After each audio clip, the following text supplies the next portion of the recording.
You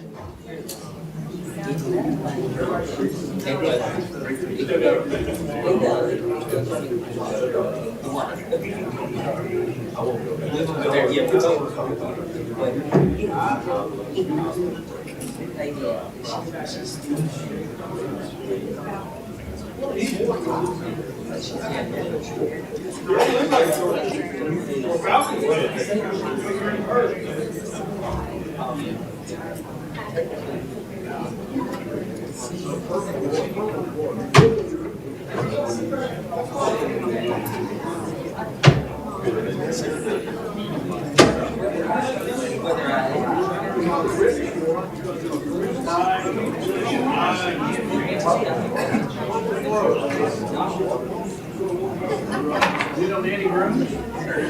Hi. Good, how are you?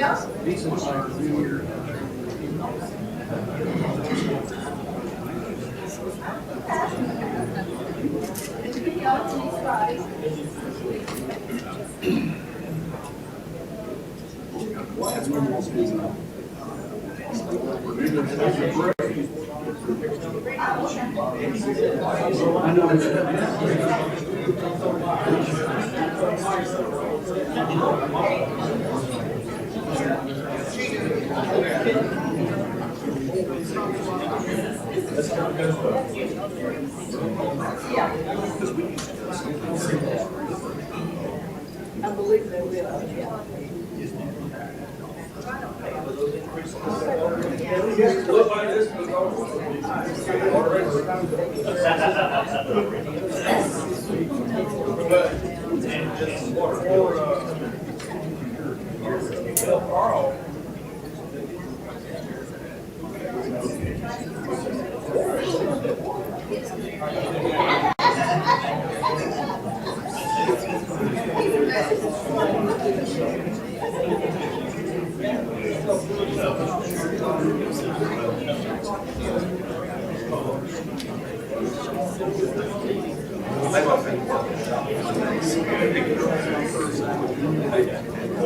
This ain't gonna work.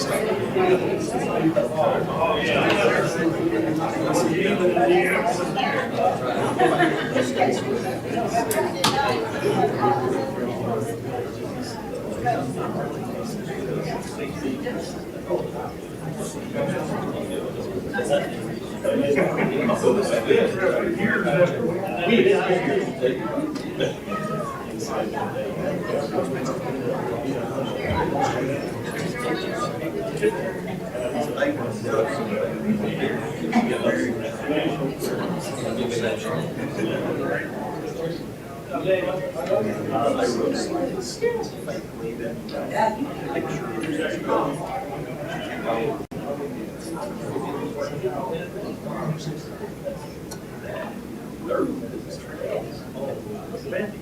You knew it was 30 minutes? June Lake.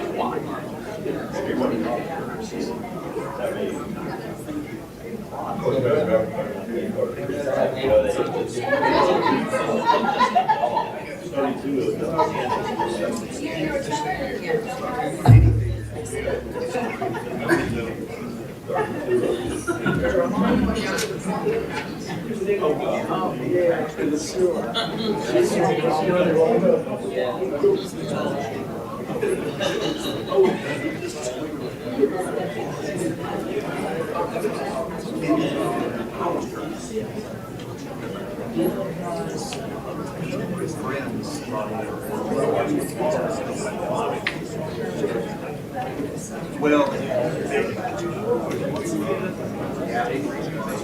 really small.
It's cool I do.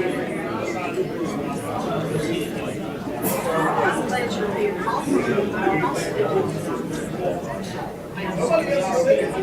I went today.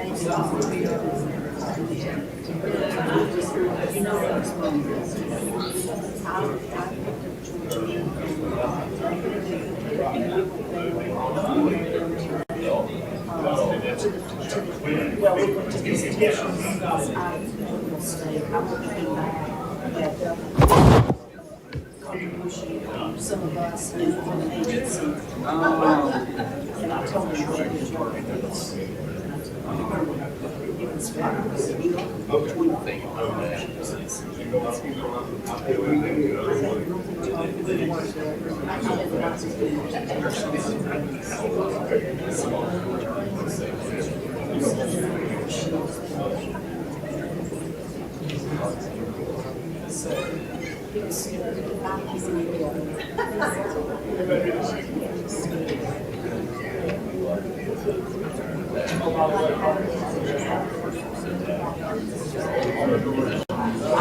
And he told me today, he said, I'm not going to be there long time. We didn't start on that, but it was. Hi, how are you doing? Good to meet you. Yeah. Peter said that I know, now that you're going to give us the problem. Yeah, but I deserve so much space. And then we I don't know if it drives, but it's. I'll see you in a week. We'll take next week. First of all, let's go your school, all right?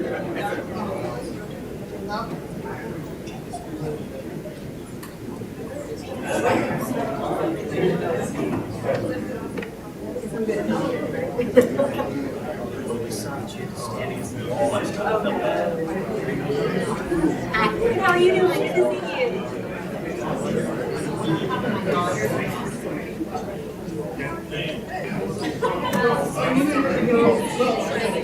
Why did you miss it?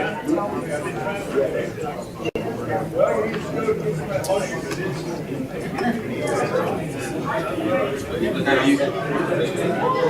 Keeping going? Oh, yeah. I'm glad I made it because I didn't know it was about to be a big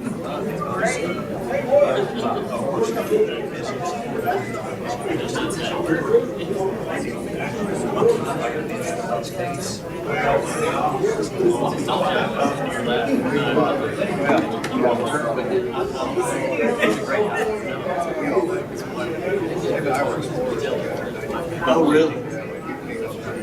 The ranks.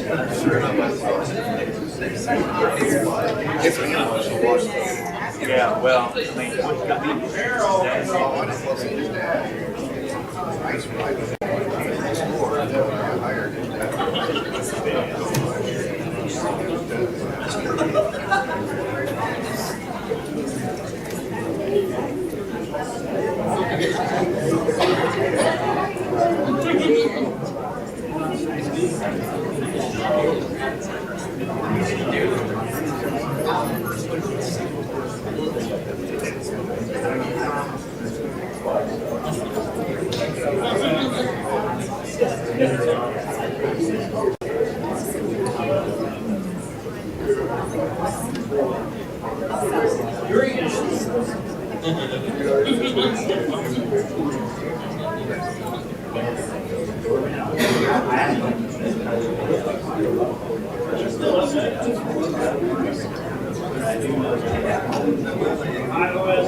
Honey Lady is going to be here, so.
I'm glad to see y'all made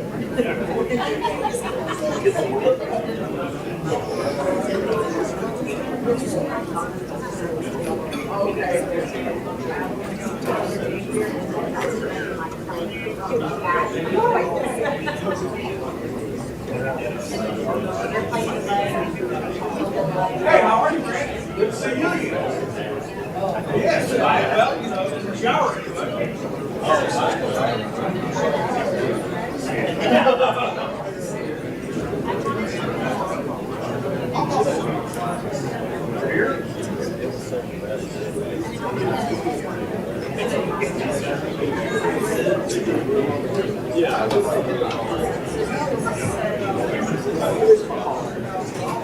Yeah.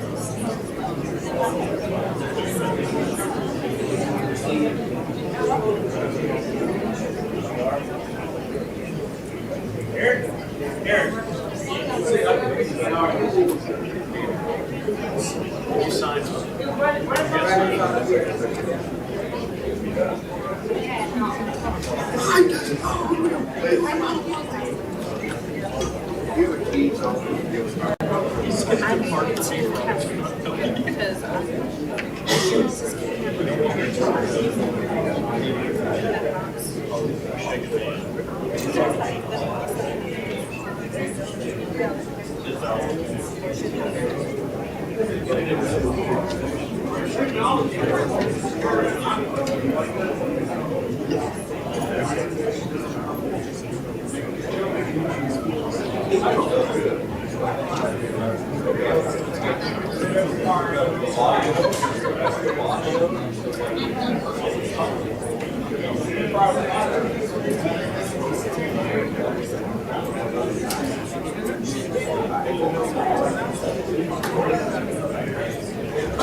Hey, sir, how are you doing?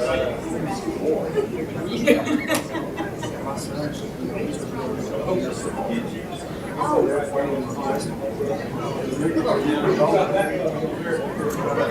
do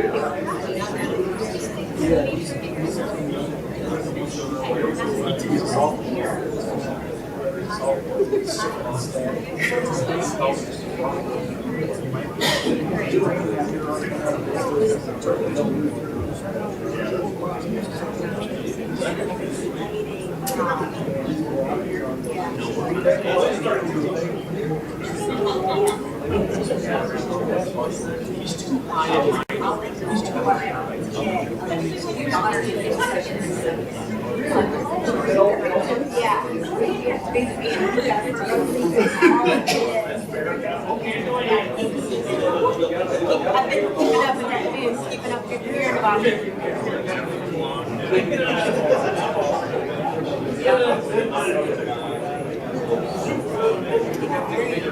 Yeah, no kidding.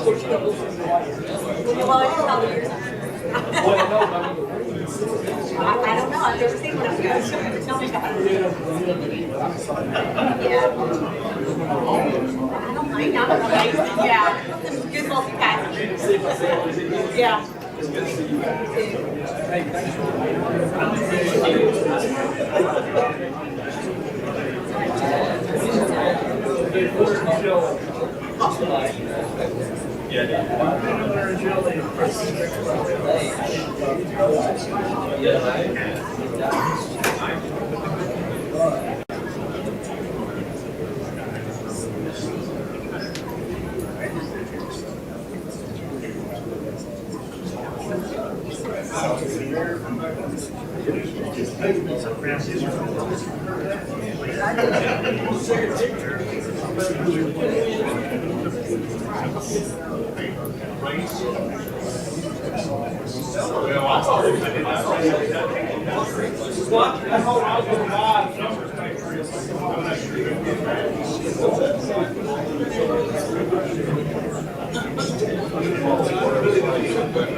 You know what? I'm very happy on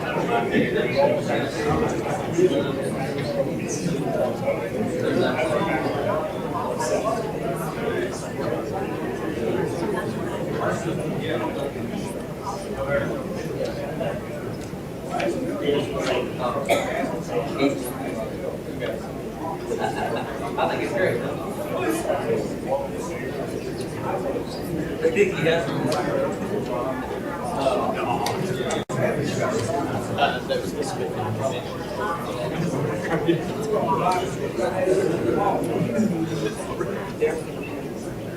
I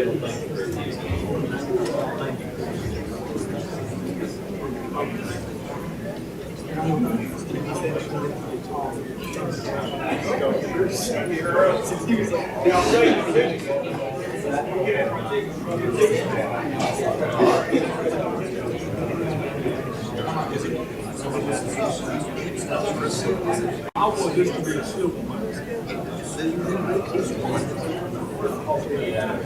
They go, I don't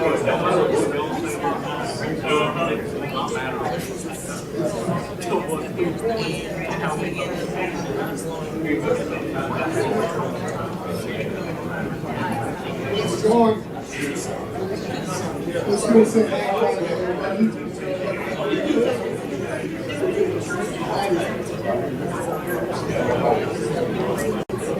Just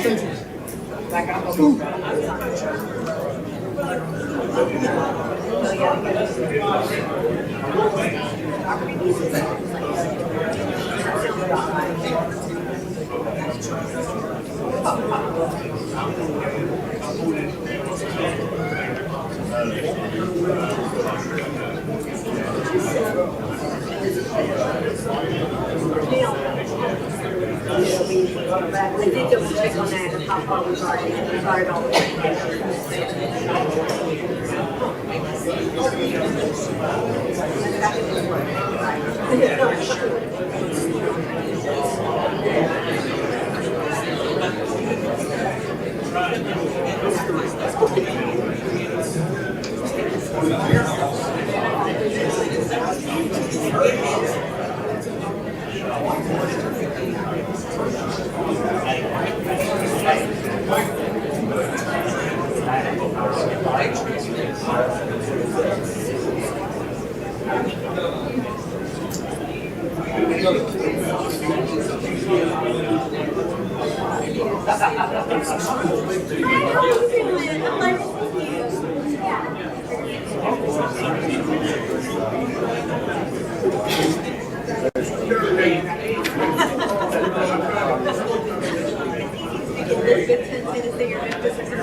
couple of exciting things for my months of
I voted no on this. I know what kind of man.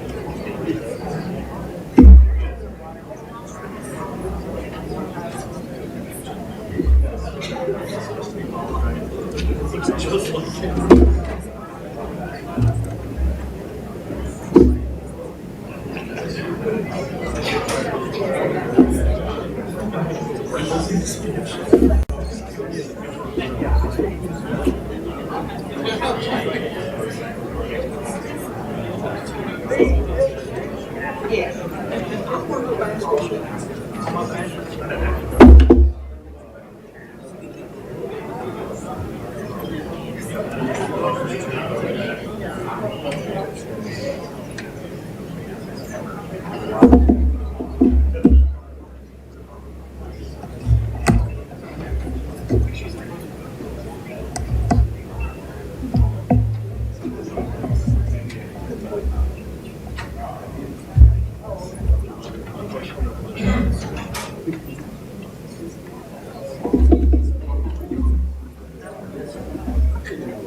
that's what I was gonna say.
Was Samuel Adams quiet or he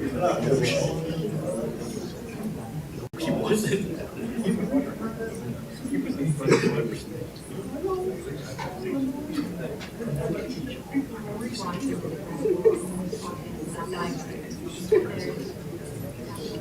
All right, well, good evening, everyone. I would like to welcome this nice big crowd to our City Council, City Hall chambers this evening for what will be a good, productive meeting, I feel sure. I'd like to say welcome to all of you who may be here for the first time.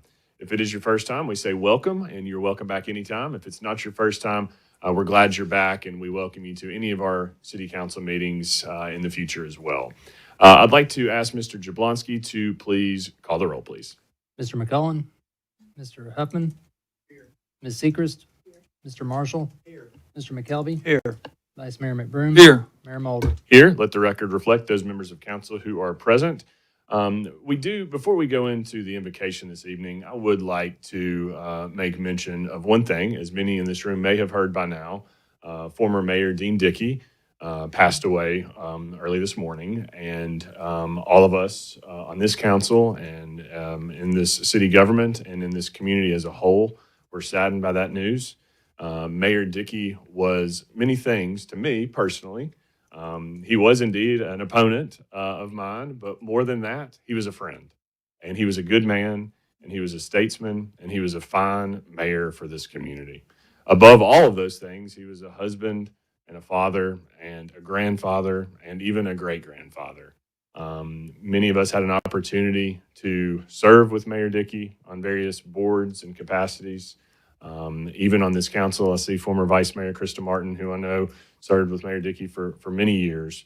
But Mayor Dickey will be missed by this community, and this community is a better place because of Dean Dickey's service and commitment to moving Columbia, Tennessee forward. And so I just wanted to say the remarks on behalf of all of us on this council. We express our condolences to his family, and his memory and his service to this community will not soon be forgotten.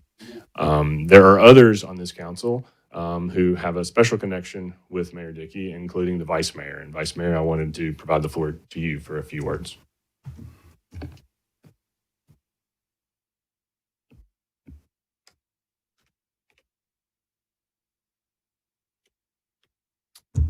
As most of y'all know, and I've told you, Mayor Dickey got me started in politics. And he was a true mentor to me. I even tried to call him a month ago and just talk and help us through these situations. He was a good man. One thing I want to tell you was he was not afraid. He knew where he was going, and that's a comfort to me. He was happy. He had a great life. He married his childhood sweetheart. Out of 70 years, that should tell you everything. I'll tell you one story real quick. Mayor Dickey played football with Johnny Majors, and we happened to run into Johnny Majors, and we told him the connection. And we said, Coach Majors, what was your opinion of Mayor Dickey?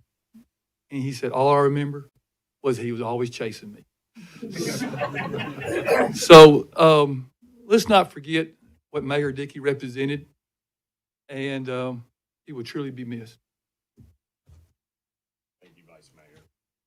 Our condolences to your family as well. Okay, we will proceed with the next item on the list, beginning with our invocation by Lee Shadrick of Highland Park Baptist Church. And as Lee comes to the podium for tonight's invocation, I would ask if we could to have a moment of silence briefly before your invocation, Mr. Shadrick, if that is okay with you. So we will, if we're able in the room, all please stand as you're able for the invocation, and please remain standing for the Pledge of Allegiance, which I will lead us in this evening.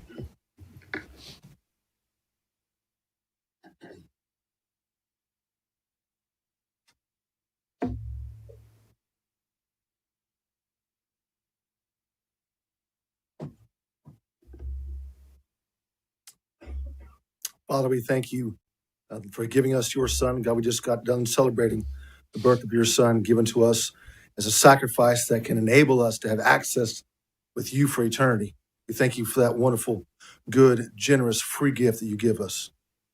Father, we do thank you that we live in a country that we are free to elect leaders and to have a voice in how our government and our community is run. We thank you for that freedom and that gift. God, we do thank you for selfless leaders. God, you said you set up leaders in our communities, God, to lead. We thank you for those that lead selflessly and represent others. Lord, we think about Dean Dickey and God, the example he was, the friend he was, the leader he was. Father, as we remember his life, Lord, help us to celebrate it. And God, be truly thankful for his service. And Lord, we do ask that you would provide comfort and encouragement and draw near to his family and loved ones who dearly loved him. Lord, what a blessing it is when there is a hole left when you leave. And God, it sounds like there'll be he'll be missed greatly.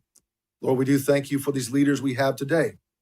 God, I pray that they would fear you, God, that they would honor you, and God, that they would be godly examples and representatives for those who place them in these positions. God, that they would not do it lightly or flippantly. Lord, they would take it seriously. And Lord, they would be willing to endure the stones that come with this type of position. God, I pray tonight as the meeting is held, Father, that people that voice their opinions would do so without malice, Father, with respect. And Father, those here that may have differing opinions, as time goes on, that God, we can leave here as friends as well. God, would you give wisdom and guidance and direction to those who lead our community?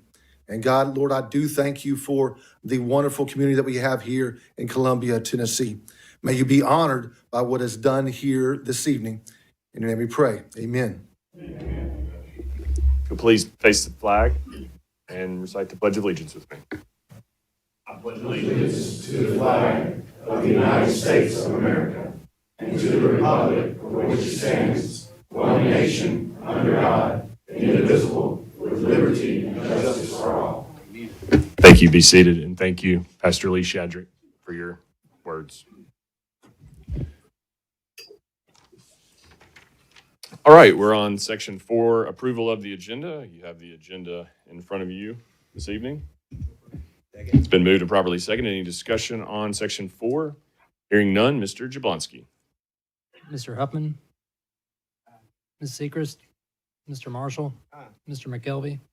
Vice Mayor McBroom. Mayor Mulder. Aye, that item is approved. There being no items under section 5 presentations, we'll move on to section 6, organizational business. Item 6.1, approve the retirement benefits for Jeremy Alsop, Police Chief, Police Department, and presentation of retirement plaque by Mayor Mulder. I will make this motion to approve. It's been properly seconded. Any discussion on this matter? Hearing none, Mr. Jablonski, call the vote, please. Mr. Huffman. Ms. Seacrest. Mr. Marshall. Mr. McKelvey. Vice Mayor McBroom. Mayor Mulder. Aye, that item is approved. I'd now like to invite council to please meet me down at the well for the retirement plaque.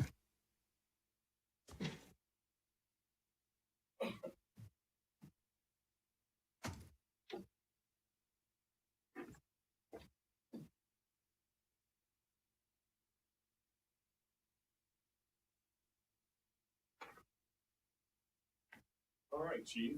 Well, we thought about maybe not putting you at the head of the agenda.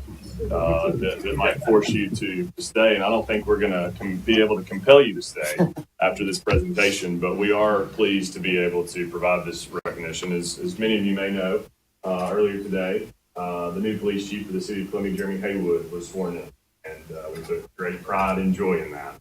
But with that pride and joy and optimism and hope for Chief Haywood's service comes some sorrow.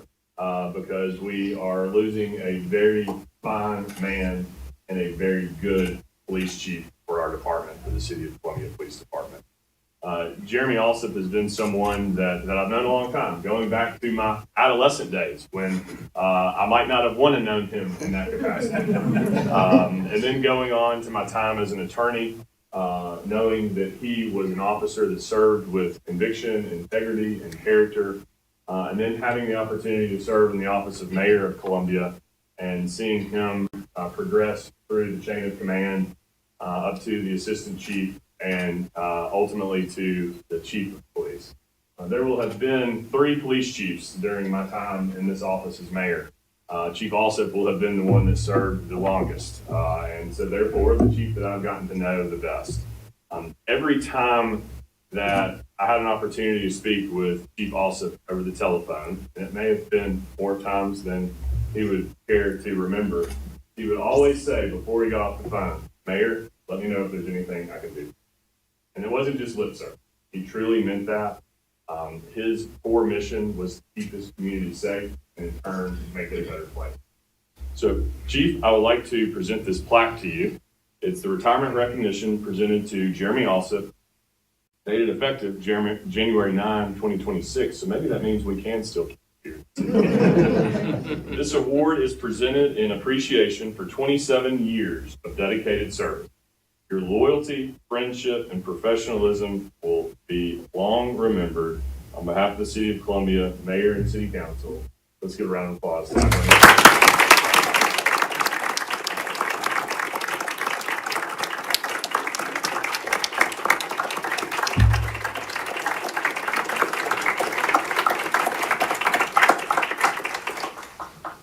Can I take a group photo? Yes. Yeah. There we go. All right, I'll do the count of 3. 1, 2, 3.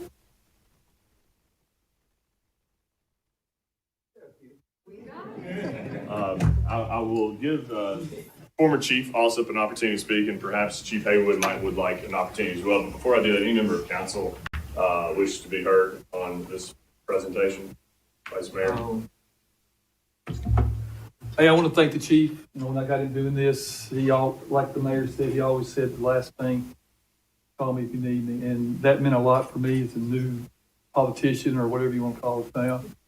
I appreciate you, chief. Like somebody said, dear, beware. Thank you.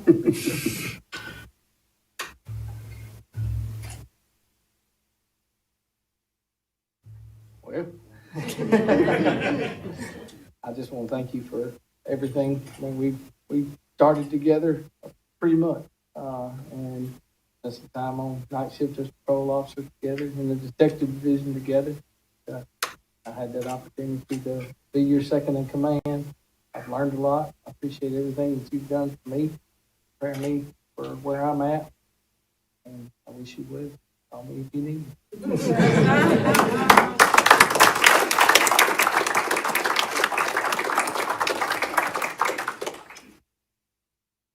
First of all, thank you. I didn't expect so many people to come from Hubbardston.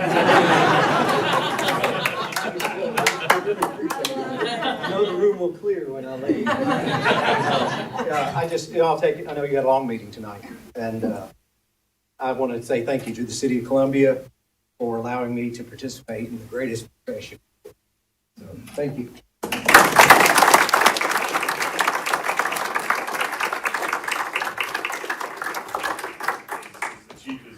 Given his final handshakes and departing, I want to point out that one thing that we realized and saw firsthand at the swearing in is that it's truly a family, Columbia Police Department.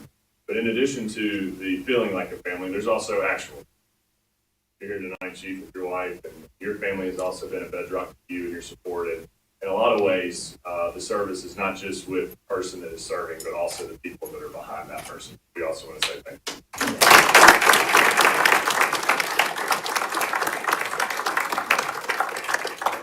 Chief Jeremy Alsop, I guess I can be the last one to say you are excused. Thank you. Thank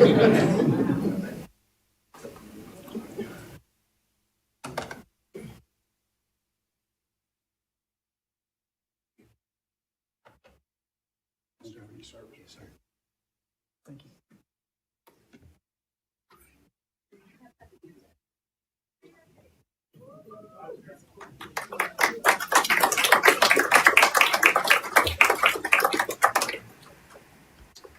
All right, that takes us to item 6.2, approve the minutes of the December 11, 2025 City Council meeting. Motion's been made to approve by Councilmember McKelvey, been properly seconded by Councilmember Marshall. Any discussion on item 6.2? Hearing none. Mr. Jablonski. Mr. McCullen, Mr. Huffman, Ms. Sechrist, Mr. Marshall, Mr. McKelvey, Vice Mayor McBroom, Mayor Mulder. Aye, that item is approved. Now we will move to public hearings. I want to point out on public hearings, there are a couple people that signed up that indicated that they wanted to speak regarding public hearing. Public hearing will provide an opportunity for anyone that wants to speak, whether they signed up or not to speak. So I'll actually not be referring to the list for the public hearing. We will open the public hearing, and anyone that wishes to come speak, we ask you to please come to the podium and identify yourself, and you will have 3 minutes to speak. And we would also ask for there to be a little bit of a flow for that. So if you are able to please come, and if you're ready to speak next, come on up and we can form a small line here to keep the flow going. You are welcome to speak during the public hearing and during the public comment stage if you signed up for the public comment. You do not have to speak both at the public hearing or the public comment. If you're here to speak tonight and only want to speak once, you can speak at the public hearing or you can speak at the public comment portion of the agenda. If you're here tonight and want to speak both times, you are more than welcome to do that. But again, for public hearing, I'm going to open the public hearing up. And as you wish to be heard, please come up to the podium and identify yourself. And again, you'll have the floor for 3 minutes. So we'll begin with public hearing number 1, public hearing on ordinance number 4574, an ordinance to amend ordinance number 4487, the Connect Columbia Comprehensive Plan by reclassifying the future land use designation for tax map 112 parcels 17 and 18.02 located off of Trotwood Avenue and Foster Lane from rural transition to suburban neighborhoods. This is Ward 1. Anyone in the audience this evening wish to be heard on public hearing number 1? Hearing none, anyone on council wish to be heard on public hearing number 1? And I would just note that public hearing number 1 and public hearing number 2 relate to 2 items on the agenda that are going to be deferred, but they're still already noticed for public hearing, which is why they're kept on public hearing. So anyone on council wish to be heard on public hearing number 1? Hearing none, entertain a motion to close public hearing number 1. Been properly motioned and seconded. Any discussion? Hearing none, Mr. Jablonski. Mr. McCullen, Mr. Huffman, Ms. Seacrest, Mr. Marshall, Mr. McKelvey, Vice Mayor McBroom, Mayor Mulder. Aye. Public hearing number 1 is closed. Public hearing 2, public hearing on ordinance number 4575, an ordinance to amend ordinance 4400, the same being the zoning ordinance of the city of Columbia, Tennessee, by zoning property being annexed by resolution number 2583, located off Trotwood Avenue and Foster Lane, being tax map 112, parcel 17, to large lot neighborhood character district and civic district. Again, Ward 1. Anyone in the audience this evening wish to be heard on public hearing number 2? Mr. Privetti, come on up. You'll have the floor for 3 minutes. Thank you, Mr. Mayor, members of the City Council. My name is Eric Privetti. I live at 101 Casey Valley Drive in Columbia. I live in the 4th Ward, but I am the District Commissioner for the 2nd District of Murray County. Anytime you say the word growth and Trotwood Avenue, I have to get up here and say Trotwood can't handle it. We are packed to the max. There's just that road can't be expanded, and we had issues with the last set of neighborhoods that came up that were going out over by the ball field, by Ridley Field, and it's the same problems there. And so I realize this item is deferred, and I'll be back again. But since, like you said, you had the public comment, if I may, for just a second, if Dean Dickey was also a mentor of mine. I've known him since I was 13 years old with Giant Foods. And he's also one of the reasons I got into politics. I used to spend hours at his house. I was over there every month having to work on Joanne's computer. And we would talk politics for hours. And, I actually spoke to him a week ago, was telling him about me and what I was getting ready to do with running for mayor. And we talked for a long time about that. So I'm glad I got to have that conversation with him over this last time. But he will be missed. He is a giant in this town. Thank you. Anyone else wish to be heard on public hearing number 2? Yes, sir. Thank you for this chance to speak about this issue too. I live at 111 Sunnymead Drive, which is right down from Trotwood Avenue. And yes, Trotwood Avenue has way too much traffic on it. And with the overgrowth of development in this city, Trotwood is just packed with cars around the clock. And also with the issues we have with water and other problems, we have less development. We would have less need for water. Thank you. Thank you. Anyone else wish to be heard in the audience, wish to be heard on public hearing number 2? Seeing none, anyone on council wish to be heard on public hearing number 2? Hearing none, entertain a motion to close public hearing number 2. Motion's been made, properly seconded. Any discussion? Hearing none, Mr. Jablonski. Mr. McCullen, Mr. Huffman, Ms. Seacrest, Mr. Marshall, Mr. McKelvey, Vice Mayor McBroom, Mayor Mulder. Aye. Public hearing number 2 is closed. Next item, public hearing 3, public hearing on ordinance number 4576, an ordinance to amend Title 18, Chapter 3 of the Columbia Municipal Code by amending 18310 to increase the water impact fee upon new water customers to serve the demand for water system capital facilities and public improvements. This is public hearing number 3. Does anyone in the audience wish to be heard on public hearing number 3? As you wish, please come to the podium to speak. Mr. Privetti, looks like your hand raised first. If anyone else wishes to be heard on public hearing number 3, please also be making your way to the podium. Again, I'm Eric Privetti, 101 Casey Valley Drive, Columbia, Tennessee. I serve on the county commission in the 2nd District. Growth should pay for growth. We all know that saying, and I definitely support the passage of the impact fees to do that. Now, granted, it doesn't. It's just a piece of that pie, but we need to get as many pieces of that pie as possible from the developers and the people moving in and all the new growth. So I do support this happening. Thank you. All right. Anyone else wish to be heard on public hearing number 3? Please come on to the podium as you're able. Thank you. My name is Neil Blair again. I live in that same neighborhood at 111 Sunnymead Drive.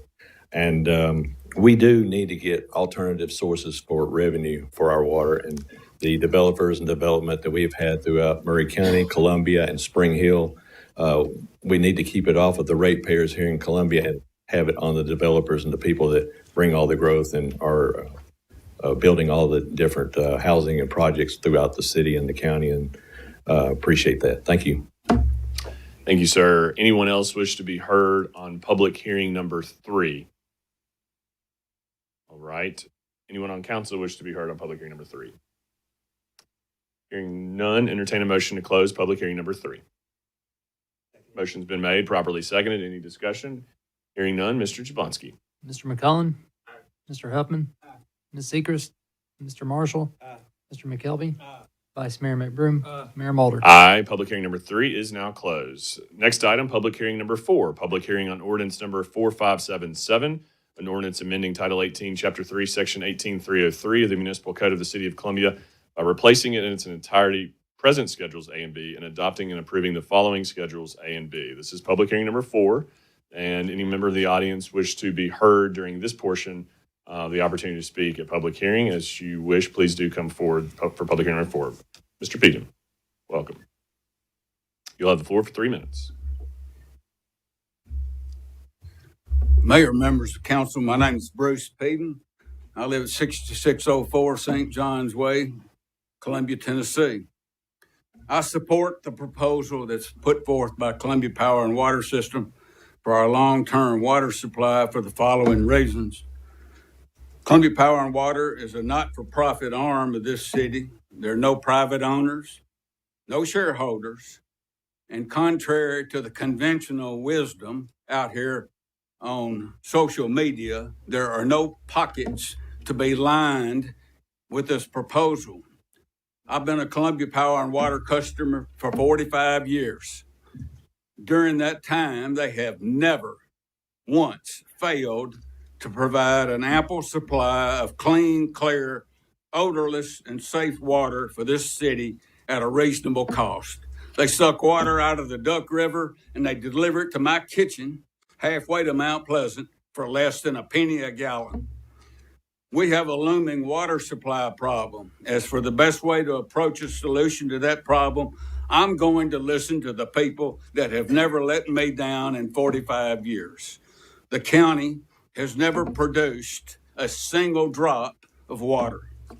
I'm going with the proposal from Columbia Power and Water, and I respectfully ask you to do the same.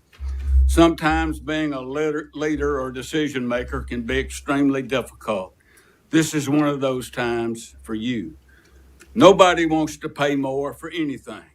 Nobody wants to pay more for water. I don't want to pay more for water. But sometimes we don't have any choice. Increasing everyone's water bill is not easy. It's not going to be pleasant. It's unpopular. It might cost you the next election, if you have a next election. But that's the price of being a true leader and doing what needs to be done. Some of you have been accused of conflicts of interest, accused of ethical violations, illegal activities, corruption, governing with dishonesty. I regret that you individually and as a legislative body have had to endure such ridiculous false accusations. As for me, I've been accused of being paid by Columbia Power and Water System. The last time I was on a government payroll was 30 June 1981, which was my last day on active duty with the United States Marine Corps.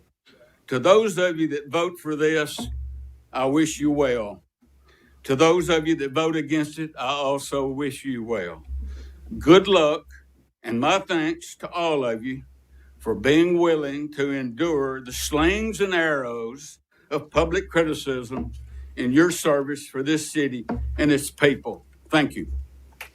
All right. Thank you, Mr. Peedham. Next up on public hearing number 4, please come forward as you are able on public hearing number 4. Come on up. We're not going to, you're not signed up here. You're just able to come. This is public hearing. Mr. Prevetti, you have the floor for 3 minutes. Y'all know who I am? Okay, that said, I'm here to speak for the fixed income residents who say that their council person is not listening to them. Again, I'm a county commissioner for the second district. I am not on this body. I live in Ward 4. And so I was elected to represent those people.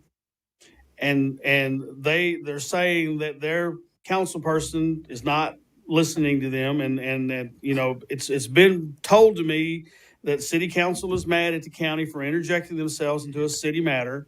This is not a city matter. I like coffee.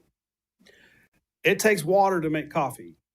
And in my district alone, right there in front of the hospital and up toward the mall, there's McDonald's, Dunkin' Donuts, Burger King, Dutch Brothers, Cabin Coffee. We got a lot of coffee joints.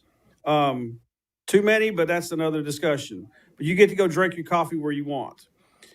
If you pass this, you're raising the price of my coffee. You're raising the prices of everybody's coffee. It takes water to wash those dishes and those coffee pots, even though sometimes coffee is better in an old pot. But the point that I'm getting at is that with small business, this affects the small businesses, and they're going to have to raise their prices. And some of them, we got businesses downtown that are closing because the rent's too high, the cost of business is too high, and their increase in the water is not going to be $4 a month, $5 a month. It's going to be severe. So that said, you know, I'm told that city council is mad that the county's up here speaking and it's not their business. Well, it is our business because we're all in the county together. We are roommates. We're all in this together. And roommate number one brings the sofa, roommate number two brings the dishwasher and the washing machine, and everybody, you know, has to go through pay the bills, half the bills, and take care of this. So this is a county matter. It's your vote. But that said, you know, I'm a county elected official. So if you're mad that the county's up here, I'm going to take my badge off. My name is Eric Pravetti. I live at 101 Casey Valley Drive here in Columbia, Tennessee. My representative is in Ward 4. This is your own website. It's the city chart of the organization chart. At the top of that chart, it says Columbia Citizens. That means we're your boss. So your boss is saying, put a pause to this. Let's see what else is going on. Let's let, you know, Representative Stupicki, Mayor Butt spoke. They've asked for a pause. Everybody that's come to me, I've not heard anybody say do this.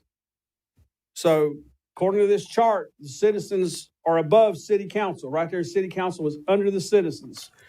So I encourage you guys to do the right thing and put a pause to this. Thank you.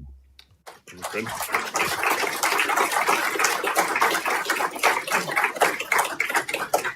Welcome. You have the floor for 3 minutes. Welcome. My name's Bob Crichton. I live at 1049 Cranford Hollow. I'm a little nervous tonight because some of my former Agathos students are here, members of the national champion mock trial team. So hopefully they'll grade me a good grade. All right, listen. I've lived here for 20 years, and I come from the business world where I always try to find a win-win solution. You guys have a tough decision, and you're in a tough spot. I've been in those kind of spots. One of the things that concerns me is that you are a shareholder and a approving body of these rates. In the United States, utilities usually have to go before a public service commission that does not have financial interest in their operations. Now, that doesn't make you bad people. That's just the way it is. I have a confession to make. I've lived here 20 years. I've not known much about this water situation until literally the last 30 days. That's on me. I've got to go learn. Now, I was a registered professional engineer. I worked on Wall Street for many years, and I have done large utility deals all over the world. Talk communism. I've done deals in Poland and Hungary and other places of a utility nature. Now, I've looked at the financials of CPS, and they are good people. They are good people. I listened to them the other night. My dilemma is I would like to ask them a lot more questions. Now, I would say there are many citizens in this county that are just like me. They're not up to speed. Either they don't have the understanding or they've not made the effort to find out more. You guys need to be back here with us, and let's put the company up here where we can ask questions, not on a confrontational basis, but to educate ourselves. so that whatever decision is made by you, by the company, we as the public are in a better position to understand it and to support it. Right now, we're all in the dark, I think. And so one of the things I was thinking, how do you make this a win-win? I would have some sort of public meeting in a bigger room than this. This is ridiculous, having this crowded thing. Have a public meeting with a person that can come in and ask questions, kind of like Phil Donahue or Dr. Phil, rather than Jerry Springer, and ask questions from the company and educate us so that as we go forward and we all face the same challenge, we all want the same solution. As we go forward together, not in us versus them. That's going to build trust for you guys. That's what you want. You want trust and credibility. Right now, that's in jeopardy. And if you can go forward with us together, with the public, and educate all of us together, that's going to build trust for you and credibility.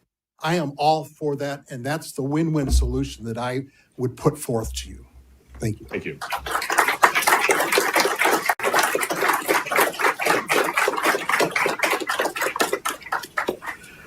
Mr. Mayor, council members, I'm Bart Watley from Cullioca, Tennessee, 2626 East Sheepneck Circle. I'd like to recognize my grandson over here, the first one, in Notre Dame. I'm proud he's here. I've been watching this situation, as some of you may know, ever since I've lived here 40 years in Cullioca. I've written many letters about it. I knew Mayor Dean, and I remember him telling me how disappointed he was that they were not going to raise the Normandy Reservoir because it was, the TVA wasn't, because it was originally designed for flood control, and that's the way they wanted it. Now, maybe they're going to change their mind. Now, when they say they're going to raise the reservoir to get us water, they're not talking about raising the dam. They're not talking about raising the dam. They're talking about raising the water level. What's that going to do to flood control? But on our subject of 17 miles to an intake that catches water that has got to be some of the most polluted water in Murray County, that runs off the phosphate mines and runs from the stormwater runoff off of Monsanto, that's what we're going to be pumping up here, filtering, and then reusing the effluent water again over and over, trying to get water out of a dying river and a overcapacity Normandy Reservoir. We should be using captured water and take advantage of the Columbia Dam.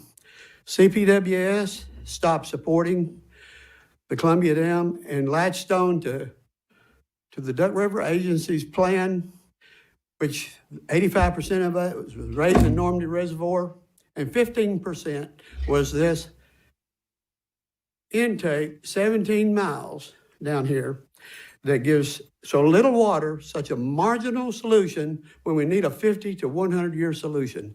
Let's give it a little more time, use the resources we got to buy time.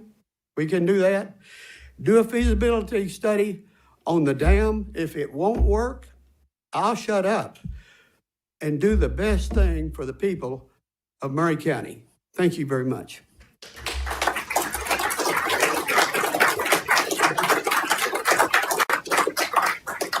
We remain on public hearing number 4. Looks like we have a couple, or at least one more coming on up. Welcome. You have the floor for 3 minutes. All right, thank you so much. I hope this is the right place, the right time. I signed up for comment. I'm getting tired of standing, so I'm going to go ahead and speak now. You have that opportunity, sir. Fabulous. So thank you so much on it, Tim. I am here to advocate to the council as a whole and to Mr. McKelvey in particular as my representative here on the council for Ward 5. By the way, my name is Ken Newell. I live in Ward 5, 745 Cottage Drive. And I am a Californian by birth, but a Tennessean by choice. On it, Tim. I believe, so I'm here to advocate the council, every member here to vote no on this issue, and hopefully I can make a compelling case on why I think that this is the best course of action at this time. A no vote is not a never vote, but I believe a vote to say we need to look again. As the saying goes, measure twice, cut once. And I might add, don't be like the guy who cut the board twice and complained that it was still too short. There are two things I find interesting from the conversations I've been hearing. The first thing was, who is to blame where we're at? I don't know who is to blame, but I do know this. In a practical sense, it does not really change the place we find ourselves. We are here, we are all here, and we need water. Water is important, or I should say very important. Water is life. The need for clean, safe, flowing water does not discriminate. It does not care what letter is after your name for party affiliation. It does not care what age you are, what race you are. If you've lived here your whole life or a newer resident, it does not care. The second thing was from the study session. Not one average Joe citizen was in favor of moving forward. I did hear one tonight, though, so I need to correct that. Moving forward, while experts give us technical answers, the citizens who spoke gave us heart answers. Sometimes the technical says yes, but the heart says no. Whose voice calls the loudest to you? What this measure does not address, and perhaps cannot address, is what I believe is the path forward for water security in the city of Columbia, Murray County, and the southern Middle Tennessee area, and that is regional resources, regional collaboration, regional voices to address a regional issue. A no vote at this time allows the city, the county, and yes, even neighboring counties a chance to ask, can we do this together? We need to try. A yes vote will not allow the birth of a new era of regional cooperation on a vital issue such as water. It is time for all of us to come together in a bigger way to provide water security. A no vote gives us a chance to work together. A yes vote says we can go it alone. And I implore you to say, if you do change your vote, you have that right. And I am imploring you to change your vote now. If you change your vote from yes to no, I will not view you as being weak. Thank you, I sir. will not view you. Thank you so much. Thank you for being here.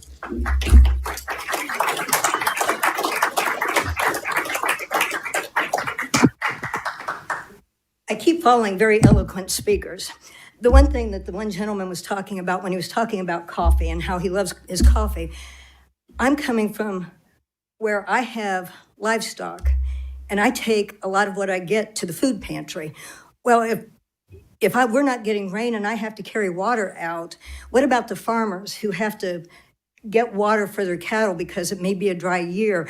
You know, it's not just a few dollars for someone who lives in the city that doesn't feed livestock, that doesn't feed a lot of extra, the crops that require water.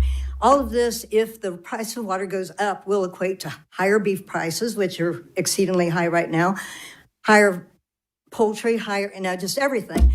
And it's just, it's just not a simple, well, it's just a few dollars. Well, maybe it is a few dollars for someone who lives in town, but not someone who lives in the country. Thank you.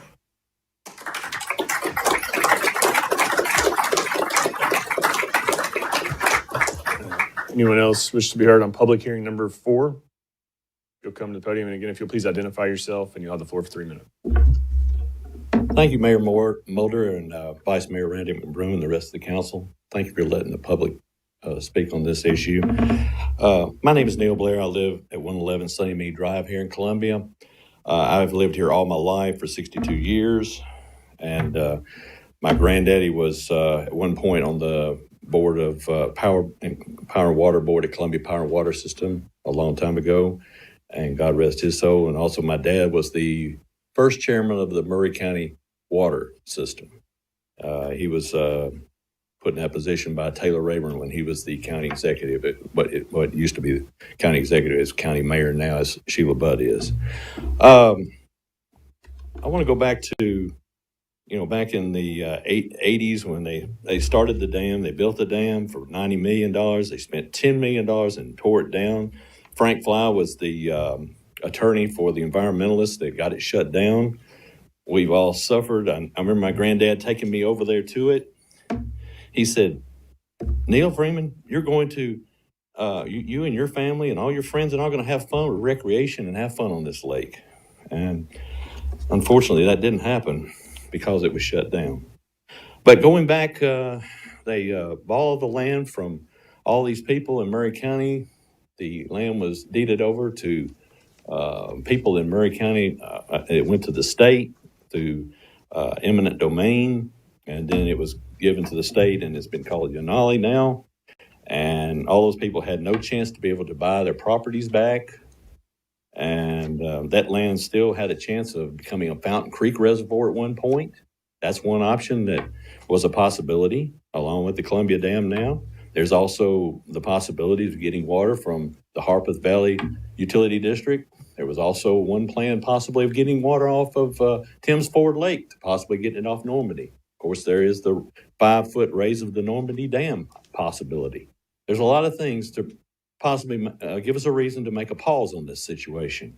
One of the things, too, is for $12 million is all, 12 million gallons make that, is all we're getting out of this possibly, and it may not be enough for a drought even if it is passed. And we are putting this $505 million on our kids and grandkids, and then that $35 million with the interest on those municipal bonds, it's going to cost possibly over $1 billion with the interest added to it in our water rates. And another problem, we continue to give water permits to Spring Hill. Spring Hill could be getting their water elsewhere, along with Murray County Water System, but especially Spring Hill, because they're the ones that get a lot of the growth. Half of Spring Hills in Williamson County, they could get their water from Harpeth Valley Utility District instead of getting it off in the Duck River and getting it off the Cumberland River. So there's just a lot of alternatives to get the stress off of the customers of Columbia Power and Water System, so that the local people here in the city of Columbia and Murray County aren't stuck with the bill for 30 to 40 years or Thank you, more. Mr. Blair. Thank you, sir. Thank you. All right. Anyone else wish to be heard on public hearing number 4? You'll come to the podium. You'll identify yourself. You have the floor for 3 minutes. Welcome. Thank you, Dustin Kittle. I am a resident of the county, and I'm going to talk first about conflicts. That seems to be the word of the day on these. I talked the other night about council members that had potential conflicts. Tonight, let me talk about the attorneys that may have potential conflicts. First of all, the question here is, who is protecting these residents? Who is protecting the citizens that are going to be impacted by this? And there are a few stopgaps that should have been in place in this. Number one, you have the county attorney, who should be looking out for the interest of the county residents who are disparately impacted in comparison to the city residents. However, the county attorney is also the attorney for Columbia Power and Water. So as you might imagine, there has been nothing that's been filed on behalf of the county opposing this. I appreciate the leadership from the county mayor and also from many county commissioners, but it shouldn't have been their job to post and bring up these legal challenges.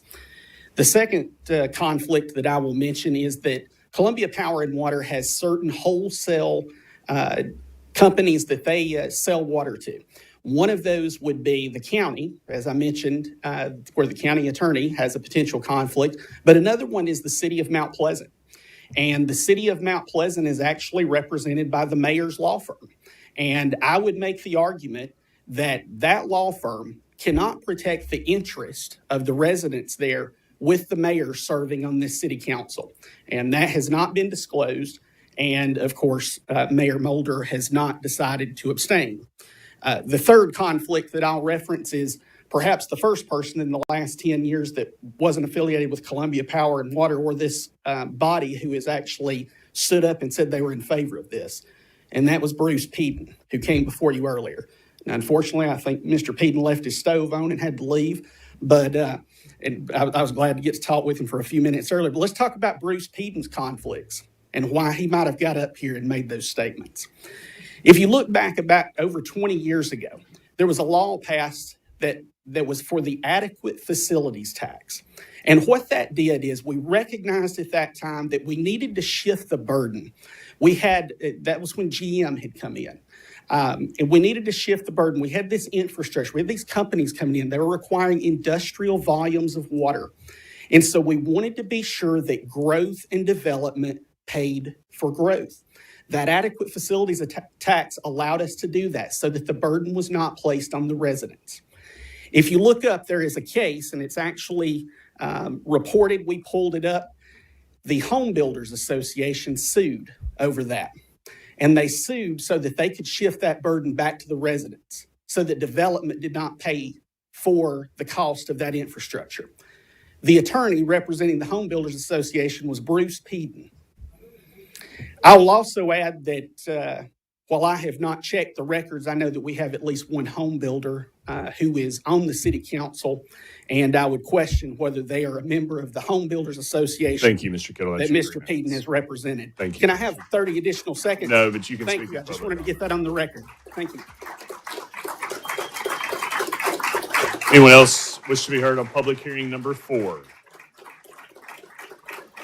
Public hearing number 4, if you'll please identify yourself, and you'll have the floor for 3 minutes. Welcome.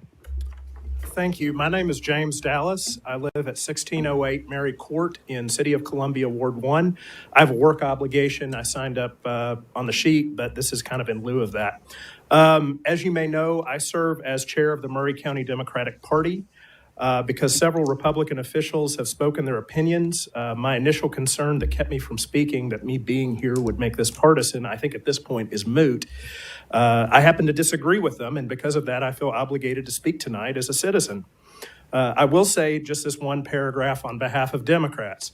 I ask that City Council have a civil debate that focuses on facts, not personalities, and on the shared values of love of our planet, particularly the Duck River, and love for our neighbors, particularly those who are economically vulnerable. Otherwise, the Democratic Party as a whole takes no position. I know that there are good Democrats who are for and against this tonight. Now, my personal opinion is this. I believe that CPWS's long-term water supply program is the most sustainable and affordable choice before this body tonight. Because the rate ordinance tonight is necessary to begin work on that project, I personally encourage you to vote yes. There's a saying, cheap is expensive. Other proposals will also result in water bills going up. This includes pausing and planning. The alternative proposals are less mature, have hidden or recurring costs, and delay will mean increased costs due to inflation. I do not believe this ordinance is perfect. Unless this council amends the ordinance later, a typical Columbia residential customer using 5,000 gallons per month will see their water bill increase from about $38 today to about $95 in 2030. That burden is on top of the increase in price of everything else in this economy. People are right to be worried and angry, and we must listen to them. But we are not obligated to take every comment seriously. And I don't want to pick on anyone individually. I happen to like Commissioner Pravetti. I get along well with Mayor Butt. But, you know, I bought this coffee or tea actually earlier for $5, and I know the amount of the cost that went into the water is about 1 penny out of the $5. I like coffee too, but I don't think this water increase is going to affect that. With regard to the county budget, which was mentioned on Tuesday night, I happen to disagree about the impact there. The water and sewer line items in the county budget make up about 1/4% of the county's budget. The sewer costs are not going to be affected by that, and that is water and sewer, how it's listed in the budget. And the county doesn't buy all of its water from CPWS. So this ordinance affects a fraction of a percent of the county budget. If our county taxes go up, it won't be because of this ordinance. There are working class folks, senior citizens, and others who will struggle to find the extra $50-ish a month to pay their water bills. And so we must stop the personal attacks and fight like hell to keep Columbia as affordable as possible. Based on the discussion on Tuesday, as well as the fact that y'all are passing impact fees, I believe you've already started to do that, and I thank you tremendously for that. The end of year 2026 rate review, as required by the ordinance, will be an important checkpoint to try to bring this worst case 149% impact down. So let's not waste that opportunity. Before I go, I do want to say, I know several speakers have urged you to follow public opinion on this vote. I do think CPWS has broader support in the community than these meetings would indicate. But secondly, you cannot lead people to where they already are. Thank you, Mr. Dallas. That's your 3 minutes. Thank you very much. Thank you. All right, we're still in public hearing number 4. If anyone wishes to be heard, please continue to make your way. Looks like we have 2 coming on up. Welcome. If you'll identify yourself, you'll have the floor for 3 minutes. Hi, I'm Denise Roddy, 1821 Scribner Avenue here in Columbia. I grew up Lewisburg. Moved away when I was 18 to Florida, where they have water restrictions. Never heard of a water restriction in my life because water's everywhere. Moved to Utah. They ship most of their water to California. Now they have a water crisis due to all the growth that was created by the Olympics out there. I come home. We've got buildings left and right. No impact fees were going on. They knew there was a water problem 10 years ago. Why was this not already addressed? Why are we not doing things not only to think of bringing water in, but creating ways to conserve our water? Disney waters its golf course with brown water. They have a reclamation plant to recycle. Why are we not doing something like that? Why is it, let's destroy the third richest biodiverse river on the planet. Let's destroy it. Because when Hickman needs more water, Marshall needs more water, Lawrence needs more water, what are we going to do? Where are we going to get it from? And nobody's addressing that. So 500 million solves the problem today. What happens tomorrow when the other counties need more water? Do we not need to address it now to prevent that long down the road problem from existing? And each of you elected by us, each of you have a responsibility. We elected you to be our voice, not our brain. You don't just make a decision and say, you're going to live with it, whether you like it or not.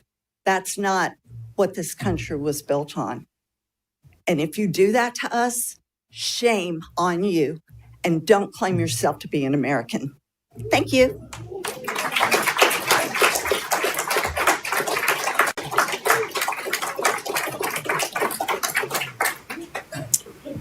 Mayor, City Council, my name is Danny Grooms. I'm a commissioner in 10th District, current chairman of the Maury County Commission. There comes a moment in every community when people must rise together and say, we deserve to be heard. And that moment is now. We are not gathered here to argue politics. We are here because thousands of families are being affected by decisions made without their voices. Decisions about something as basic and as essential as water. Water is not optional. And when leaders make choices about water rates without inviting the community into the conversation, that is not a minor oversight. It is a failure of the most basic responsibility of public service. Abraham Lincoln said it clearly. No man is good enough to govern another man without the other's consent. When elected officials make decisions without the will of the people, they step outside the boundaries of servant leadership, because leadership, true leadership, is service. And when you sit in those council seats, you hold the trust of the entire community in your hands.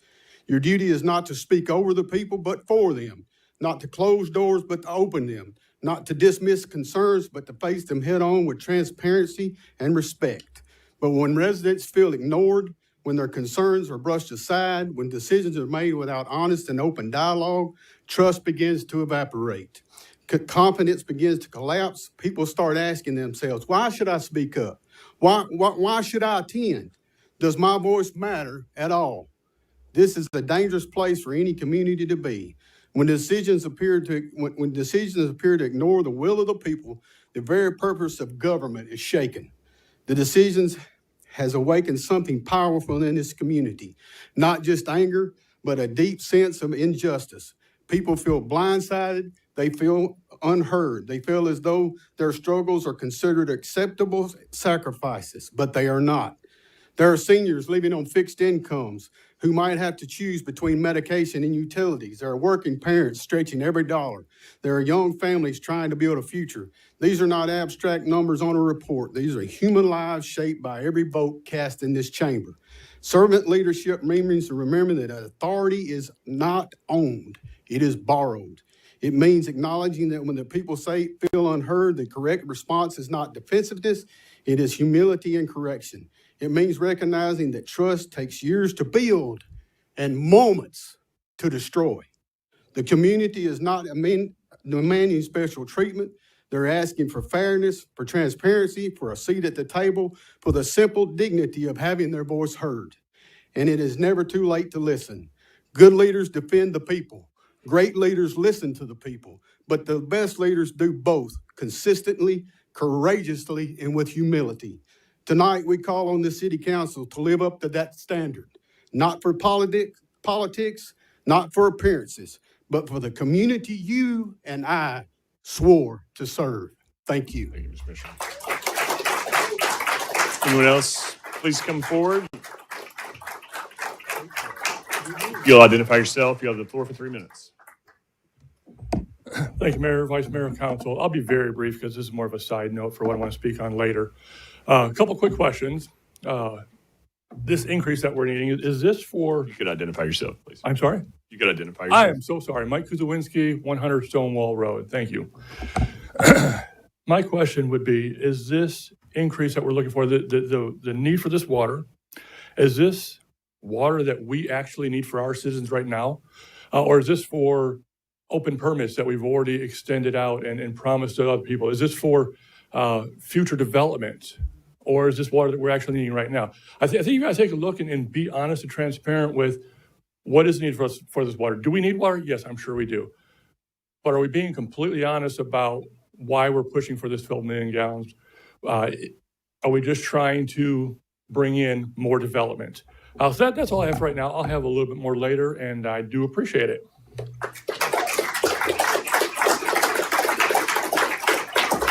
Anyone else wish to be heard on public hearing number 4?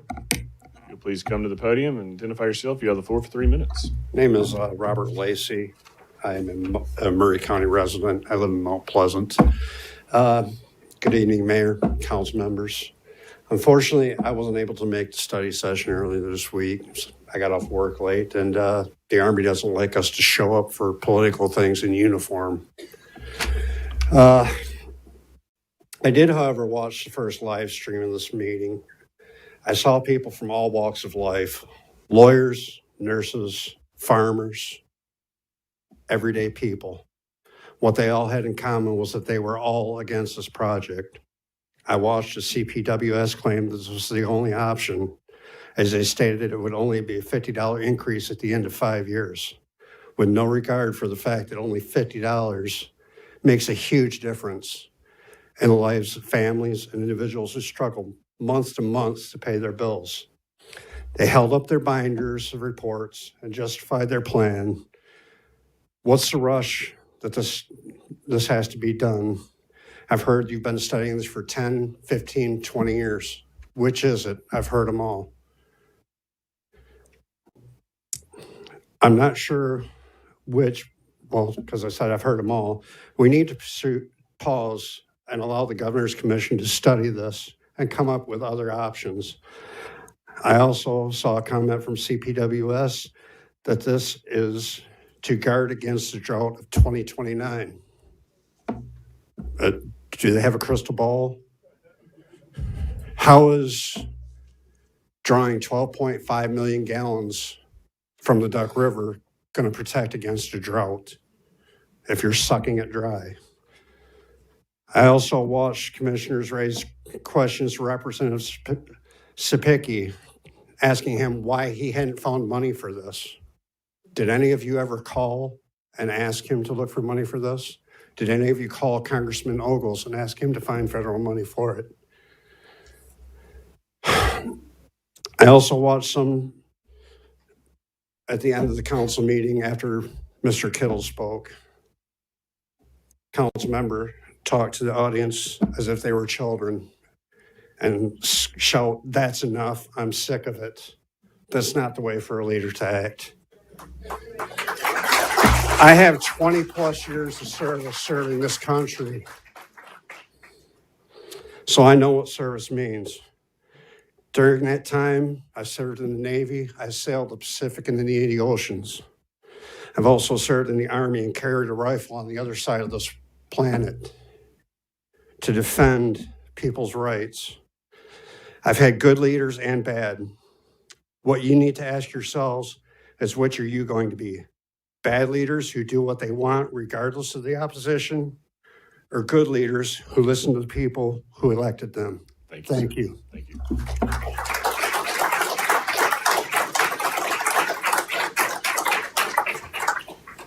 Good evening. My name is Dave Webb. Live at 507 Jonell's Way. Mr. Mayor, Vice Mayor, members of council, thank you for your time and for your attention for just a couple minutes.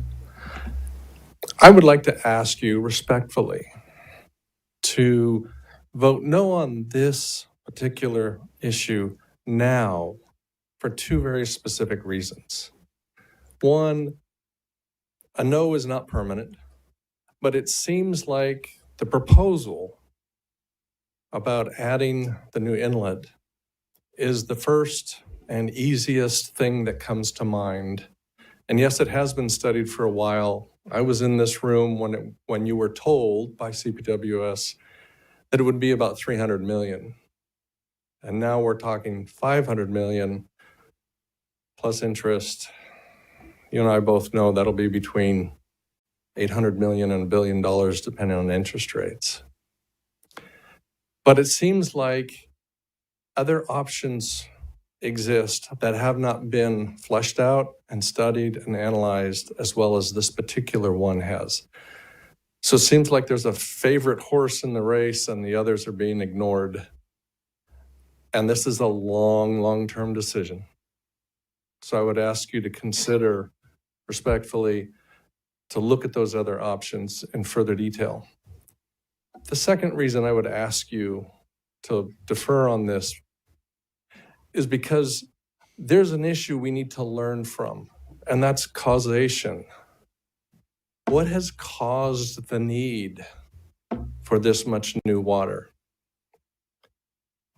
When I first started paying attention to the numbers and the growth of the city of Columbia, there were approximately 2,000 homes that had been approved for development.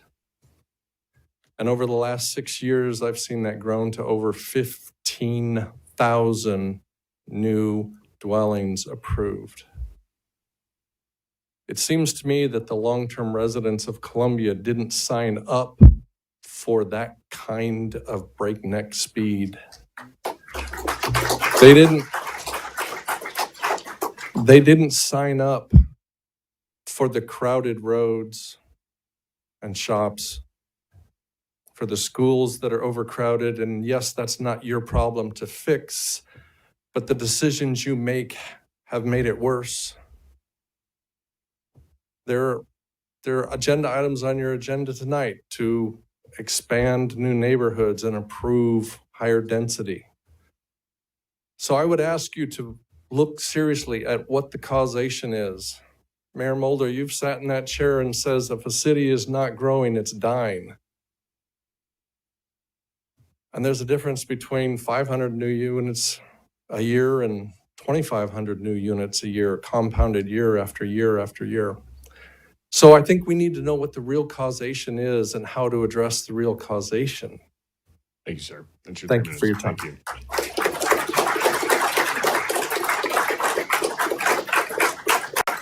Next up, if you'll identify yourself, you have the floor for 3 minutes.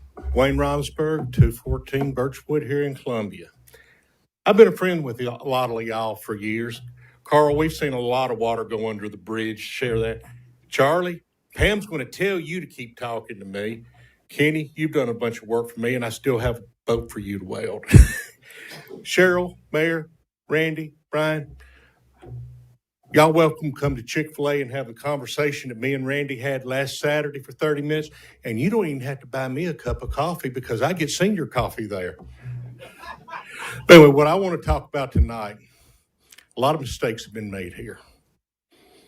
A lot of it, I'm going to have to say, a lot of it's on the council. A lot of it's on Columbia Power and Water. I mean, I hate to say it, but the council has never found a development it didn't like and approved. These impact fees that you're voting on tonight should have been voted on 5, 6, 7 years ago. That would have helped this. Because right now, everybody knows City of Columbia's under damage control. CPWS is under damage control. Look at your social media. Look how much stuff has gone out lately on social media about it, trying to protect yourself. I've got more to say later, but one thing I want to ask for you to consider.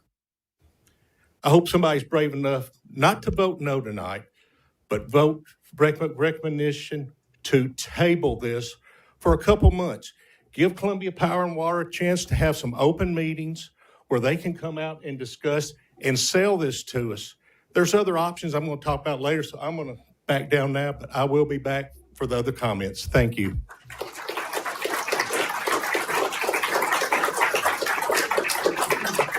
Public hearing number 4, Mr. Spicky, you have the floor for 3 minutes. Thank you, Mayor. I'm sorry I'm late. 2 days ago, I was tasked by one of your members here to try to find money. I'm the chairman of the Tennessee Israel Caucus. Over the last 6 months, I've been to Israel twice. I've toured their water treatment facilities. They have probably one of the most state-of-the-art water treatment facilities and delivery systems in the world. There's a potential, and I need time. There's a potential that I might find you a partner to partner with you in water treatment and delivery for the people of Murray County and Southern Middle Tennessee. Maybe, I don't know. But I was asked to reach out, and I did. I need time. But what if? You already got the plan before you. But what if we were able to save you hundreds of millions of dollars by finding you a partner from the state of Israel? I'm asking you for time.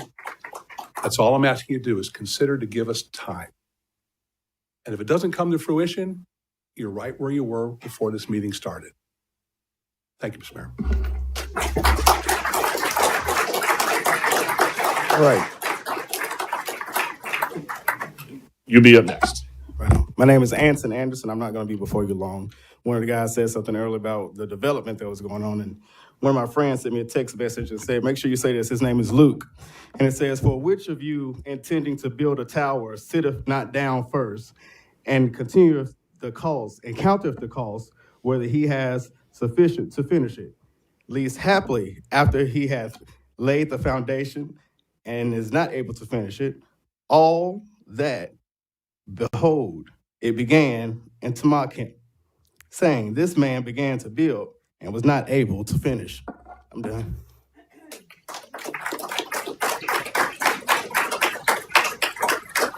Welcome. You identify yourself. You have the floor for 3 minutes. Hi, I'm Andy Okshunis, and I live off of Williamsport Pike in a 100-year-old farmhouse. I don't have much to say, and it may be too little too late, but I just wanted to physically be present here personally as someone whose front yard and driveway and creek and tree line will be impacted as part of the pipeline route and installation. I realize that to project planners, this is just a casualty or feels like small potatoes, but it's our home, it's our property, it matters to us, it matters to our neighbors, and I don't know that many people are aware of what this looks like on a more micro level.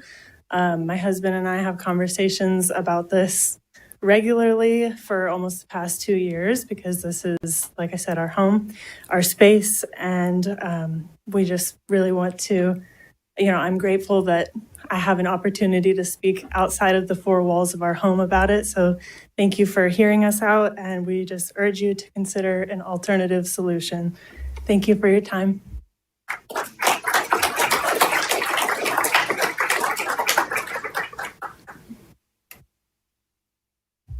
Hello, my name is Kyle Okshunis. We live off of 3.18 Williamsport Pike in Sawdust. Thank you for letting me and my wife speak. I am not myself a Tennessee native, but my wife is. And we take a lot of pride in our community and living in Williamsport and value its history and culture. To us, there has, even though we're directly impacted, there still has not been as much transparency, and there continues to be no signs that that will change. As we live in Sawdust, we are directly in line with the pipeline, and our experience has been rather challenging. We heard the other day that the easement acquisition is at 60%. I'm saddened to hear that it was that many. The project is going to take years to build, and even the construction easements will last up to 4 years. This makes us not only stuck to bear the full burden of this change, but limits our ability to live freely for a significant amount of time. We are being sold the idea that we need water now, and this is our only quick and feasible option.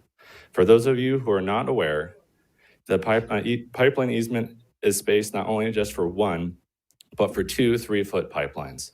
That means there is actually a plan to build another water pipeline sometime after this one is built.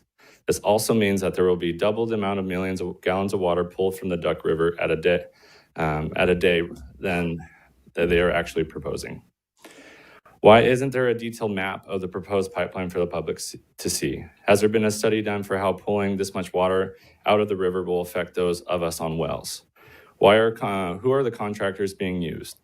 Are they out of state or no? The engineers that have put the plans together aren't even an American company. I have also heard that the budget is between $500 to $600 million. What's the detailed breakout of this budget? How much money has already been spent on the project that still has not been received a full notice to proceed? What happens if they go under budget? Is that money ever returned? If they go over, will we have to pay more? I can't help but see this as somewhat of a cash grab for many companies to make money off our land and our problems. This isn't a permanent fix, so why would we rush this into fruition? I left a state that has mismanaged its water resource. I never thought I would be in another area that appears to be on track to do the same. Please help do the right thing and put a pause on this decision until all facts, data, options, and transparency are presented to the community. Thank you. Thanks, sir.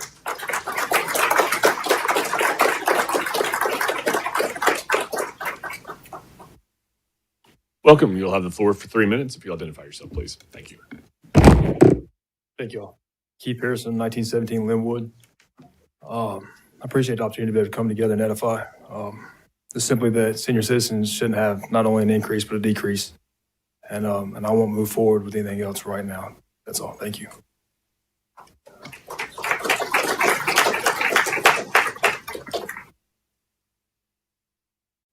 Good evening, Mr. Mayor and Council. My name is Tim Mullen, 302 Cadet Court, Spring Hill, Murray County resident. I have lived in Spring Hill and Murray County for over 30 years, and I've seen firsthand how the growth has shaped our community. The infrastructure strain that we're experiencing here in Middle Tennessee did not happen overnight, and it should not surprise anyone. In 2007, I ran for city council in Spring Hill as alderman, advocating for smart and controlled growth.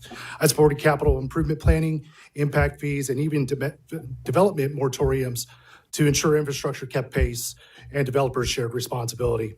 Those ideas were unpopular at the time, but today we are living with the consequence of failing to plan ahead. Now, instead of thoughtful regional solutions, we are rushing to catch up.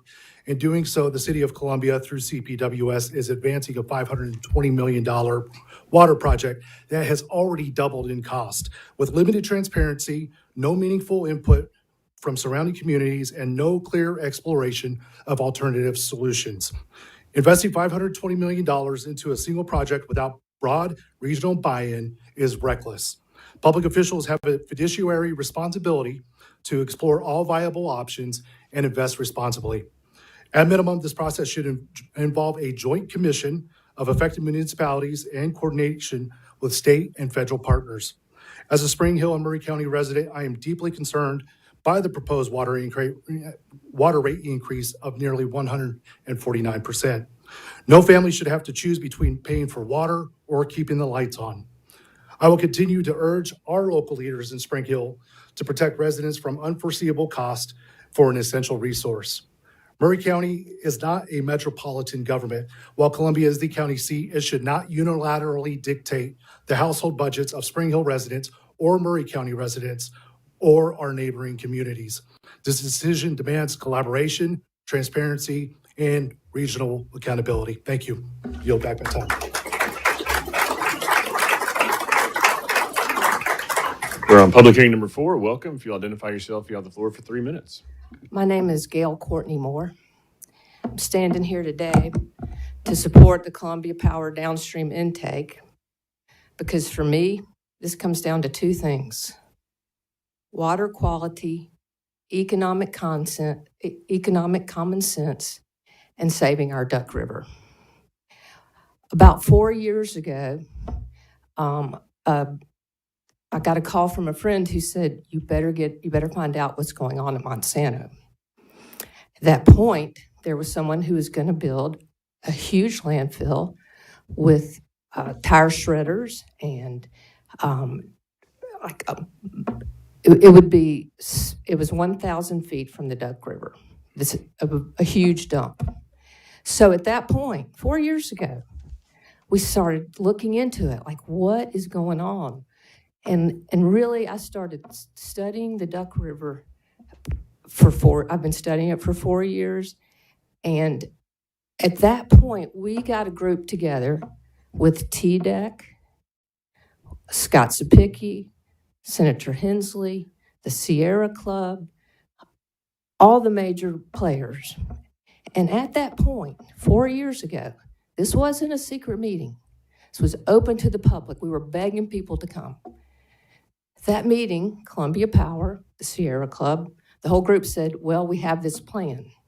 And it is that there will be an outtake at the Williamson County line. This is not anything new. This is not a secret. No one has been transparent.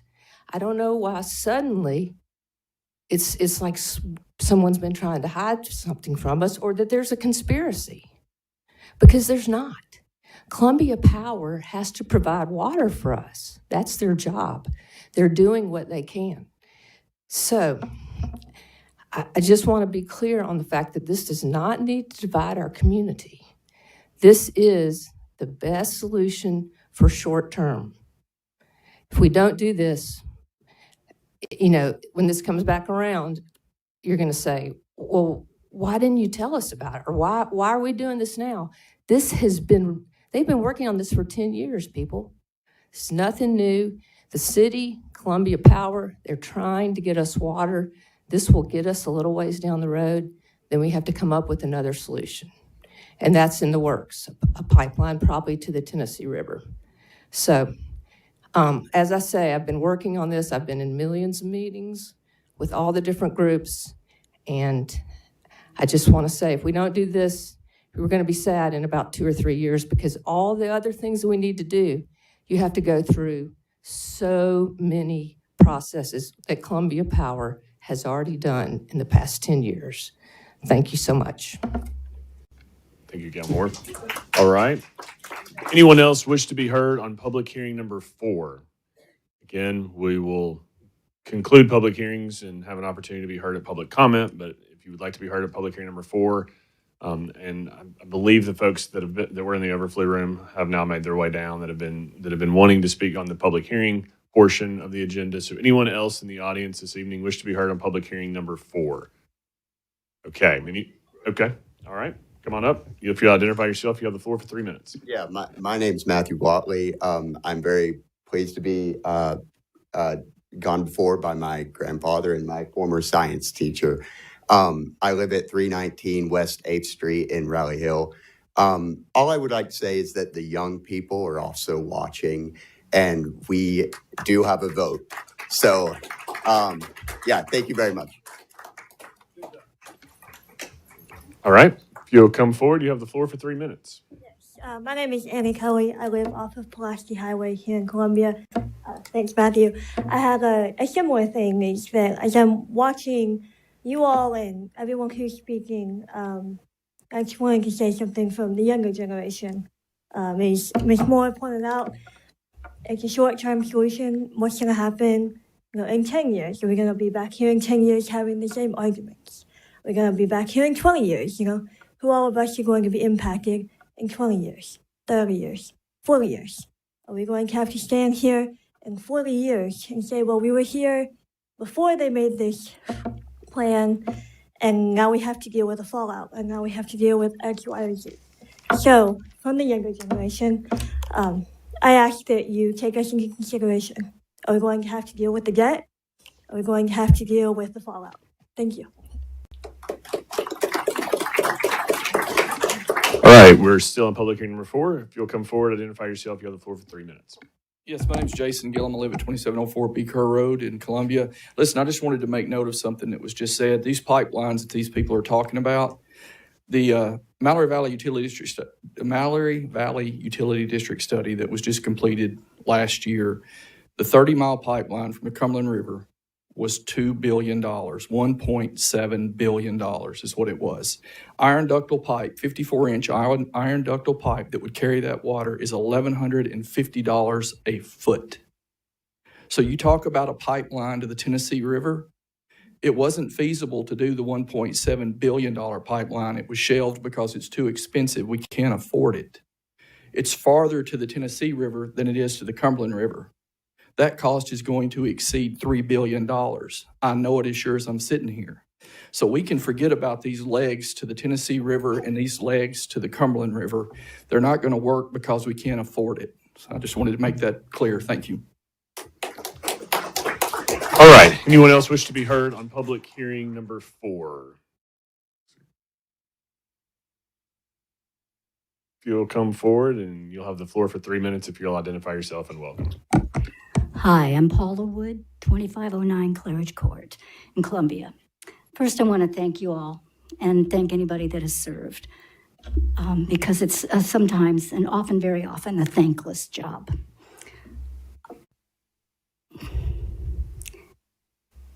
I don't know where to start, but I guess in my heart, I want all of us to have water. We need water for life. I need living water for my heart. We need physical water for our bodies. I really think we opened our home and asked people to come. I can actually say this with Brian McKelvey for almost 7 years, and he's a man of integrity. I didn't always agree with him, but if he was wrong, he'd come and he'd apologize. I have to say he wasn't very often wrong, but I'm not his wife. But one thing, I opened up our home and we had CPWS, we had Mr. McKelvey there. 3 people in our neighborhood showed up. So I can identify when somebody says, I've been working on this for a long time, and I know the issues. I don't know the issues. I've been a resident for over 30 years in Spring Hill and in Columbia. But I know we have issues, we have growth. Too much growth for a lot of us. And I worry for our farmers, and I worry for our retired people, and I worry for my grandchildren because there's going to be so much coming. But you know what? I need water. I want water. The one thing that I heard tonight was from Representative Sapecki. If we could stall this vote, and for a few other people, if we could have more input and listen. I know the people at CPWS have been doing this since 2015. They have worked a long time. They have all kinds of land use, the local, state, federal agencies that they had to do reports for, that they had to pay for. They spent $32 million in 7 years, from my understanding. We are going to spend a lot of money. And I don't know about y'all, but my cost of living goes up every year. And I think I'm going to have to apply at Walmart when they open up that grocery store on 31, if you can get down 31. In Spring Hill, we proposed, years ago, I was on the Park and Rec Commission for a short time, and it wasn't the Parks and Rec show you see on TV. But the biggest thing was that there was a showing a need to have more streets and available. It took 15 years to develop Kedron Road in Spring Hill. It's taken a long time to get our water. I'm just concerned that if we do have a drought, if we do have a natural disaster, we will not have enough water. But I do think we need to take a couple more months and listen. I don't agree with the pause for the dam or for this Governor Lee. This has been going on too long. There's already Thank you, ma'am. things that we need. Thank you for listening. Anyone else on public hearing number 4?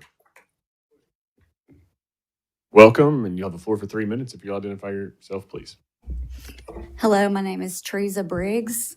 I live on Pulaski Highway. I am a 3rd-generation native of Columbia, Tennessee.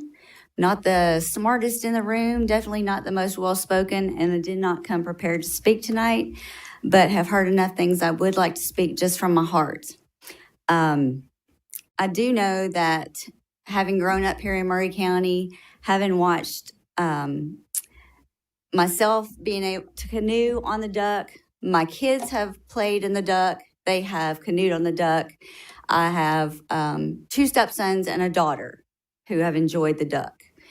And the growth has been excessive. It's come without warning. A lot of us have not enjoyed the growth, even though growth is a positive thing when done properly. I know that there is alternative ways that we can make this happen. I also know that this could possibly work if we have had transparency. I think that it was spoken earlier. We could have meetings to inquire about this, to ask questions. That would be a fabulous idea. The Columbia Dam project is offering weekly sessions to ask questions and talk about their project. There's been transparency. It's been open. We've been able to talk about it. They're having a feasibility study. Why can't we do the same with this project to allow? As citizens, just in our great country, we have so many government officials who do not offer us transparency. In our small town, Columbia, Tennessee, that is where our citizens would most expect transparency. We want to see our elected officials give us trust and respect. We put you in office. We would like to see you listen to us. We're asking for you to pause on this and answer some questions for us. Thank you.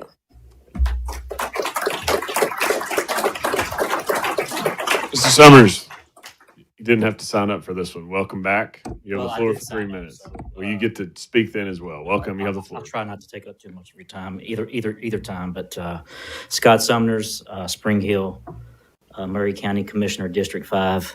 It's good to see Mr. McCullum, Mr. McKelvey, both neighbors of mine on the commission. Sorry, Brian, but Carl was more fun than you. A couple things I'd like to talk about. One is I think a pause is warranted.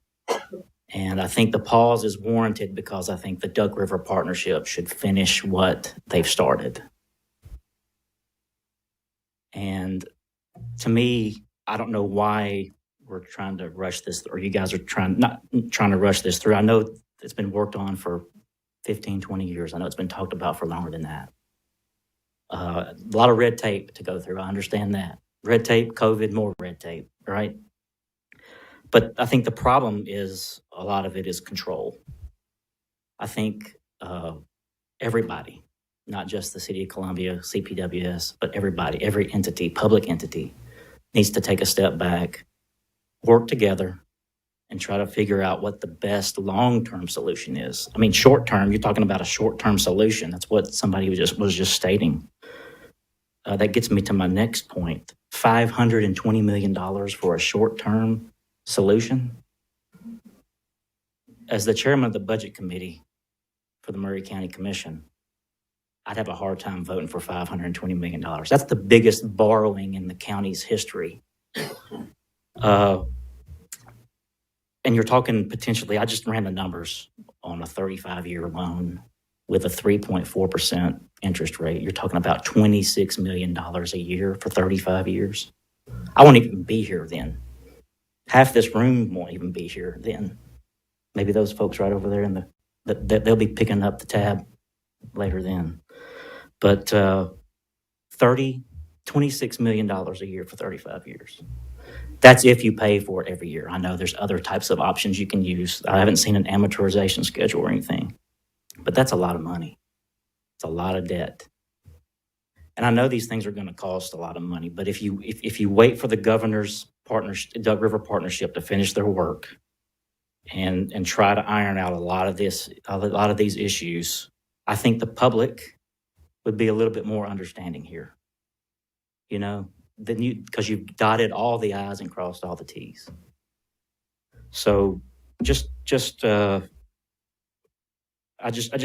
felt like I needed to say something tonight, because I don't typically get in the city's business, and y'all don't get into our business. But I represent folks that are being disenfranchised. They don't get a say in this, but yet their water bills will go up. They don't live in the city limits of Columbia, they live in the county. And some live in Spring Hill. I just wanted to put my 2 cents in there and speak for them as well. Thank you. Thank you, Ms. Summers.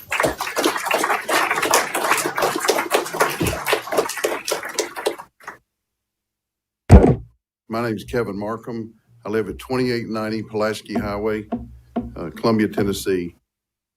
I am a commissioner in the 9th District in Murray County, and I almost hesitate to say that because I have represented my constituents.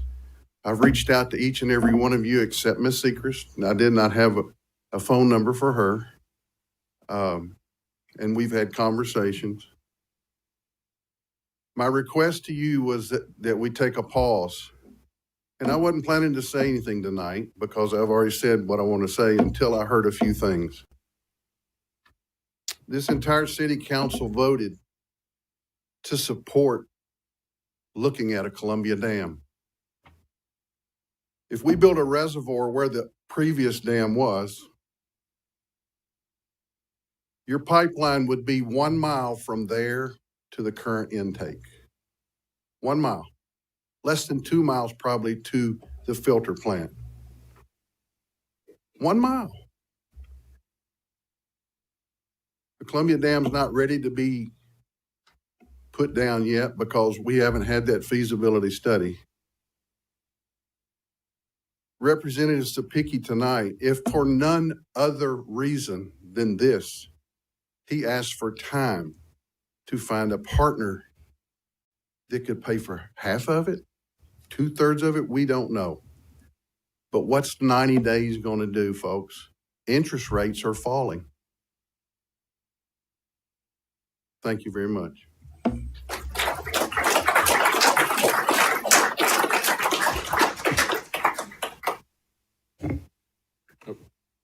Welcome you on the floor for 3 minutes. My name is Andrea Stavropoulos. I live at 212 Sewanee Circle. Good evening. I'm here tonight because the ratepayers of Columbia and Murray County, people who have no representation on this council, are being asked to absorb a $520 million debt for the crisis that's been building for years. The public deserves clarity about how we got here, about the network of overlapping roles that have shaped the decisions leading to this moment. The Ultium project events this in reverse. The plant was announced in 2021, construction began the same year, and by the time the county commission voted in 2023 on Resolution 102329, it stated the county and the municipalities are not party to the new pilot documents. That effectively removed elected officials from the negotiation process and placed authority with an appointed board, the Murray County IDB.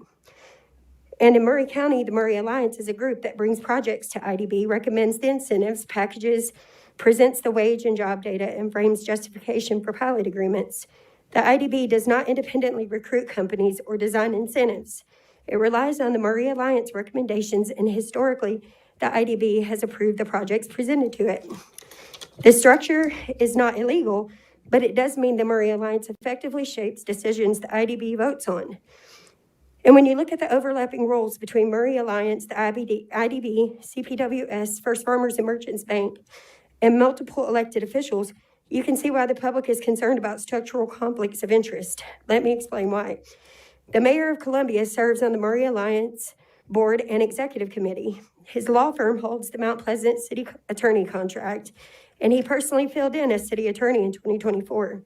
His employee, the current Mount Pleasant city attorney, also previously worked for Hardin Parks, Carter and Kelly, the same law firm the mayor began his law career. At that firm, Judge Russ Parks was a senior partner, and Parks and Dalton Munger, the mayor's former partner, served together on First Farmers and Merchants Advisory Board. Munger later moved to the First Farmers and Merchants Board of Directors. Dr. Krista Martin, the mayor's former vice mayor, serves on First Farmers and Merchants Board of Directors and CPWS.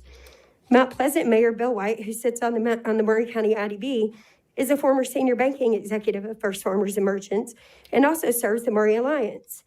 According to public filings, the mayor's statement of interest has a personal loan to First Farmers and Merchants. His congressional campaign filings list First Farmers and Merchants as the depository. His donor list includes First Farmers and Merchants top executives Don Moore, Robert Krimmel, and Brian Williams. First Farmers and Merchants has also served as the government depository for Columbia, Mount Pleasant, and Spring Hill. None of these facts are prove wrongdoing, but together they show a tight overlapping network of influence surrounding the very entities that shape the decisions leading to this $520 million debt. Ratepayers deserve to know whether these decisions were made with full transparency, independent oversight, and clear separation of interest, because they are the ones being asked to pay for what you guys are asking us to pay for. Thank you. Thank you. Welcome. You'll have the floor for 3 minutes. If you'll identify yourself for the record, please. Thank you, Mayor. My name is Jamila Brown, and I'm a longtime resident of Columbia, Tennessee. I stand here today to express my deepest disbelief and concern over the way members of the Columbia City Council have been verbally attacked on social media in recent weeks. What has occurred goes far beyond healthy disagreement and civic debate. The publishing of council members' home address, both online and through the mail, is alarming and dangerous. The actions appear to incite hostile and unrest against individuals who are simply carrying out the responsibilities entrusted to them by our community. No elected official, and I repeat, no elected official, regardless of how one feels about their vote, should have to fear for their safety or the safety of their families. The bullying directed to the city council members who voted yes on the Columbia Power water rate increase has been extremely troubling. One council member who is my council member for the 3rd Ward, along with Mayor Motor and Vice Mayor McBroom, was placed on a cartoon that invoked painful reminders of a time in history where degrading cartoon characters was used in newspapers to dehumanize people. While this issue is not about race, it is about respect, dignity, and doing what is right for our community. In September, hundreds of people gathered around the courthouse proclaiming that the death of a political activist brought them closer to Christ. I asked sincerely, what happened? Because the behavior we are witnessing now, it is not Christ-like. Public humiliation, threats, harassment, and intimidation do not reflect love, grace, or compassion.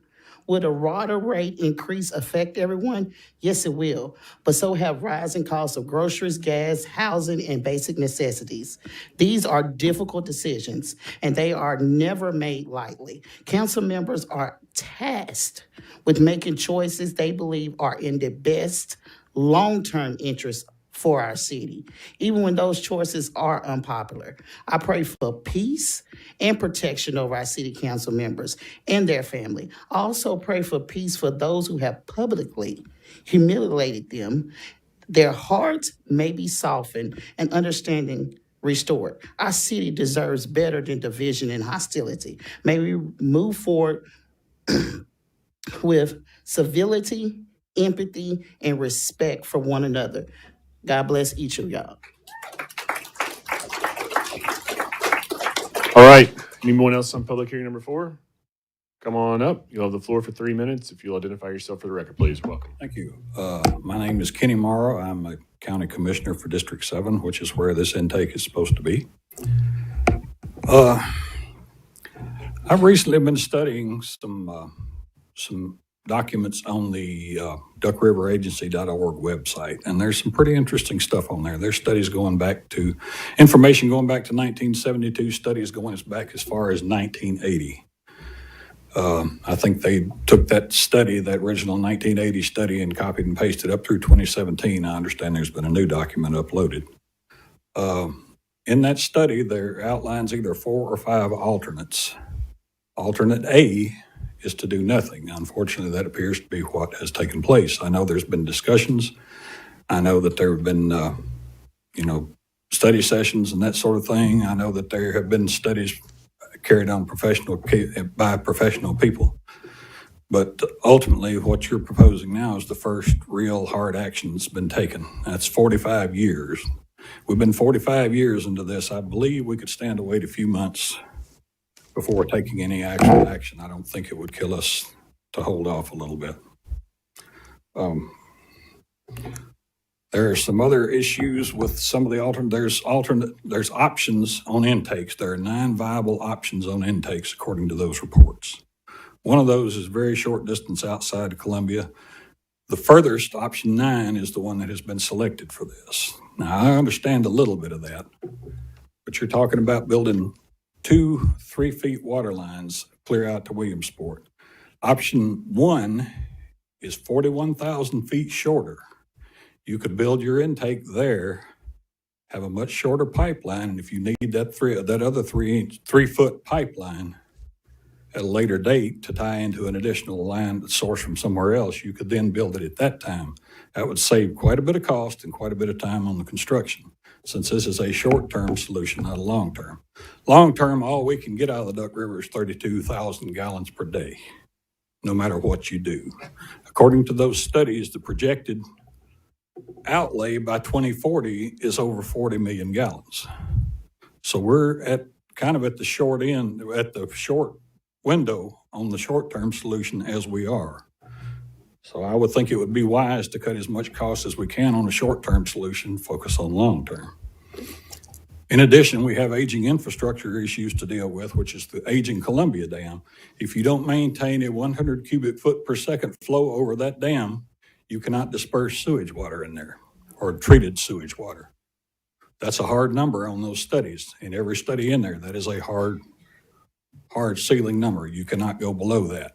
If you get below that due to drought or flood or whatever, you cannot discharge your treated water.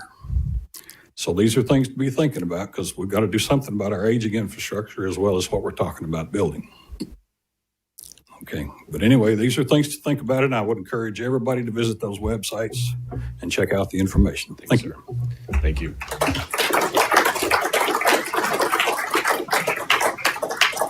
My name is Chris Wong, 3010 General Forest Drive in Columbia. Thank you for giving me this time, Mayor, Vice Mayor, City Council. Appreciate you listening to us. I think for me, the only thing that I would like to bring up is, I came from New York City and from Seattle. Don't throw stones at me, y'all. And I worked on Wall Street, and I've been in the technology world for the past 20 years. And one of the folks that we followed and we've been influenced by is an American entrepreneur named Peter Thiel. And Peter Thiel wrote a book that has sort of been the Silicon Valley mantra, which is why build a business where you have to compete with a bunch of other businesses when you can build a monopoly. Because monopolies can control pricing. During COVID, if you're a social media platform like Facebook, they can silence you because of differing values. So in many ways, that's why I moved to Columbia and Murray County. So I think outside of all the things that people have raised, I think what's still important that we need to talk about eventually is, why would I want to give Columbia Water all the power? Why would I want that to be the $520 million bet?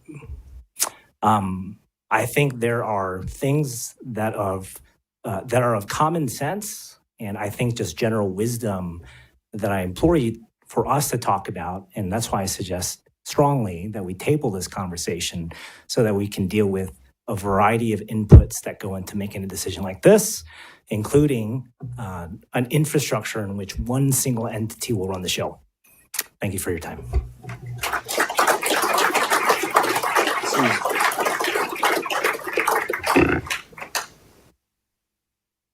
Public hearing number 4, welcome. You'll have the floor for 3 minutes. Yes, Larry Hampton of 101 Bandywood Court. I come from another city. I retired 2 years ago from another city.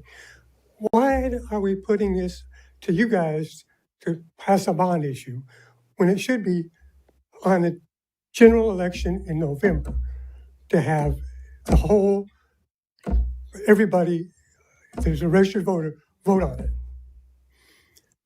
And I'm said it like I said, I come from a city government where on projects like this, they had the consultants had numerous public meetings with citizens with maps, drawings, and all this information for the public for months in advance. This is ridiculous that you guys are making this decision without those public meetings where you have the engineers and the consultants here to talk to the public. And let them ask the questions and then come back with and usually most of them consultants have 2 or 3 designs or solutions to see which one fits the best for people to talk to. That's all I got to say. But you need to really think about that in going forward as a city council. And I come from a city that was a lot larger and that had a smaller council then, but they took the citizens' word and worked on it. Thank you.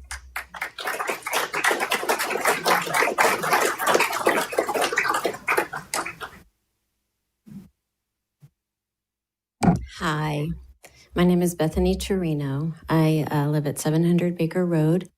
I just realized sitting out there that even though I signed up for public comment or public whatever the difference is, I could try twice to say what I'm trying to say. If I get it out right now, I don't have to stay and wait. I'm in the middle on this. And the thing is I wasn't going to come back tonight, but I've been accused of being political. And that is the last thing, if anyone knows me, that I am. I have friends on both sides. I have a friend up here, Cheryl Seacrest, who I love. I have a friend, Brian McKelvey, who has answered every single question that I've ever wanted to ask of him. And I respect both of them and was thrilled when both of them decided to run for city council. Now, you got here a little different way, but that's okay. But what I'm trying to say is it struck me so hard when someone thought that I was here because I was tricked to be here.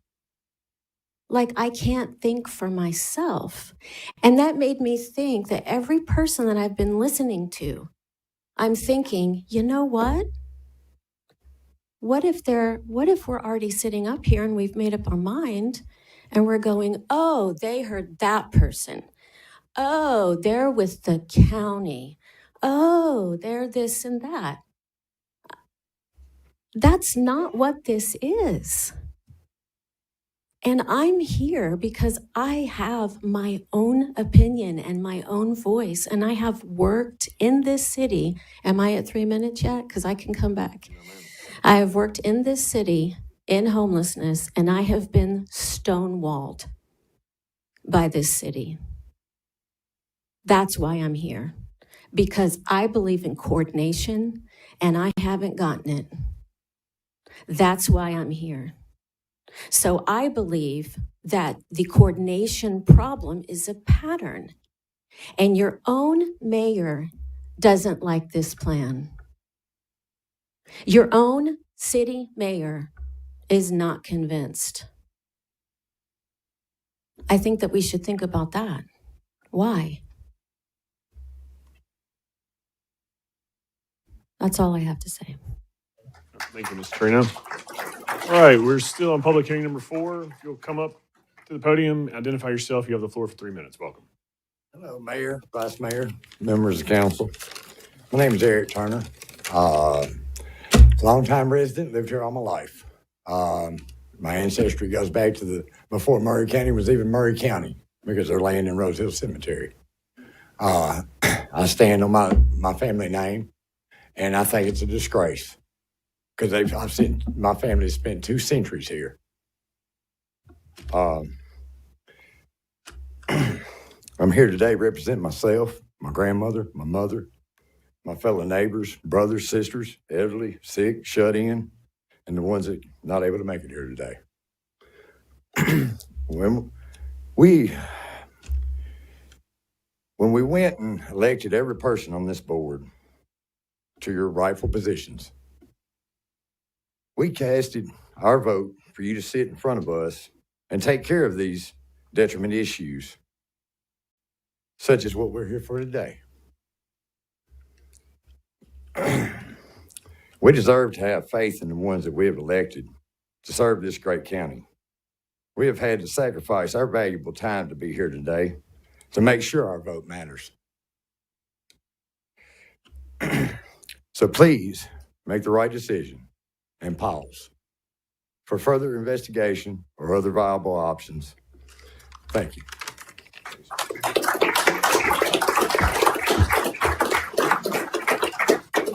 All right. Public hearing number 4. Come on up, sir. If you'll identify yourself, you'll have the floor for 3 minutes. My name is Tom Peebles. I'm a citizen, a resident of Nashville now, although, Mayor, you know that I practiced law here for 17 years. I am the chairman of the board of the Duck River Agency, and I feel old tonight. I looked over at Jeremy Alsop, and he was a little punk kid of my next door neighbor when I was growing up here. Bruce Peden, I've known for 40 years, practiced law with. He's a very fine lawyer and honest, straightforward lawyer. Gail Courtney Moore, her father, was my partner here for many years. It's sad coming down to Columbia. I used to come when I was a little child to Christmas to see all the development that's happened. It used to be maybe the most beautiful drive anywhere from Nashville down the Columbia Pike. Things have changed a lot. Climate's changed a lot. Back when the Columbia Dam, it was decided that it was going to be torn down. It was provided by Tennessee Valley Authority. TVA came up with some solutions as to what to do about a problem that they saw even back then, 30 or 40 years ago. That was that Columbia was not going to have enough water. So one of those solutions was to put this outtake below Columbia because there's so much more water below Columbia than there is here, where there's a pinch point. And make no mistake about it, Columbia is in danger. Because if that pinch point is reached, Columbia is in serious trouble. This is the best solution to that problem, the outtake below Columbia. It's been studied and studied and studied and studied. It is the best solution. It's what in the best estimate of the Duck River Agency needs to be done. And I'm here to support that. Thank you. Thank you, Mr. Peebles. All right, I'm still on public hearing 4. If you'd like to be heard on this matter, please come forward. We see you have at least one more walking up. Come on up. You'll have the floor for 3 minutes. If you'll identify yourself for the record, please. Welcome. Thank you. Thank you. My name's Dale McAllister, and I live on North Hardin Drive, Ward 5. I'm asking that we pause on this a little bit so we can get some more. There's got to be some more possible solutions out there. So that's where I'm at. I'm asking for a pause. We don't have to stop it or anything, just pause it for a while. Think about it. So thank you.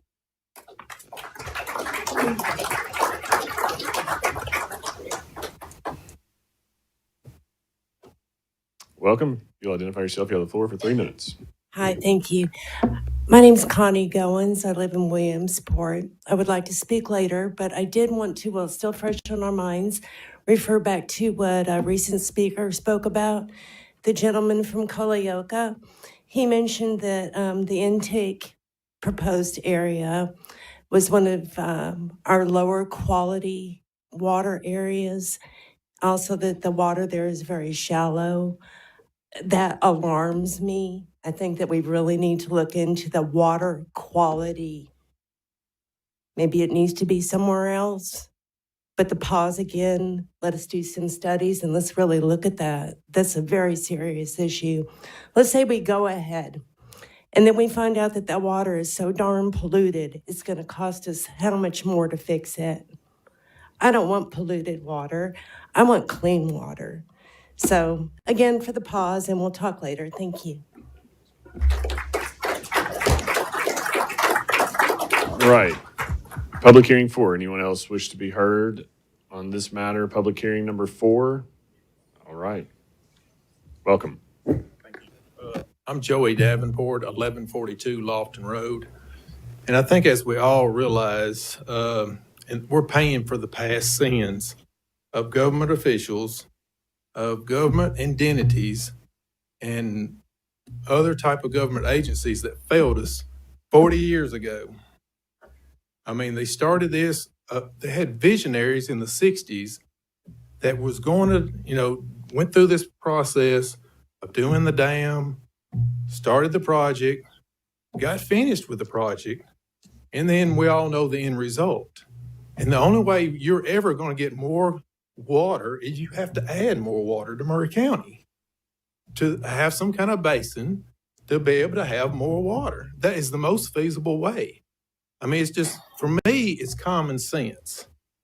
But we went on, I've been to every one of these meetings and I've listened to a lot of the concerns and the things that's happened.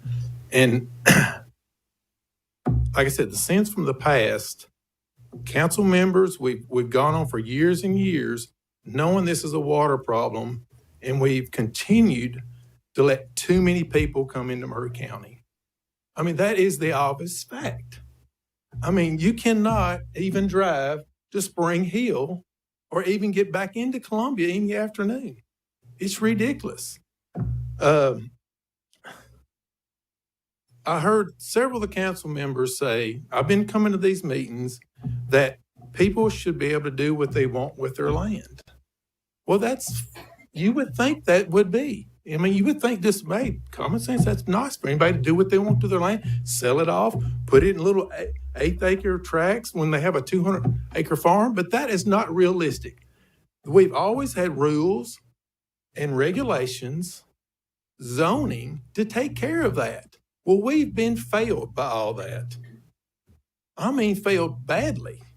We knew we didn't have the water for all these people, but we went ahead and issued out all this zoning, created a population that we cannot sustain.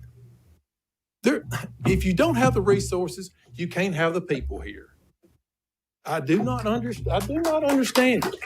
And then we're faced with this problem that if I have an empty glass of water and I have a full glass of water, what does it matter if you can't afford that full glass? It's no different than the empty glass. So this is something, it's very serious. We are going to have to step back and look at all the options. I've heard many options here that's better than what I've heard from Columbia Power. It's just got to take time to pull all these things together. I just wish you would do that. Pull all your resources together and let's make a good common sense decision and don't create more sins for the future, for our future people. Thank you very much. All right, public hearing number 4. Anyone else wish to be heard on public hearing number 4 from the audience? Seeing none, recognizing we will have the opportunity of public comment. Anyone on council wish to be heard at this time on the public hearing? Hearing none, entertain a motion to close public hearing number 4. Motion's been made, properly seconded. Any discussion on the motion to close public hearing number 4? Hearing none, Mr. Jablonski. Mr. McCullen, Mr. Huffman, Ms. Sechrist, Mr. Marshall, Mr. McKelvey, Vice Mayor McBroom, Mayor Mulder. Aye. Public hearing number 4 is now closed. Next matter, public hearing number 5, public hearing on ordinance number 4571, an ordinance to amend ordinance number 4400, the same being the zoning ordinance of the city of Columbia, Tennessee, by de-annexing properties located off of Darks Mill Road, being tax map 52, parcels 38.03, 38.05, and 38.06, and tax map 66, parcels 1.01, 1.02, and 1.03. Anyone in the audience wish to be heard on public hearing number 5? Seeing one, welcome. You'll have the floor for 3 minutes. Thank you, Mayor Mulder. Justin Batt, resident 2311 Darks Mill Road. We're also representing True South Farm, our business located there, the Crouches and the Dransfields, and 2 other adjoining properties that are requesting de-annexation. This committee's already heard this issue. We've gone through the planning as well, but wanted to one more time just state the issue and the cause. 2311 Darks Mill Road, originally the West family owned it and built it years ago. It was over 1,400 acres. And back in 1989, the property was approved after being denied twice for eventual planned unit development that the mayor at that time finally approved for 2,400 rooftops. It was never developed. It sat in the PUD all these years. The property was split up, divided up. The Crouches and the Dransfields were the two daughters that grew up there. They have property that's still adjoining. And then we bought the property in 2020. That planned unit development is still sitting there. We're on an island out in the middle of nowhere in Murray County. We're not in the city. We have 0 city services, none whatsoever from the city. And so it was great to listen to all the talk before us because we don't have Columbia Power and Water. We have county water. And so our request for de-annexation is just that we are not a part of the city. We're on an island out there, and we're requesting that our properties all be de-annexed and the PUD be removed. All right. Thank you, Mr. Batt. Thank you. Appreciate you being here. Anyone else want to be heard on public hearing number 5? Hearing none. Anyone on council wish to be heard on public hearing number 5?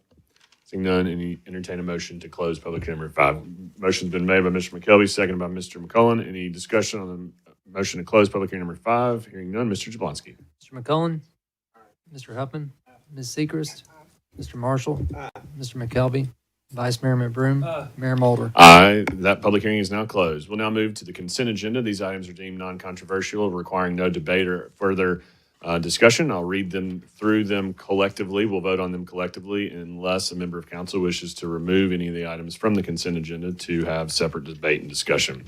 7 point. I'd like to pull out 7.2. Okay. We will pull out item 7.2 from the consent agenda. Item 7.1, approve disbursements for the month of November 2025 in the amount of $4,704,985.91. Item 7.3, acknowledge receipt of Form CT-0253, report on debt obligation for water system revenue anticipation note series 2025. Item 7.4, approve and authorize the mayor to execute the end user license agreement between the City of Columbia and Local Government Corporation. Item 7.5, acceptance of the railroad and utility ad valorem assessments for the tax year 2025.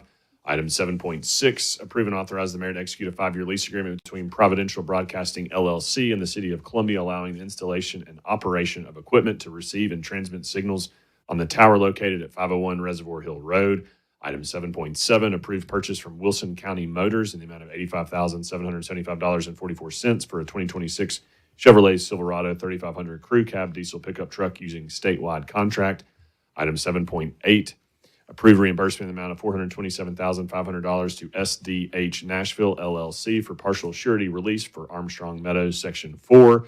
And item 7.9, approve and authorize the mayor to sign change order number 2 between the City of Columbia and Water Management Services LLC for materials installed to connect to the existing force main elevation for the Carters Creek Force Main Relocation Project in the amount of $47,648. That is your consent agenda, item 7.1, and then items 7.3 through 7.9. Entertain a motion to approve the consent agenda. Motion's been made by Councilmember Huffman. Properly seconded by Councilmember McKelvey. Any discussion? Hearing none. Mr. Jablonski. Mr. McCullen, Mr. Huffman, Ms. Seacrest, Mr. Marshall, Mr. McKelvey, Vice Mayor McBroom, Mayor Mulder. Aye, the consent agenda is approved. We're now back on item 7.2. Acknowledge receipt of Form CT-0253, report on debt obligation for water system revenue anticipation note series 2023 extension. Councilmember Huffman. Could I get Mr. Harden come up here, if you don't mind? Mr. Harden, if you come forward, please. Okay. With this, how soon are y'all planning on paying this $30 to $40 million off? Is this the revenue anticipation note? So this is just the form that goes to the comptroller. I understand that, but Yes. it's still a note to be paid back. Yes, the December 2027 is the maturity date on this revenue anticipation note. So if this, tonight, if this were to not be passed, then we would take that out in municipal bonds. If this vote were to be passed, it would be taken out by the WIFIA funding. Okay. All right, thank you. All right. But y'all plan on paying it off if the $500 million passes tonight, you're gonna pay that off. Yes, sir. It would be immediately taken out with WIFIA funding. Thank you. All right. Any other questions for members of CPWS on this matter? Hearing none, entertain a motion on item 7.2. Motion's been made, properly seconded. Any discussion further on item 7.2? Hearing none, Mr. Jablonski. Mr. McCollum, Mr. Huffman, Ms. Seacrest, Mr. Marshall, Mr. McKelvey, Vice Mayor McBroom, Mayor Mulder. Aye, that item is approved. No items under Section 8 Administration. So moving on to Section 9 Resolutions. Item 9.1, Resolution 2601, a resolution accepting ownership and maintenance of the traffic signal as well as roadway improvements at Nashville Highway and Honey Farm in the city of Columbia. Motion's been made, properly seconded by Councilwoman Seacrest. Any discussion on item 9.1? Hearing none, Mr. Jablonski. Mr. McCollum, Mr. Huffman, Ms. Seacrest, Mr. Marshall, Mr. McKelvey, Vice Mayor McBroom, Mayor Mulder. Aye, that item is approved. Next item, 9.2, Resolution 26-02, tax corrections. Motion's been made and properly seconded. That item, 9.2, any discussion? Hearing none, Mr. Jablonski. Mr. McCollum, Mr. Huffman, Ms. Seacrest, Mr. Marshall, Mr. McKelvey, Vice Mayor McBroom, Mayor Mulder. Aye, that item is approved. Next item. Next item, 9.4, resolution number 2604, resolution to accept the ownership and maintenance of sewer improvements serving Seven Brew. Motion's been made and properly seconded. Any discussion on item 9.4? Hearing none, Mr. Jablonski. Mr. McCollum, Mr. Huffman, Ms. Seacrest, Mr. Marshall, Mr. McKelvey, Vice Mayor McBroom, Mayor Mulder. Aye, that item is approved. That completes the resolution section 9. Now to section 10, ordinances, beginning with item 10.1. Second consideration on ordinance number 4563, an ordinance to amend ordinance 4400, the same being the zoning ordinance of the city of Columbia, Tennessee, by adopting the. Did I skip 9.3? We skipped 9.3. Something felt off on that. Thank you. Let me go back to 9.3. Resolution 2603, a resolution to accept the streets and drainage improvements serving Morgan Meadows subdivision phase 3 for ownership and maintenance. I apologize for that. I'll make the motion to approve item 9.3. Properly seconded. Any discussion?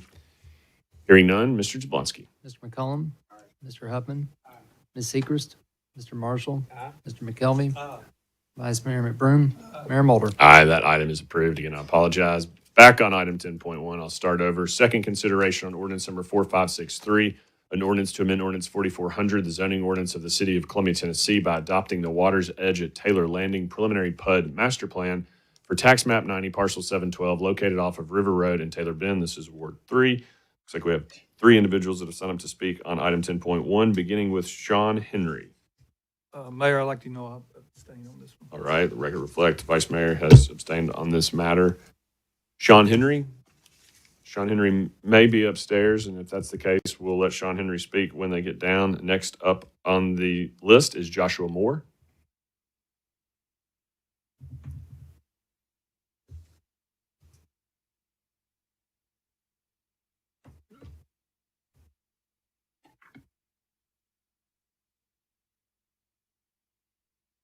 Joshua Moore, I was wondering if I could have like 1 extra minute.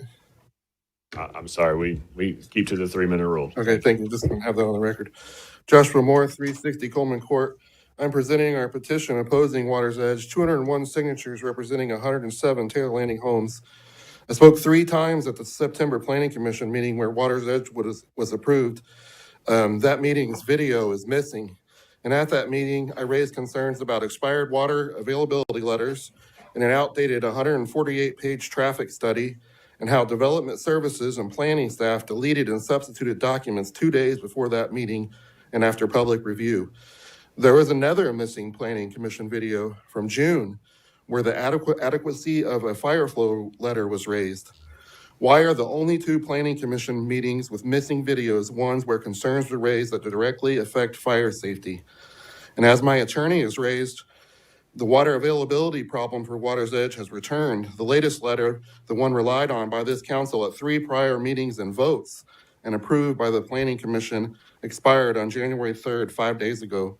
So is the city council going to allow developers and city staff to delete and substitute documents again without Planning Commission or public review after approvals and votes in September, October, November, and December that relied on that water letter? Water availability is not just a technicality. It determines whether there was adequate flow in the event of a fire. And this is not hypothetical. Just 2 weeks before Christmas, one of our homes suffered a structural fire. A family, including 3 children, lost everything. And at 5 p.m. earlier today, Channel 5 aired the first part in their follow-up investigation, and I encourage you to watch it when you get done here. In the Missing September video, I publicly exposed that the city issued certificates of occupancy for nearly 1/3 of Taylor Landing homes without required HVAC inspections.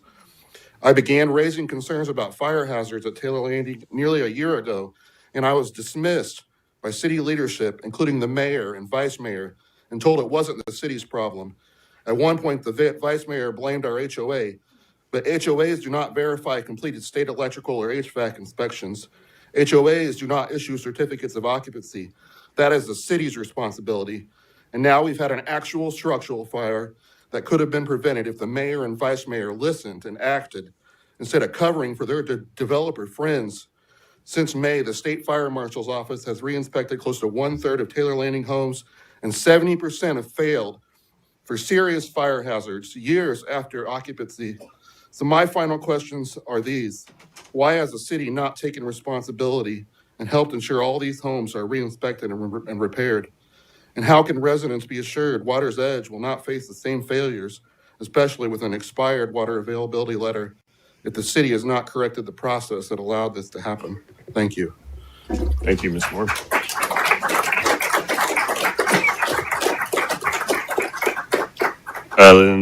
Did Sean Henry make it back?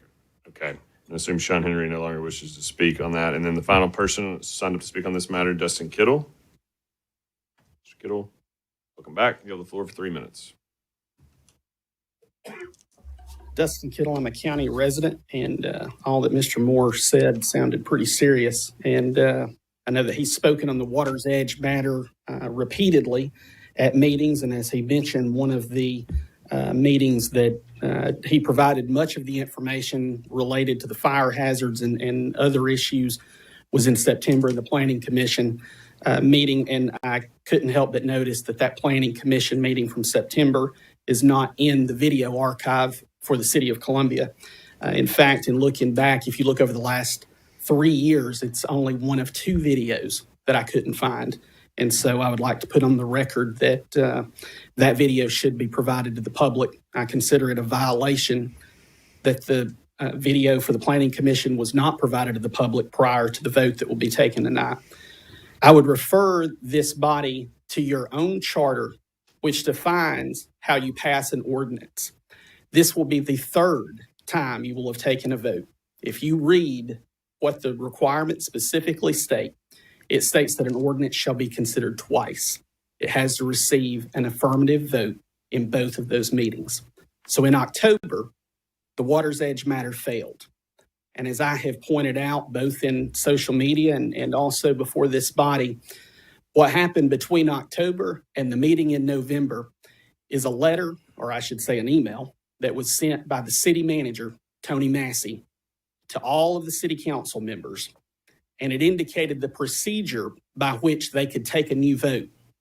But I would question that procedure, and so would Robert's Rules of Order, and so would case law, because you cannot have a reconsideration if it's brought outside of the meeting that it occurred in. And again, I would go back to that definition of what an ordinance is, to where you have 2 bites of the apple. I can't help the fact that you guys couldn't get on the same page and vote in favor of it in October. And let me point out one other fact.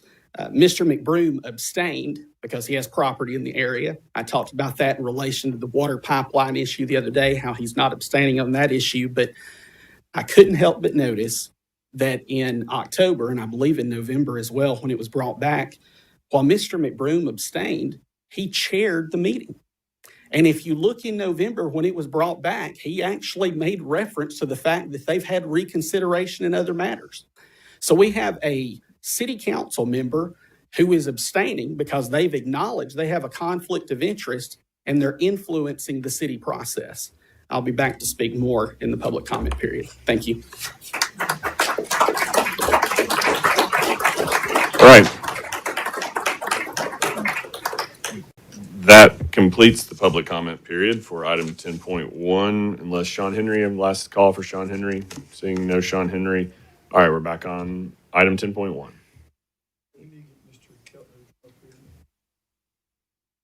Mr. Massey, Mr. Paul Keltner, if you could come to the council chamber, please.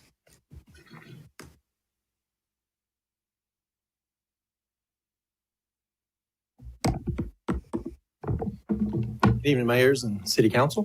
Mr. Kellner, I guess maybe if you could just provide a quick overview of sort of the procedural posture of this matter on second consideration. Sure. So we've kind of gone over this a little bit, but just kind of a short history on where we are today with it. So this property has seen quite a few different versions of plans throughout the years, from general commercial to medical hubs to subdivisions. And that's where we're at today. So the original plan was done in 2019 for this particular piece of property for the preliminary PUD master plan. This is a planned unit development on this particular 5-acre tract. The final PUD master plan came in a year later, but no construction had commenced. And so after 3 years, the final PUD master plan expires. So the applicant at this time is requesting to bring that preliminary PUD back. They have revised it some. They've gone down from 135 units down to 94 units, I believe is what the count is. Yes, 94 units. They've had introduction of townhomes as well as apartments into this mix. It was originally approved for nothing but just apartments. We did go through all the process with regards to when the application came in with regards to development review committee, the different traffic studies, and then forwarded that to Planning Commission. It came before this body from Planning Commission as a 6-0 vote in favor of recommendation of approval of the master plan. Should this master plan move forward, then the applicant will then move forward to the Planning Commission with a final PUD master plan at that time. All right, any questions on procedure for Mr. Keltner? Councilmember Marshall. Oh, go ahead. I'm sorry. Does this meet all the zoning ordinances on this project? Yes, sir. So before you, PUDs are unique. PUDs basically create their own ordinance. They create their own designation, their standards. That's why it's a kind of an overlay sitting there. And that's what they presented here. So within the PUD MU, which is what they're applying under, they have met all the standards except for 2 items. One of those is a deviation in the frontage build out, which is a 56% versus the 60, which amounted to 1.5 feet of building width. That was approved by Planning Commission as being acceptable, as well as the window sill height. So in a PUD, and especially in a more urban type context, it wants the window sills, bottom of the heights, to be up at 5 feet. They're requesting to go down to 4 feet. That is something that's fairly common within staff approvals. But with this being a PUD, it went to Planning Commission. Planning Commission also felt that that was appropriate as a 4-foot height versus the 5 foot. But outside of that, all other standards have been met. Any other questions, Mr. Governor, Mr. McKelvey? So this proposed water line that's going through Taylor's Landing, is it going through Taylor's Landing through the main road or through the road easements?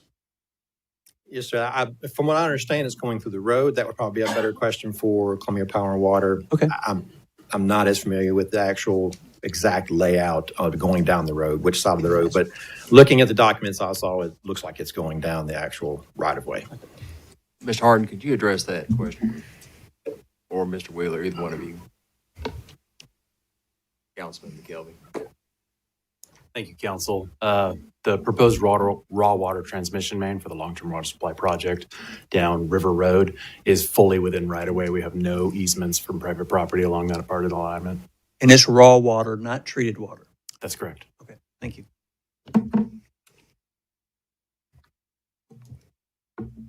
What about the water availability letter for this project? That was referenced earlier. I'm sorry, I missed some of the comments. Couldn't quite hear, but water availability, we had that going through the Planning Commission. Since that time, the applicant has gotten an extension through Columbia Power and Water to March of 26 for that. When you say extension through March of 26, that means that they have to commence what by that date? That is just for their water availability. So that is basically Columbia Power and Water saying we can support the 94 units.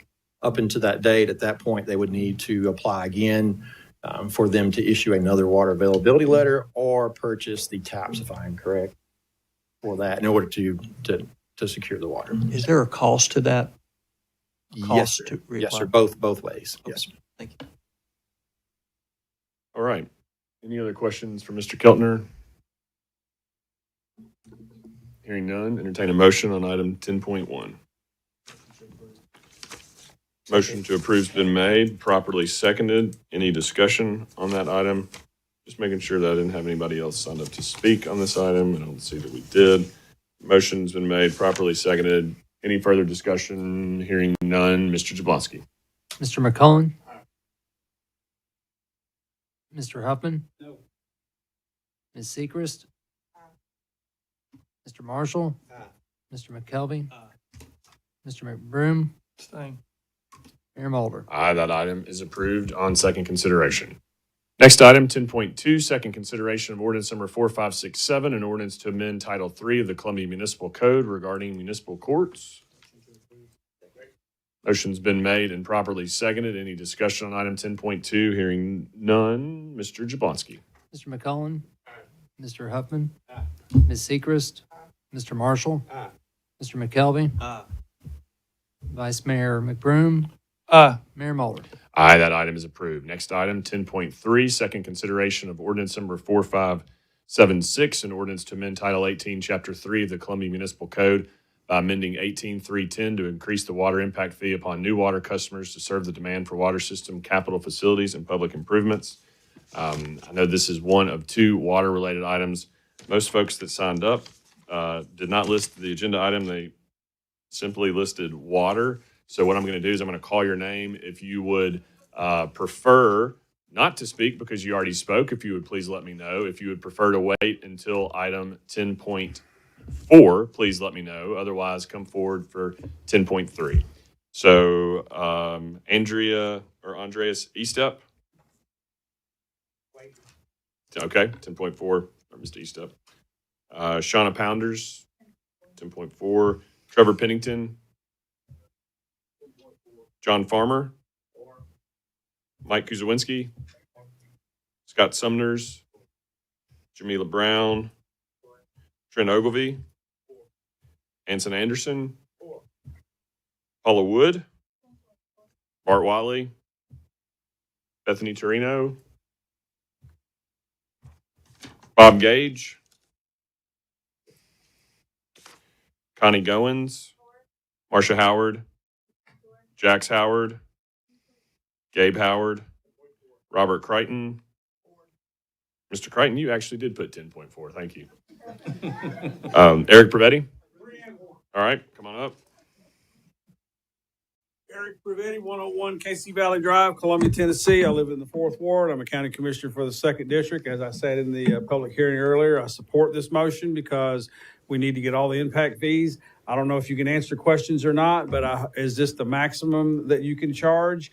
And this new development that you just passed after hearing everybody said that growth was the problem when we just added 94 more homes to the water drainage, are they going to be applicable to these new impact fees? So thank you. Thank you. All right. April Anderson. All right. Thank you. Wayne Romsberg. Sorry if I mispronounced the name. Jason Gillum. Tamara Sangster. To Lisa Hampton. Caliente Glenn. Mayor Butt. Amber Johns. Scott Sapicki. Ken Newell. Eric Turner. Andrea Stewart. Dave Webb. Tim Mullen. Andy Akshunas. Apologize if I mispronounced that. And Dale Pearson. Kyle Akshunas. Apologies again. Neil Blair. 10-4. All right. Denise Roddy. Rebecca Johnston. You're passing on 3 and 4. All right. Danny Coleman. Pass. 10-3. Danny Grooms. Robert Lacey. 4. And Krista Martin. 4. Okay, so I think that goes through all of the folks who have signed up to speak. Public comment section. If anybody signed up that did not hear their name, please let me know. Trying to make sure we err on the side of caution, ensuring everyone has the opportunity to speak on the matter that they came here to speak on, if they signed up to speak. So we're back on item 10.3, which is the water impact fee. Motion to approve has been made by Councilmember McKelvey, seconded by Councilmember Kenny Marshall. Any discussion on item 10.3? Hearing none, Mr. Jablonski. Mr. McCollum. Mr. Huffman. Ms. Seacrest. Mr. Marshall. Mr. McKelvey. Vice Mayor McBroom. Mayor Mulder. Aye. Item 10.3 is passed on second consideration. Item 10.4, second consideration of ordinance number 4577, an ordinance amending Title 18, Chapter 3, Section 18303 of the Municipal Code of the City of Columbia by replacing in its entirety present Schedules A and B and adopting and approving the following Schedules A and B. All right. Andreas Estep.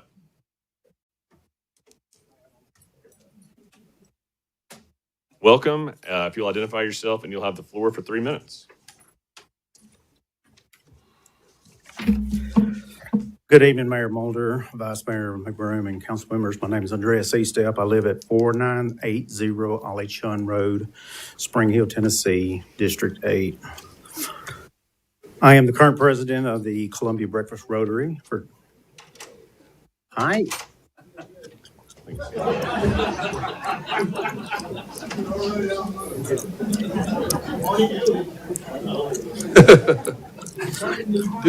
We will not charge you the time for that. All right, thank you, sir. Start over. Thank you.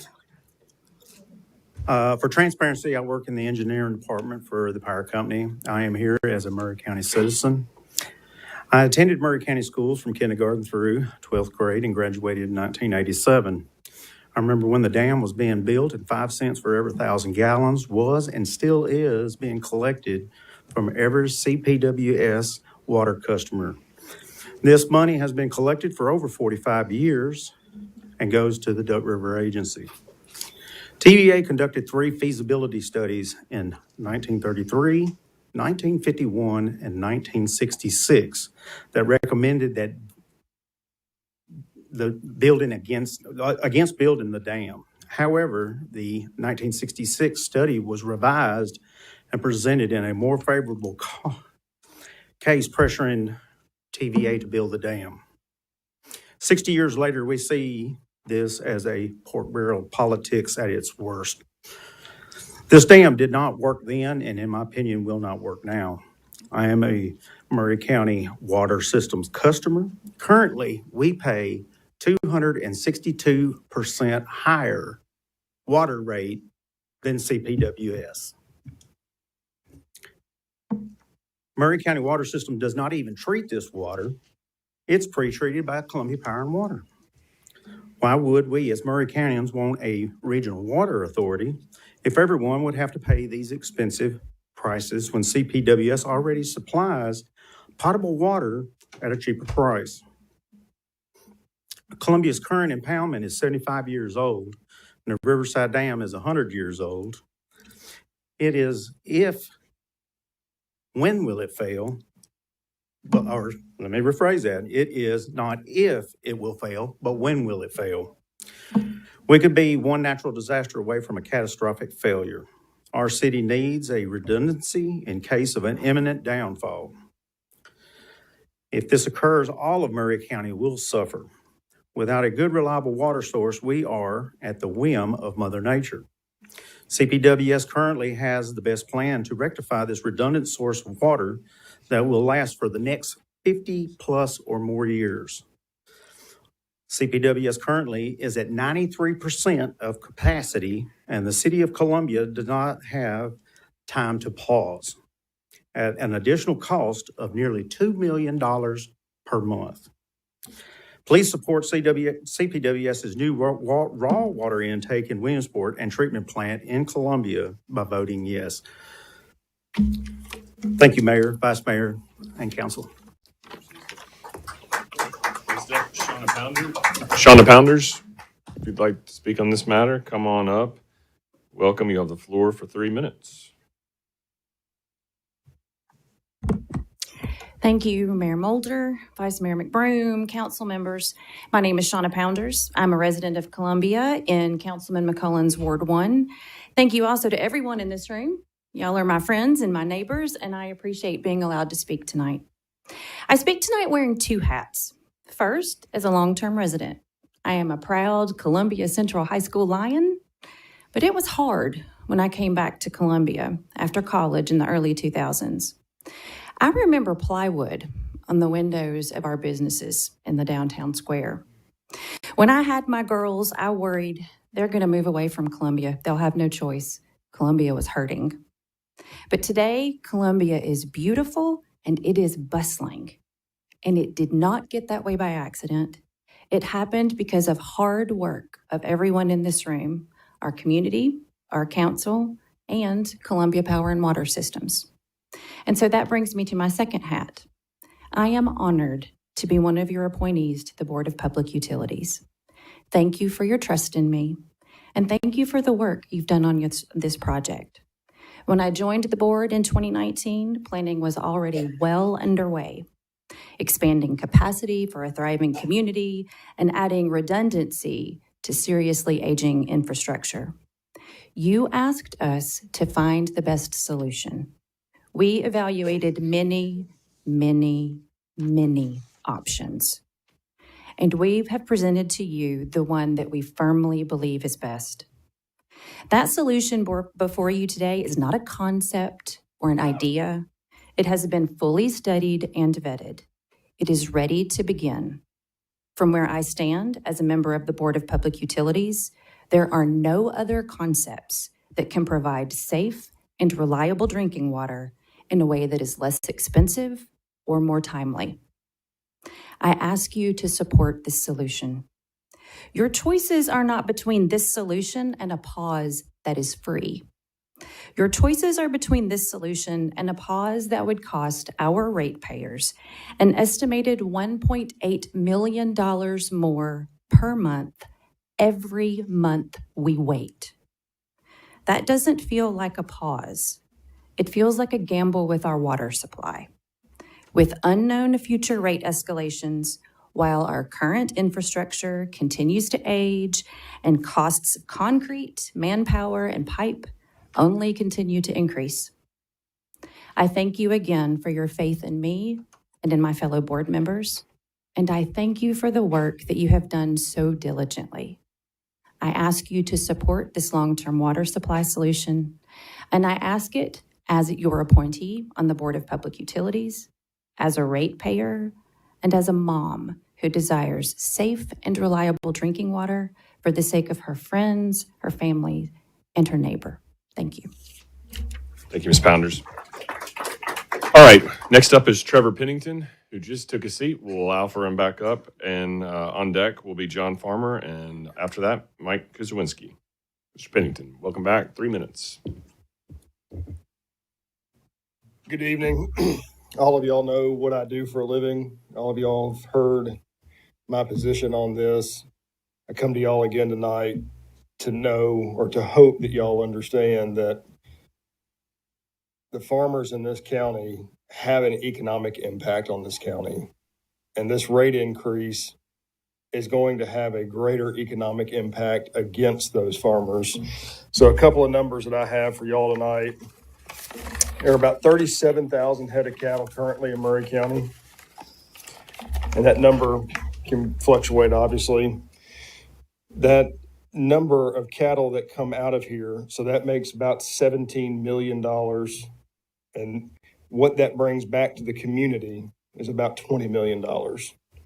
Overall, farmers and ranchers in this community bring about $389 million in, and we turn that into $459 million that we put back into the community. The families that live here, they shop in Columbia. They buy their water from Columbia Power and Water. Now, while I can't say how many of those farmers are actually going to go out of business when this rate increase hits its full rate in 5 years, but they will, because 90% of those cattle farmers in this county raise their water on city water, whether they buy it from Murray County Water Systems or they buy it from Columbia Power and Water. Those animals are fed water from a water that is fed from the city taps. And that increase, a farmer can't handle anymore.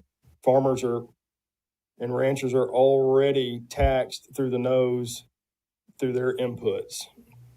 John F. Kennedy once said that farmers are the ones who buy everything at retail, sell everything at wholesale, and they pay freight both ways. And I guarantee you, we do that every day. The farmers that stick here, they will stick here because we are all resilient. We don't give up. And for y'all who call yourselves public servants, farmers are true public servants because we stand here every day to face y'all to ensure that every one of y'all sitting on this council and everyone that works for Columbia Power and Water has something to feed themselves and their families. It is not a want for us to want this increase to not happen. It is an absolute necessity that it does not happen to the farmers and ranchers in Murray County. Thank you. Next up is John Farmer. Mr. Farmer, welcome. You have the floor for 3 minutes. After that, Mike Kuzawinski and then Scott Sumners. Good evening. John Farmer, Greenwood Acres Drive, Columbia. I reside in Columbia. I've been a teacher in the school system for 30 years. I teach American government and civics. I encourage my students to become civic-minded, especially when it comes to local matters. I believe local government has much more impact on our day-to-day life than national government any day of the week. Each year, I require all of my students to write an email about anything that concerns them to any one of their elected representatives at any level of government. Many of you have probably received those emails. The first thing they say, and I'm going to piggyback off young Mr. Watley over here, the first thing they say when I give the assignment, those people don't care what we have to say. That's the first thing they say. Those people don't care what we have to say. Well, here we are. Do you care what people have to say? Okay? In a representative democracy, it is your obligation of elected representatives to serve the people by listening to their constituents and being responsive to their constituents and their concerns. There are members of this council who don't do that. They won't even return emails. And that isn't just on this matter. I've been sending emails to elected representatives of this council for years. Crickets. They just don't do it. Mayor Butt, Representative Sapicki summed it up beautifully on Tuesday's meeting. When in doubt, go with the people. The people have overwhelmingly been vocal that there needs to be a pause due to the tremendous cost involved in this project. Six people have spoken in favor of this. This room, I've been to all 3 meetings. This room is a microcosm. 6. I would imagine your email is about the same ratio. I'm going to end it with a quote by Ronald Reagan. The people tell the government what to do. The government does not tell the people what to do. The people are telling you to pause this project. Thank you.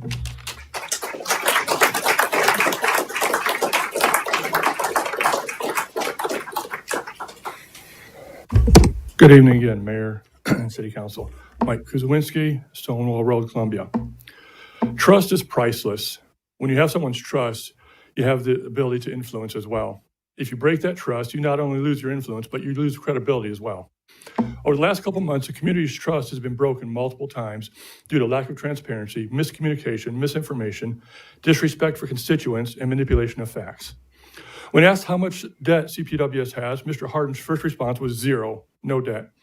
As president of a multi-million-dollar business, you should know if you're in debt or not.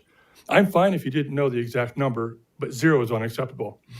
We were told no other projects are in the works, but a commissioner's video from on-site proves differently. We were told Hickman County is on board and in favor of this project, yet a letter from the county mayor to the governor does not support that.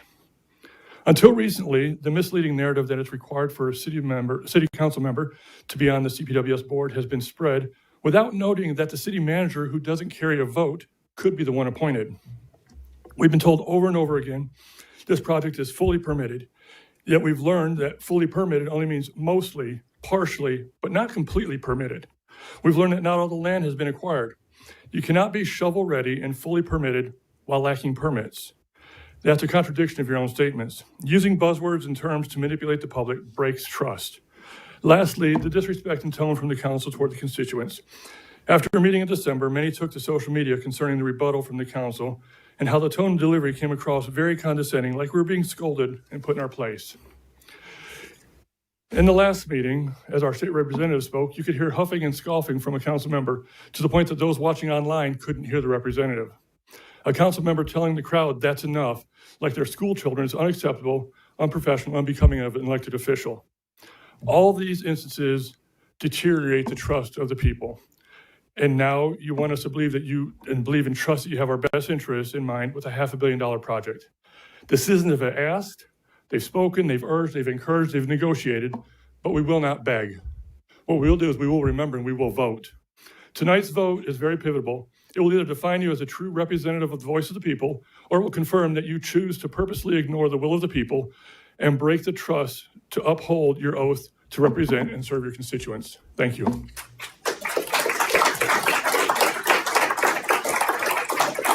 Next up is Scott Sumners, and then Jamila Brown, and then Trent Ogilvie. Thank you, Mayor, Council. I'll be brief. Earlier, I was talking about the bond and how much the bond was going to be. I did not get to read it. I forgot to mention how much the total cost was going to be after it's all said and done. $900 million. Almost $1 billion to pay for this short-term solution. So I hope that all the water entities within this county, region potentially, are working on something that's more long-term than what is being proposed. Because we know this is a short-term solution. We've known it for 15, 20 years since the TVA released their study and since the Duck River Agency re-released their study in 2014. Short-term solutions. I hope that everybody is working on a long-term solution. Now, Maury County government, we don't have a say in this, right? We don't own the water utility. They're governed by their own board. But you guys, you manage CPWS, so I'm hoping that you guys are fixating on a more longer-term solution as well. Thank you. Thank you. Ms. Brown, if you'd like to speak again, looks like you do. Come on up. You'll have the floor for 3 minutes, and then Trent Ogilvie, and then Anson Anderson. Welcome back. Thank you, Mayor. This will be brief. Again, my name is Jamila Brown. I am a long-term citizen of Marion County. I do live in the 3rd Ward, also represent the 3rd District for Marion County Public Schools. What people don't always see, some may ask, how do you know? Because I am an elected official also.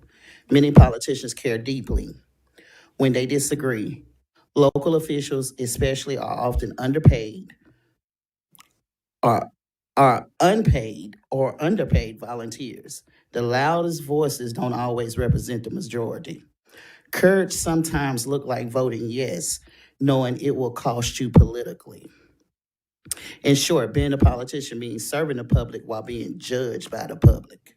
It requires thick skin, empathy, humility, and a strong sense of purpose, especially when doing the right things brings criticism instead of praise. City Council, I ask you tonight to do what's right for our people, for our citizens. We need clean water. We need, and I know people want to pause, but we've been pausing long enough. It's time out for pause. Pause is only going to cost us more later on down the road, and then we're still going to have a room full of people complaining about prices 10 years from now. So I ask you, city council members, to do what's best for the city of Columbia. Not everybody in Columbia is represented in this room nor on social media. Thank you. Trent Ogilvy. Mr. Ogilvy, welcome. You have the floor for 3 minutes.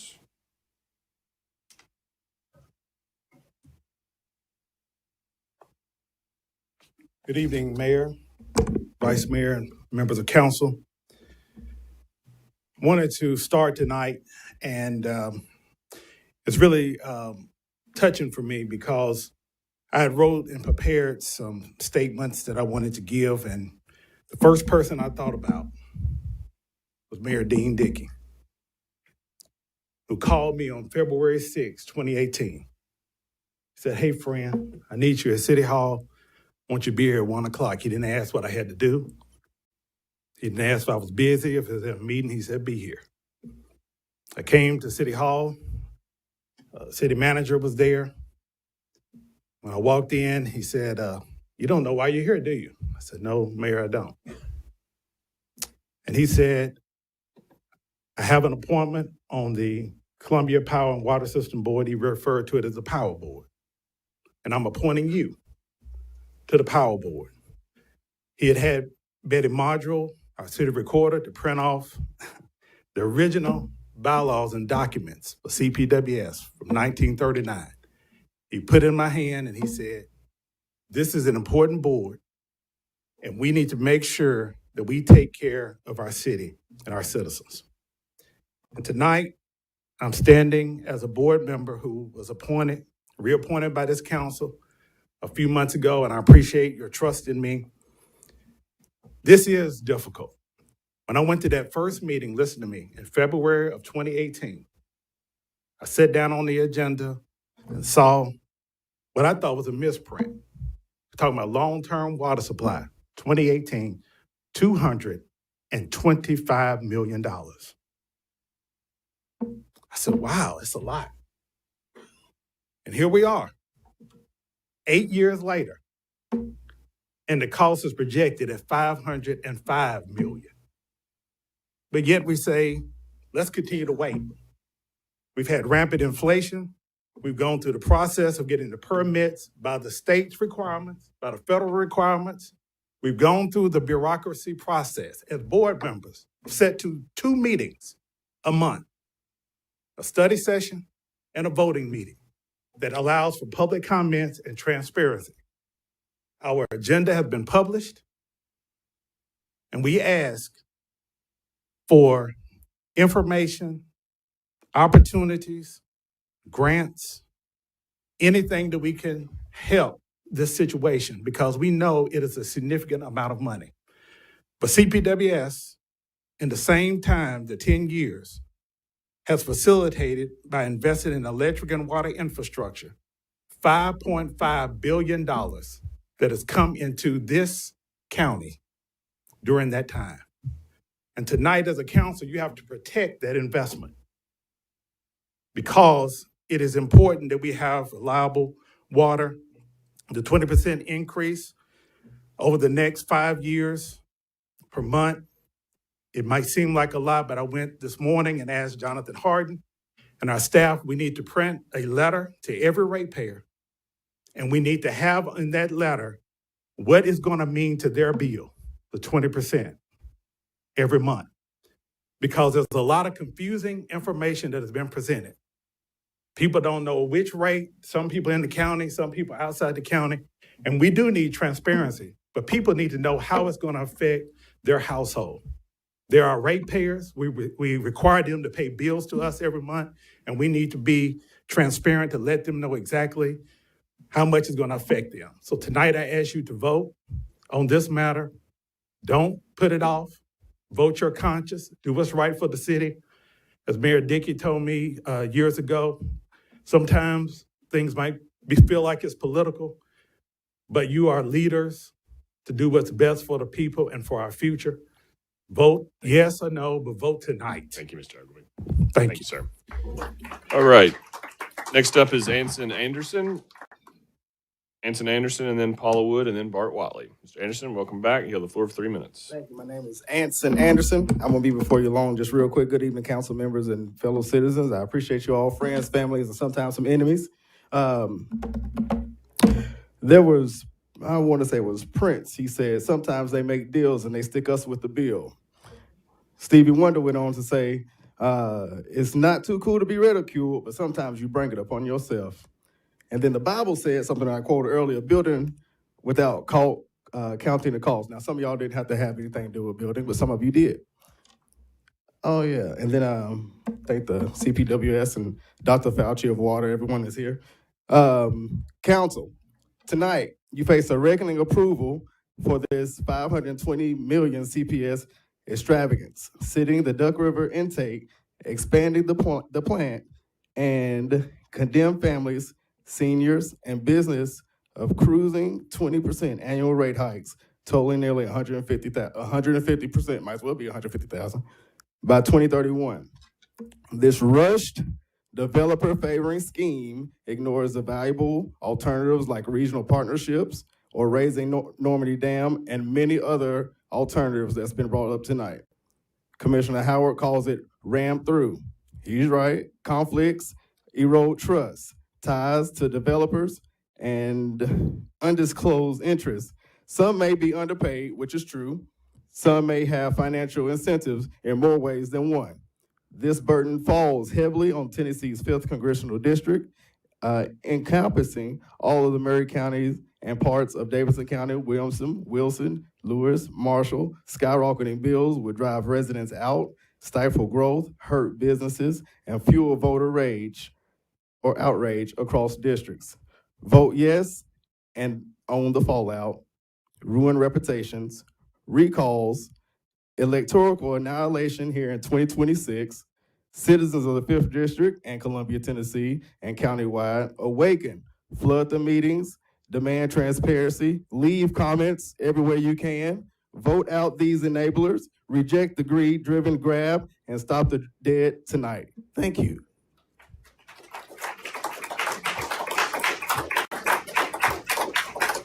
Paula Wood, and then Bart Watley, and then Bethany Torino. Wood, welcome back. Thank you. Thank you for this opportunity.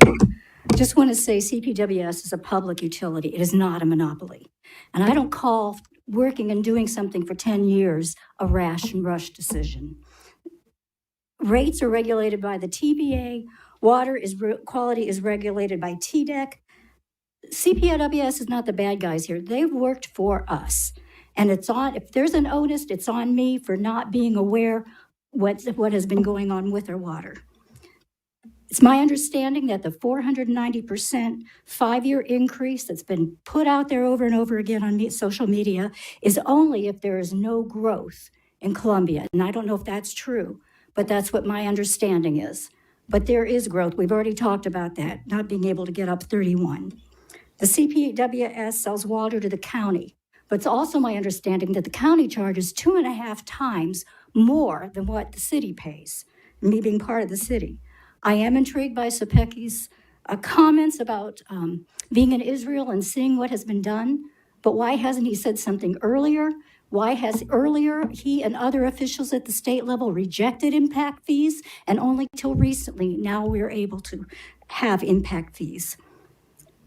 The only other thought I have is that I know a 2-month moratorium may cost us $3 million, but I'm sorry, in lieu of $505 million, what's another couple of million if we wait and we talk to people and have come back and see if there is any other viable process? But actually, I don't believe there is, unless Israel can do something. And they do, by the way, have flowers blooming in the desert now and sell to all of Europe. So if something is possible, I think we need to do pause for a couple months and consider it. But otherwise, I think this is the only viable option to get us water. Thank you. Mr. Watley, is he still here or did he left? Okay. Does his grandson want to speak for him? Thank you. All right, I'll go on to Ms. Torino. Ms. Bethany Torino, does she like to speak again? All right. Bob Gage. Bob Gage. Connie Goins. Ms. Goins, come on back. You'll have the floor for 3 minutes. Next up will be Marcia Howard, Jax Howard, and then Gabe Howard. Thank you. Good evening. My name is Connie Goins. I live in Williamsport. I'm a registered nurse and I've served our community for several years. I'm going to ask you tonight for a no vote because I do not believe that all the options have been considered or fully explored.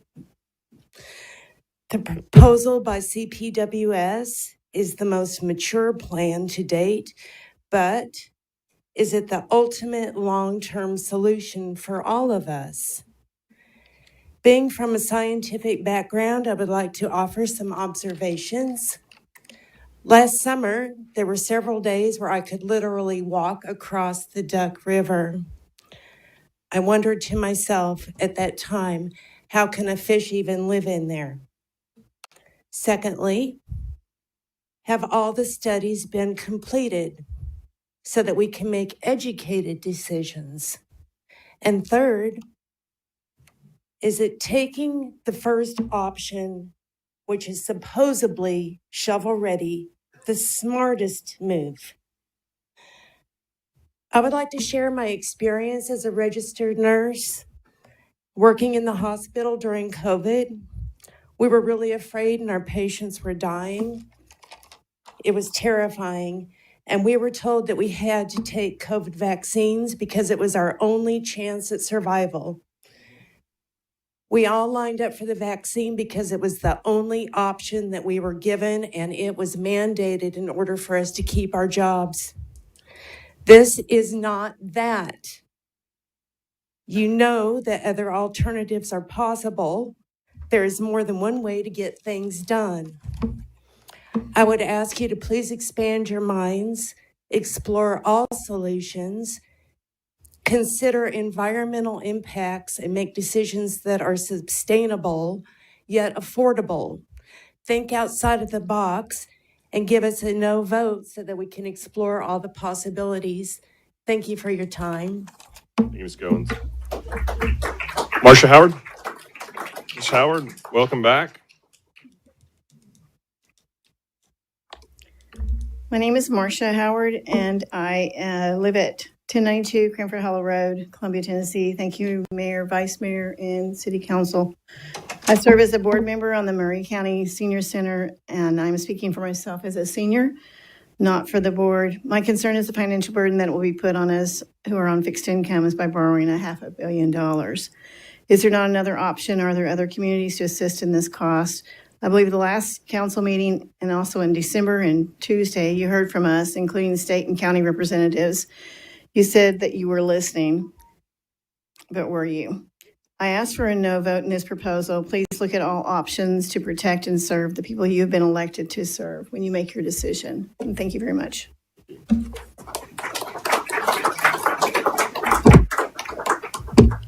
Come on up, Jax. Welcome back, buddy. You'll have the floor for 3 minutes. Hello, my name is Jax Howard. I am 11 years old. I live at 1259 Redwood Lane. I am not an expert. I do not know all the numbers, but I do know this is important. I live here in Maury County. This is where I go to school. This is where I'm growing up and plan to live when I grow up. Water is something we all need. Every family, every business, every kid. I've heard a lot of adults talk about this decision. Some say it has to happen now. Others say it's moving too fast. When I hear that, it tells me this decision matters. I also hear that water bills will go up. That worries people. Some families already struggle. Some people are retired. Some don't have extra money. If this plan is approved tonight, it won't just affect this year. It will affect many years. I will be grown by then, but I will still be paying for it. I'm not here to say no to water. I know clean water is important. I'm here to ask you to slow down, to make sure this is the right plan, to make sure nothing is being missed. Please listen to the people you represent. Please think about families, and please think about kids like me. Please don't just vote for today, vote for our tomorrow. Thank you for listening to me.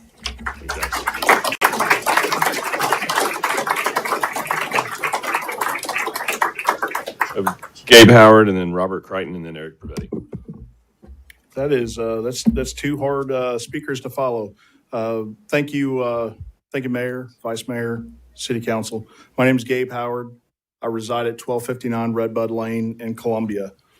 I'm also a Murray County Commissioner, but tonight I'm standing here as a neighbor, someone who pays bills, runs a business, and raising kids who will live with the consequences of what happens in this room. Before I go any further, I want to acknowledge the people in this room. If you're here tonight because you believe this decision is important, regardless of where you stand, thank you for showing up. And if you're here because you're worried about what this vote means for your family, your business, or your monthly bill, you're not alone. This vote matters, not because water isn't important, it is, but because how we make this decision will say a lot about who we are as a community and who you believe you work for. We didn't wake up one morning in a crisis. We didn't get here by accident. We got here because of the years growth was approved faster than the infrastructure, and hard conversations were postponed instead of faced. Yes was easier than not yet. And now the cost of that is being placed squarely on the backs of the people. Tonight, I'm glad we got to witness before this council another approval of almost 100 units. So let's be honest with each other. Tonight, you're being asked to approve a path that will raise rates dramatically for working families, seniors, and small businesses, many of whom are already stretched thin. Most of the people who will be affected don't even get representation in this room or this vote, yet they will still pay the price. And I want to be clear about something because collaboration matters. A joint city-county session was initiated by myself and formally requested so we could work together on issues exactly like this: water, urban growth boundaries, downtown parking, solid waste, and long-term planning for the people of Murray County. That request was declined. That request was not declined by the county. That request was denied by Mayor Mulder. History reminds us of this. Public office is a public trust. Every vote cast in this room tonight is not owned by the person casting it. It's held on behalf of the people who sent you here. Not for timelines, not for pressure, not for momentum, for the families who will open their water bills and feel the impact of the decision every single month. You were elected to manage momentum. You were elected to represent people. This project may be necessary someday, but necessary does not mean rushed. Necessary does not mean unquestioned, and necessary does not mean unaffordable. When the public is confused, when trust is fragile, when the financial burden is this large, the most responsible action is not to push forward, it's to slow down. Leadership is not measured by how fast we move. It's measured by whether we listen to the people when we're asking us to stop and take a breath. So here's my ask. Do not vote yes tonight. Pause this decision, commit to a transparent process that fully lays out alternatives, costs, timelines, and impacts. Thank you, Mr. Howard. That's your 3 minutes. Next up will be Mr. Crichton. Would you like to speak again, Mr. Crichton?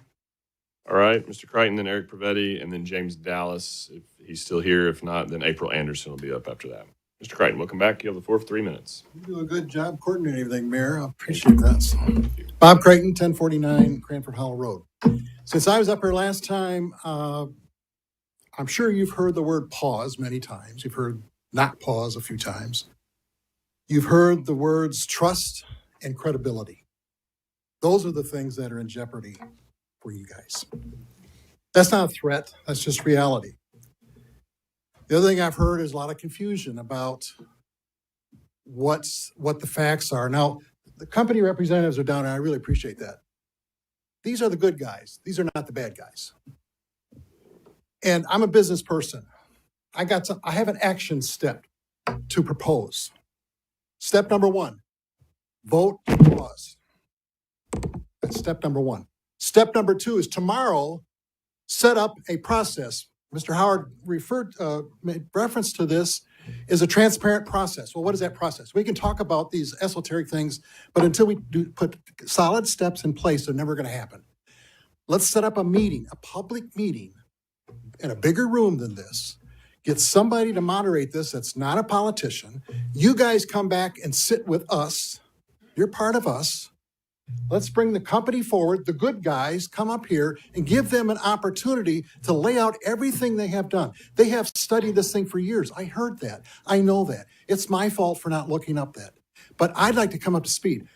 I'm smart enough. There's a whole bunch of people here that are smart enough to understand all that. But I have a gazillion questions I'd like to ask them. Not to threaten them, but just to get understanding so that perhaps we can reach a point where we all agree on what has to be done and we go forward together. I'd like to ask the company things about, okay, what about the maintenance costs on the things that are being proposed? I'm a Wall Street guy. Why don't you sell the broadband business? There's some money there. I like that kind of stuff. But there's things that we could ask them, and it would get us to a place where we have an understanding, we have better knowledge. Now, one thing I didn't mention, I'm going to mention right now, is you got a gift right now. If you go back 30, 60 days, you don't have this many people that are interested in this thing. I don't know how many people are looking at this on stream, but I'll bet it's a big number, bigger than what you would have had otherwise. You have the opportunity now to capture that attention that's being paid to this by the public and do what's necessary to bring the public up to speed so that they can support you rather than oppose you. Again, trust and credibility is at stake. I want to see your trust and credibility grow, not decline. You're here to serve us. And a young lady made a good point about your volunteers. I thank you for your service. I know you're not making a lot of money doing this, if any. But I want you to succeed. And the way we will do that is get the right people up here talking, and let's have a conversation with the public, not this sniping that goes on all the time. So that's my tidbit. Now, we've talked so much about water. Thank you, Mr. Crichton. I got to go to the bathroom. All right, thank you. Mr. Pravetti, come on up. And then James Dallas, if he's here, then April Anderson, then Wayne Romsberg. Thank you, Mr. Mayor. Thank you, City Council. My name is Eric Pravetti. I live at 101 Casey Valley Drive. We've been through that a few times. Back where I left off, I use analogies to describe things. And as I left earlier, this is not a city matter. They also sell coffee in Culleoka, Hampshire, Santa Fe, and other stores that offer it. And as you just learned, the price of our ribeyes are going to go up. So if I go to Campbell Station, he's got to sell me a ribeye at a higher cost with that cup of coffee, and I got to pay more for him to wash the plate for the next person to get their ribeye. That said, the next analogy is that, earlier we talked about Trotwood Avenue, and Trotwood Avenue can't handle any more traffic. And yet, we're looking at putting more homes on there. The Duck River is like Trotwood Avenue. It's only so big, it only holds so much. You're not going to make more water come down that river. So CPS does not make, or CPWS, they don't make rain. God brings the rain. The amount of water that comes is the amount of water that comes, and that's it. Raising Normandy Dam creates a parking lot. Now, it doesn't give you more water. It gives you water longer. The water sits in that parking lot, and when it's needed, then it comes down. You build a new dam, you get a new parking lot. Hold that water. Normally, you would think, okay, with a traffic problem. When I was a child, James Campbell was called the bypass. You had Bypass Deli because that was the bypass. There was no Tom J. Hitch. There was no 43. As traffic got congested, you built Tom J. Hitch. You built 43 bypass. You alleviate the problems. We just learned that the solution of building another road, being a pipeline to the Tennessee, is going to cost too much. Building up another road, a pipeline from the Cumberland, is going to cost too much. So what we need is a parking lot to hold that water. I'm asking that, we take pause to this, as everyone else has said before, and to the younger generation, thank you for being here, guys. But I'm here to tell you that this $910 million that Scott Summers just told you about is going to be your problem, and it's going to be your kids' problem. So y'all need to, bear that in mind. We just need to do something. And I guess it just really baffles me that, we've had comments tonight talking about the problems with growth, that we've had too much growth, that we've brought in too much without the infrastructure. Yet you just sat there and voted for almost 100 more units to be put in, 100 more homes, that many more people using water, that many more people on the roads. If you know that there's the problem, it seems like we would be putting a pause to everything. I do appreciate Gail Moore and everything that she says and does, but I have to disagree with her in that this is not going to save the Duck River. Pulling out $12 million a day is not going to save the Duck River. It's going to kill it. And I support everything she stands for, from keeping the river safe and pure and clean. But as she herself said, this is a short-term solution. And spending that much money on we need to be thinking long-term. We need to be thinking for the next generations. We need to be thinking for them and their grandkids. And that's why we need to put pause. Give the people their time. Let's hear this. At the end of that, if there is nothing, then this is it. Thank you. All right.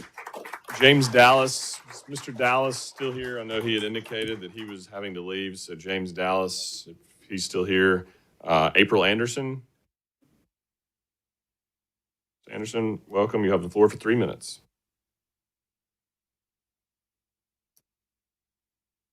Thank you for letting me speak. Good evening, Mayor Mulder, Vice Mayor McBroom, and council members. I come before you as a devoted mother, a wife, a faithful paying customer of CPWS, and as a probation officer here in Murray County who serves some of the most remarkable, yet often vulnerable young families in our community who are still finding their way. I will not presume to fully understand the legal intricacies, the historical data, or the financial percentages behind the proposed water rate increase. I do, however, deeply respect the individuals who have taken the time to research and present information demonstrating that increase will have a significant and adverse impact on many households.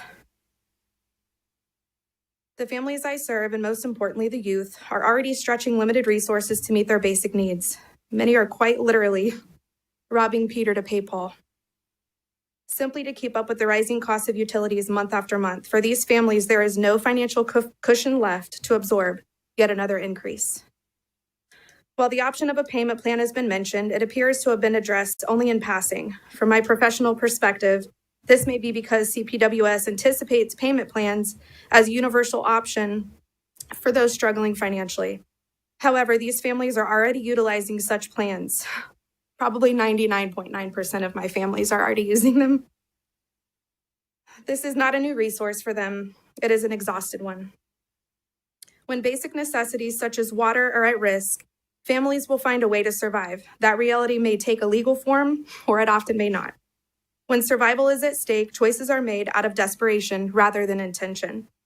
This leads me to ask a difficult but necessary question. Are we, as a community, prepared for the potential increase in crime as a consequence of this decision? And if so, how do we plan to meet these individuals and families where they are, with support, accountability, and solution, rather than further burdening systems that are already strained? I urge you to consider not only the fiscal implications of this increase, but the human ones as well. This decision made here will echo far beyond utility bills and into the lives of the most vulnerable residents. Sincerely and respectfully, April Anderson, a concerned member of society who feels the threat. Thank you. All right, Wayne, come on back. I'm back. Welcome. Anyway, what I want to bring up real quick, I have 3 minutes. I don't know if I can get it all in. And y'all still welcome to see me Friday or Saturday at Chick-fil-A to have coffee. But one thing, I'm not a big fan of the Duck River Agency. They've always been against Columbia. Columbia Dam was supposed to be built first. They went to Normandy. After Joel Evans got his dam, Columbia failed.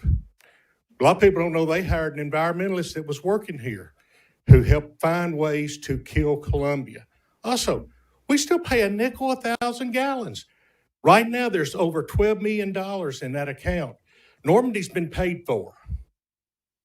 Columbia's only going to cost $7 million. There's $5 million in that account that should have been coming back to the ratepayers. But no, it supports Duck River, so I'm not a big fan there. Even though I do like your studies you put up there, okay? I do like them. Those studies go back to 1984. The main one we're talking about is 2000. But there was also studies in the 90s, in the 2000s, and in the 2010s. We're basing it on 2000. That one says a pipeline that was actually the second. The first alternative was nothing. Well, we've done that. Right now, that study was good for 50 years. We've already used 26 years. Nothing. Now we're doing this. Pipeline's good. It also states in that study that hasn't been said one or more options. We're going to need another option. There's got to be another option. On the pipeline, anybody thought about trying, instead of, I haven't seen anything on where the route goes. I hope there's no conflicts of interest along the way. Has anybody thought about using TDOT right-of-ways on the road? Don't have to pay the fees for the right-of-ways. That saves money. The old dam, that is a big problem right there. That is a big dam, though, because if it fails, we're up that famous creek because we don't have water. Columbia Dam needs to be stabilized, maybe try to be reinforced. Old dams can be rehabbed. They cost some money to do, but they have been successful. Read about them. You can find them on the internet. And now my phone goes dead, of course. I had my notes right here. Also, Kenny Mara brought up a lot of things for me. The 132.8 mile marker on the river, that's a hard point. Have y'all tried to renegotiate that hard point to see if we can get that dropped so we could actually pull more water a day? Remember 132.8. I'm sure y'all know it. Also, no matter what happens here, if we go with it or not, there's going to be lawsuits. We have to know there's going to be lawsuits about everything from environmentalists to this to that. It used to be a joke. If the city sued the county or the county sued the city, somebody's going to finally win a lawsuit between the county or the city. We have a bad record of lawsuits. I'm sorry. Thank you, sir. That's your 3 minutes. Thank you very much. Glad to see you. Next up will be Jason Gillum. Mr. Gillum, if you'll come up. After Mr. Gillum, Tamara Sangster, which I may be mispronouncing. I apologize again if I've mispronounced any names this evening. And then Talisa Hampton. Mr. Gillum. Y'all have to forgive me for a second. My notes are behind this Miami Ole Miss football game. My son is actually on the Ole Miss football team, and so I have a vested interest in the game tonight. I've seen him on TV a couple of times. He's not a player, but he's a manager for the team, so we're really excited. Go Rebs! But anyway, Mayor Mulder, Vice Mayor McBroom, City Council members, thank you for the opportunity to speak to you tonight about this extremely important consideration. I had my speech all planned out, but there's a couple of things that I want to address. You guys know that I'm on the board of the Maury County Water System, and I continually hear this mantra about how the Maury County Water System is just absolutely exorbitantly expensive, 2 times more, 3 times more than the Columbia Power and Water System. And I want to explain something. It's all about the economy of scale. Columbia Power and Water System has 28,000 customers. They have a little over 500 miles of pipe in the ground for their water distribution. Maury County Water System has 475 miles of pipe in the ground, but we don't have 28,000 customers. We have 8,800. So naturally, with nearly the same economy of scale, we have to charge more to deliver that water to the rural parts of our county. So let's do a little play on some numbers here. If we were to reverse the roles and give Columbia Power and Water System 8,800 customers, do you know what their 5,000 gallon out of city water bill would be each month? The Maury County System water bill is just over $73 for that 5,000 gallons that we deliver to our customers. If we did that, Columbia Power and Water's bill would be $149. Now, if you don't believe the math, you can do the math. It's there. But I'm telling you, economy of scale matters. And that is why we have to charge more to our customers to get them the water to the rural parts of the county when we only have less than 1/3 the customers. So I hope that puts some of that to bed and people understand the economy of scale. At any rate, my name's Jason Gillum. I live at 2704 B. Kerr Road. I don't need 3 minutes for what I was going to say, but we've talked numbers until we are blue in the face. We know the numbers that we have been told You know the numbers that you have been told. I'm not going to waste any more time discussing the enormous cost of the project or the detriment it would cause to so many people that live here, those who have spent their entire lives here making this place what it is. I want to remind you, each one, directly of your role on the city council. Each one of you, every single one of you. Some of you who I talked to when you were campaigning before you were sitting on this council. You said that you wanted to serve your community. You said you wanted to be a voice for your people, for your ward, for the city of Columbia.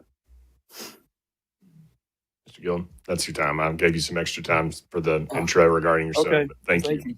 you. All right. Tamara Sangster.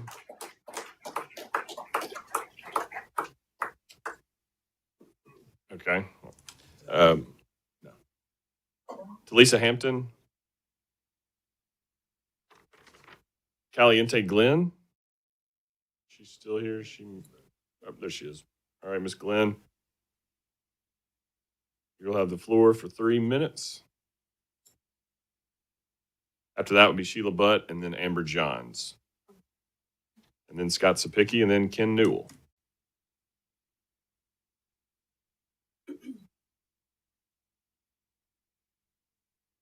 Thank you, Mayor, Vice Mayor, and the council.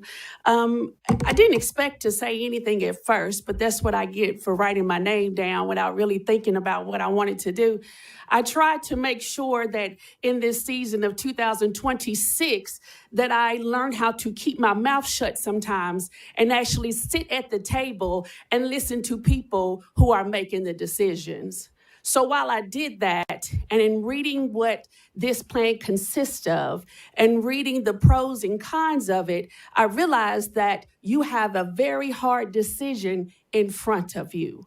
I also realized that we have a lot of people who know a whole lot about logistics and geology and politicians, but never run. Now, with saying that, I knew that I had to come to more than one meeting, and I did that. I just say this. I know pausing the vote will allow people to or think that they will receive answers that they are looking for. I feel as if sometimes a pause means another pause, and a pause means another pause. And before you know it, I have trickling water that I can barely see through because we keep pausing. I'm standing here because I didn't pause. Therefore, I want to make sure that whatever you vote on tonight, that it moves our people forward. Whether you do or you don't, we still need water. We still need to take care of our people and our community. I want our community to understand this. Regardless of the outcome, we need to still be a community. We have all stood together through the good and bad. So whatever happens tonight, I pray for my people's sake in my city that we can make it together. Thank you. Mayor Butt. Welcome back, Mayor Butt, then Amber Johns, and Scott Sapicki. Talk about a hard act to follow. Caliente is always a hard act to follow. Thank you so much, you all, for letting us be here tonight and speak about this. Mayor Mulder, Vice Mayor McBroom, council members. Sheila Butt, Murray County Mayor, live on Albert Matthews Road.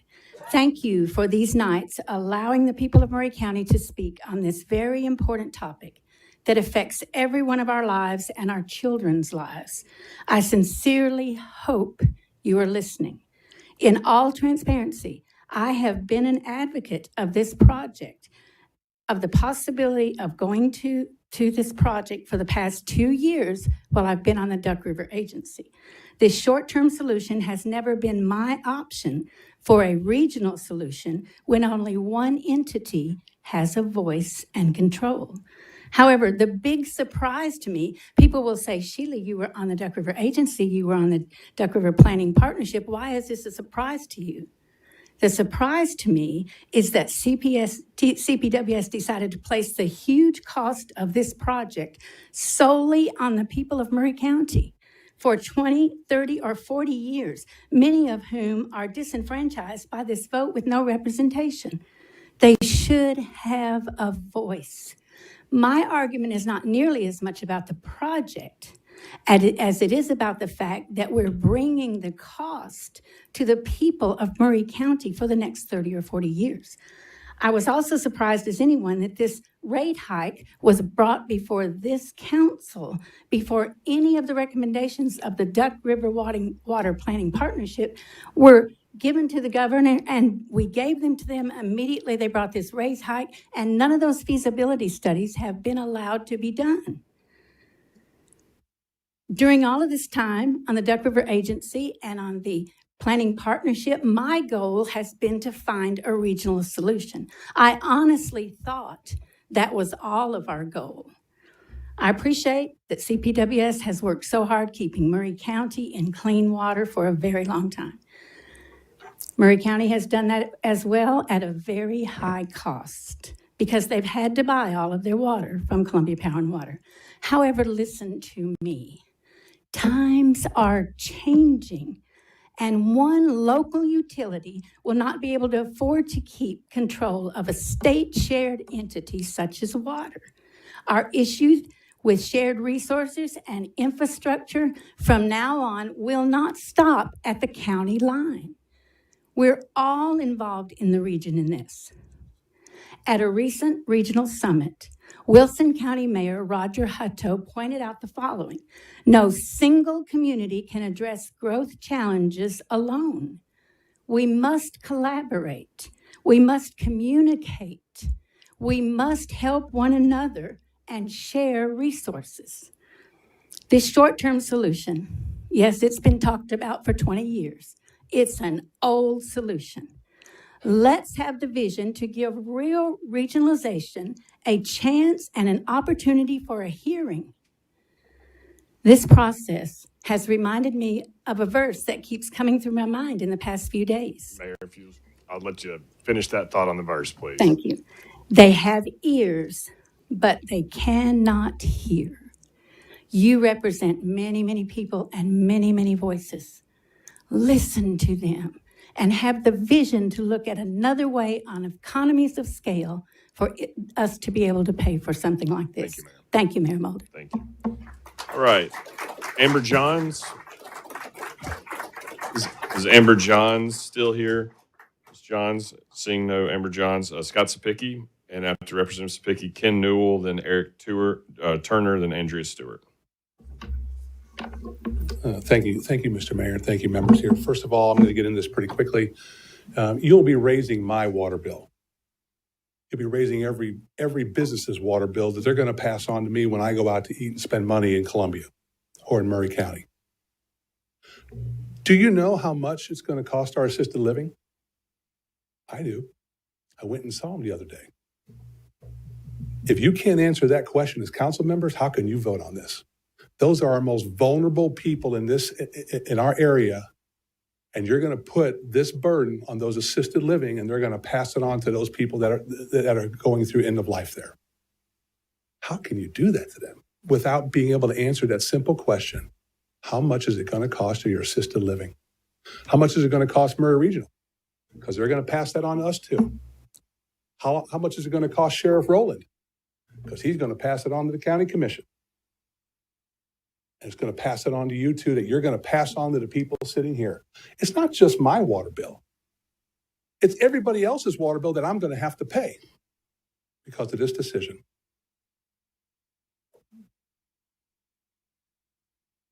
If this leaves here and you vote this in, you are giving away your control to the state of Tennessee. You better learn these acronyms because you're going to hear a lot of them. State Revolving Fund, TBOR, and the Tennessee Local Development Authority. You better become very familiar with them because they're going to come down here and they're going to tell you what your rates are if you don't collect enough money to pay those debts back. And as your representative, you are borrowing money from the taxpayers in Tennessee, and they're going to want their money back.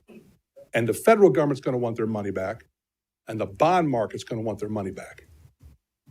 You vote for this as it is, they're going to tell you what your rates are, because if you're not collecting enough money to make your payments and keep this utility solvent, they're going to tell you what your rates are. Lastly, I was asked to find an alternative solution for you, and there's a possibility here. I've been on the phone since I've been sitting out there. In 6 months on the Israel caucus, Ag Launch has partnered with the Bilateral Agricultural Research Division of Israel. They're putting agricultural research in West Tennessee this year. UT Knoxville is partnering with Higher Ed in Israel to do master's programs and doctorate programs for our people at UT to go to Israel to study. We're partnering with Sheba Medical Center in Tennessee to bring state-of-the-art technology of hospitalization here. Sheila Health is working with Vanderbilt University right now on preeclampsia, one of our major problems in Tennessee. Businesses, Israel Weapons International is now in Anderson County. We have an agricultural research company coming to Tennessee. We have two more businesses from New York looking to come to Tennessee, and one from New Jersey. Let us work it for you. Let the General Assembly work for you and see if we can come up with a partner for you. And by the way, this partner is state-of-the-art, and I'll finish up right here, Mr. James Pendergrass, you should be ashamed of yourself for the ugly anti-Semitic comments you made on a Facebook post. Thank you.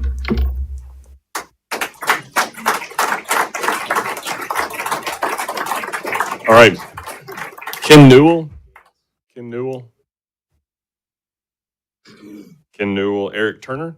Mr. Turner, if you want to come on back, you'll have the floor for 3 additional minutes. Yes, sir. After that's Andrea Stewart. Eric Turner, 1008 Old Lewisburg Highway. I returned 3 years ago and noticed that a lot of the same issues are the same issues that was when I was growing up as a child here.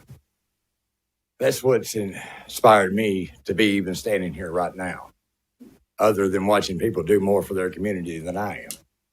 And I believe if more people thought that way, then we wouldn't have this problem. Just like the city getting $100,000 for crime, but if they spent the money on their community, they wouldn't have no crime, but then again, they wouldn't have a job.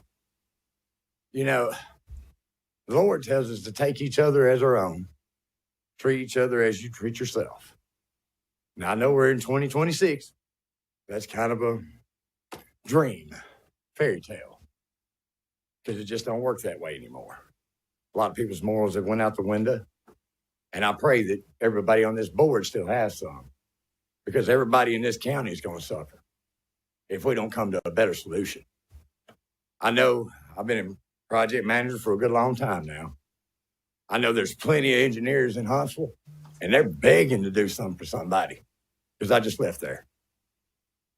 There is always another way, because where there's a will, there's a way. But we have to remember that in our mind, just like our conscious decisions to do anything in this world. It's what we want to do. It's how bad we want to do it, or how far we're going to make it. So I can say is please do the godly thing and think about your neighbors as much as you.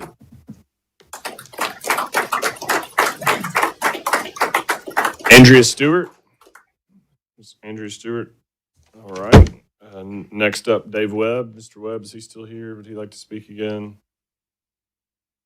All right. Tim Mullen. Mr. Mullen, you want to speak again? You're good? All right. Thank you, Mr. Mullen. Justin Batt was on a different issue. Then that brings us to Andy on Williamsport Pike. That I've mispronounced the name, I'm sure, already, so I don't want to mispronounce it again. Okay. Sounds like maybe Andy Akshanis. I'll give it a shot just to make sure. Okay. Dale Pearson. Mr. Pearson, see here. Is anybody still up? Is there anybody in the overflow room? Okay. All right. All right. Dale Pearson. Mr. Pearson. And then looks like maybe a Kyle Akshanis. Yeah. Okay. All right. We're to the last page. Neil Blair. Mr. Blair, come on up. You'll have the floor for 3 minutes. Welcome back. Thank you, Mayor, Vice Mayor, and Council. Neil Blair, 111 Sunnymead Drive here in Columbia. I've lived here all my life. Y'all have heard me now several times this week. I just want y'all to really think about what you're doing here. You're going to make a very important vote here in a few minutes. And our kids, grandkids, all of us, these kids over here, our young people, they're the ones that are going to be paying for it. Most of y'all are about my age, and we're not going to be around when this is paid off. There's no doubt about it. But when we go, it's not just the rate increase. It's the sick and shut-ins. It's the seniors. It's people that just can't afford this increase. I was a self-employed truck owner operator for 20-something years, drove 2.5 million miles, and every time I had a breakdown, I was shut down. I was suffering. Like the cattle rancher that spoke earlier tonight. Our meat's going to be high because there's not going to be anybody be able to do cattle. Anytime I broke down, it cost a lot of money. So not just this rate increase, but our electric bills have gone up too. Our sewer bills have gone up. Our broadband's gone up. And even the garbage has gone up on the Columbia Power and Water bills. So you add this to the Columbia Power and Water bill, the total bill goes up and up and up, 20% compounded for the next 5 years. And average water bill is something like $400 a year now, $35 a month, and it'll be somewhere $90 to $100 a month and $1,080 per year. And that's for only 12 million gallons. That's probably not going to be enough in a drought. We already know it's a short-term solution, not even a long-term solution for our kids and grandkids. And we need to be thinking long-term. We need to work with our regional partners in Coffee County and Bedford County and Marshall County and Hickman County. We need to look at all the alternatives. Harpeth Water, they got more permits to get more water than we do. And we just really need to look more long-term and look at what's best for the community. I've lived here all my life, and I want what's best for Columbia. I want good, clean water, but I also want it at affordable rates so that we don't put small business out of business, and we don't put people out of their homes because they can't afford it. People can't afford a shower. They have to cut back on their water, how much they can drink. I mean, you go to a local restaurant, you get the tap water, they're going to have to charge you $3 or $4 just like they do a Sprite or a Coke. And it's going to hurt people that really are suffering, and the 61% are on the under of the average of the median income here in Columbia and Murray County. Y'all got an important decision. Y'all represent us. You work for us, the people. We're asking you to make a very important decision and just think about the right thing to do as far as doing a pause on this thing and really make sure we make the right decision. We need a pause. Thank you, Mr. Blair. Thank you.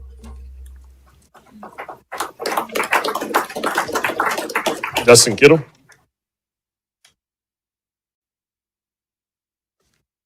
Welcome back. 3 minutes. Thank you. Dustin Kittle, Santa Fe, Tennessee. I'm going to talk about a few things. First of all, I'll say that this is a great thing that we're actually engaging in a political process here. I heard it said earlier that we're trying to divide the community. If you don't think that the community is divided in thought already, then you're sadly mistaken. All that has happened is that the other side of this issue has been given a voice through this process and also publicly. The things that I have brought to light were conflicts of interest or potential conflicts of interest. And I've heard people come up to me tonight and they said, how dare you call out a certain individual just because they own property along the water pipeline? That they're a person of integrity. I can't put a thermometer in your mouth to tell whether or not you're a person of integrity. If I ask everybody in this room whether they're a person of integrity, everybody would say yes. We have conflict rules for a reason.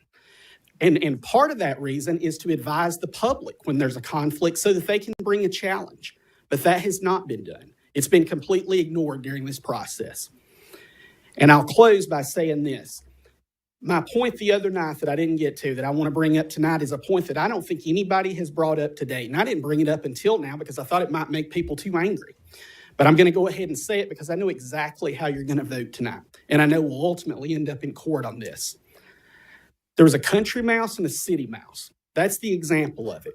When you did your Columbia Power rate schedule, you have an urban payer rate and you have a suburban payer rate. If I ask how many people in this room live outside the city of Columbia, the vast majority of those people, what you haven't told them is they pay a higher rate than your city residents do, and it's approximately 30%. The reason that this ordinance will ultimately, or this act that you're trying to pass will ultimately be void ab initio, and I would appreciate Attorney Hubble articulating on this issue before you take a vote, would be the allocation of the rate. The only way that you could have made this legal is if you would have applied it per customer across the board on a flat rate. For example, $10 extra on a customer's bill. Instead, what you did was increased it by 20%. What that means is the customers from the county who are already paying a 30% increase, that 20% is allocated to them disproportionately. And beyond that, it's aside from an issue of taxation without representation, you are using their funds to buy assets for the city. Not only that, someone come forward earlier and indicated that there would be debt paid down with that money. And you are requiring the county residents to pay a disproportionate allocation of those funds. That's why this ultimately will get struck down. If you vote yes, you're voting yes to a lawsuit for the city of Columbia, and it's a lawsuit you will not win. Thank you. All right. Denise Roddy. Denise Roddy. I hope I'm pronouncing that last name correctly. On Scribner. All right. I think Rebecca Johnston and Danny Coleman both passed, but just making sure. All right. Danny Grooms. I think maybe he had to leave. Commissioner Grooms, Chairman Grooms. Robert Lacey.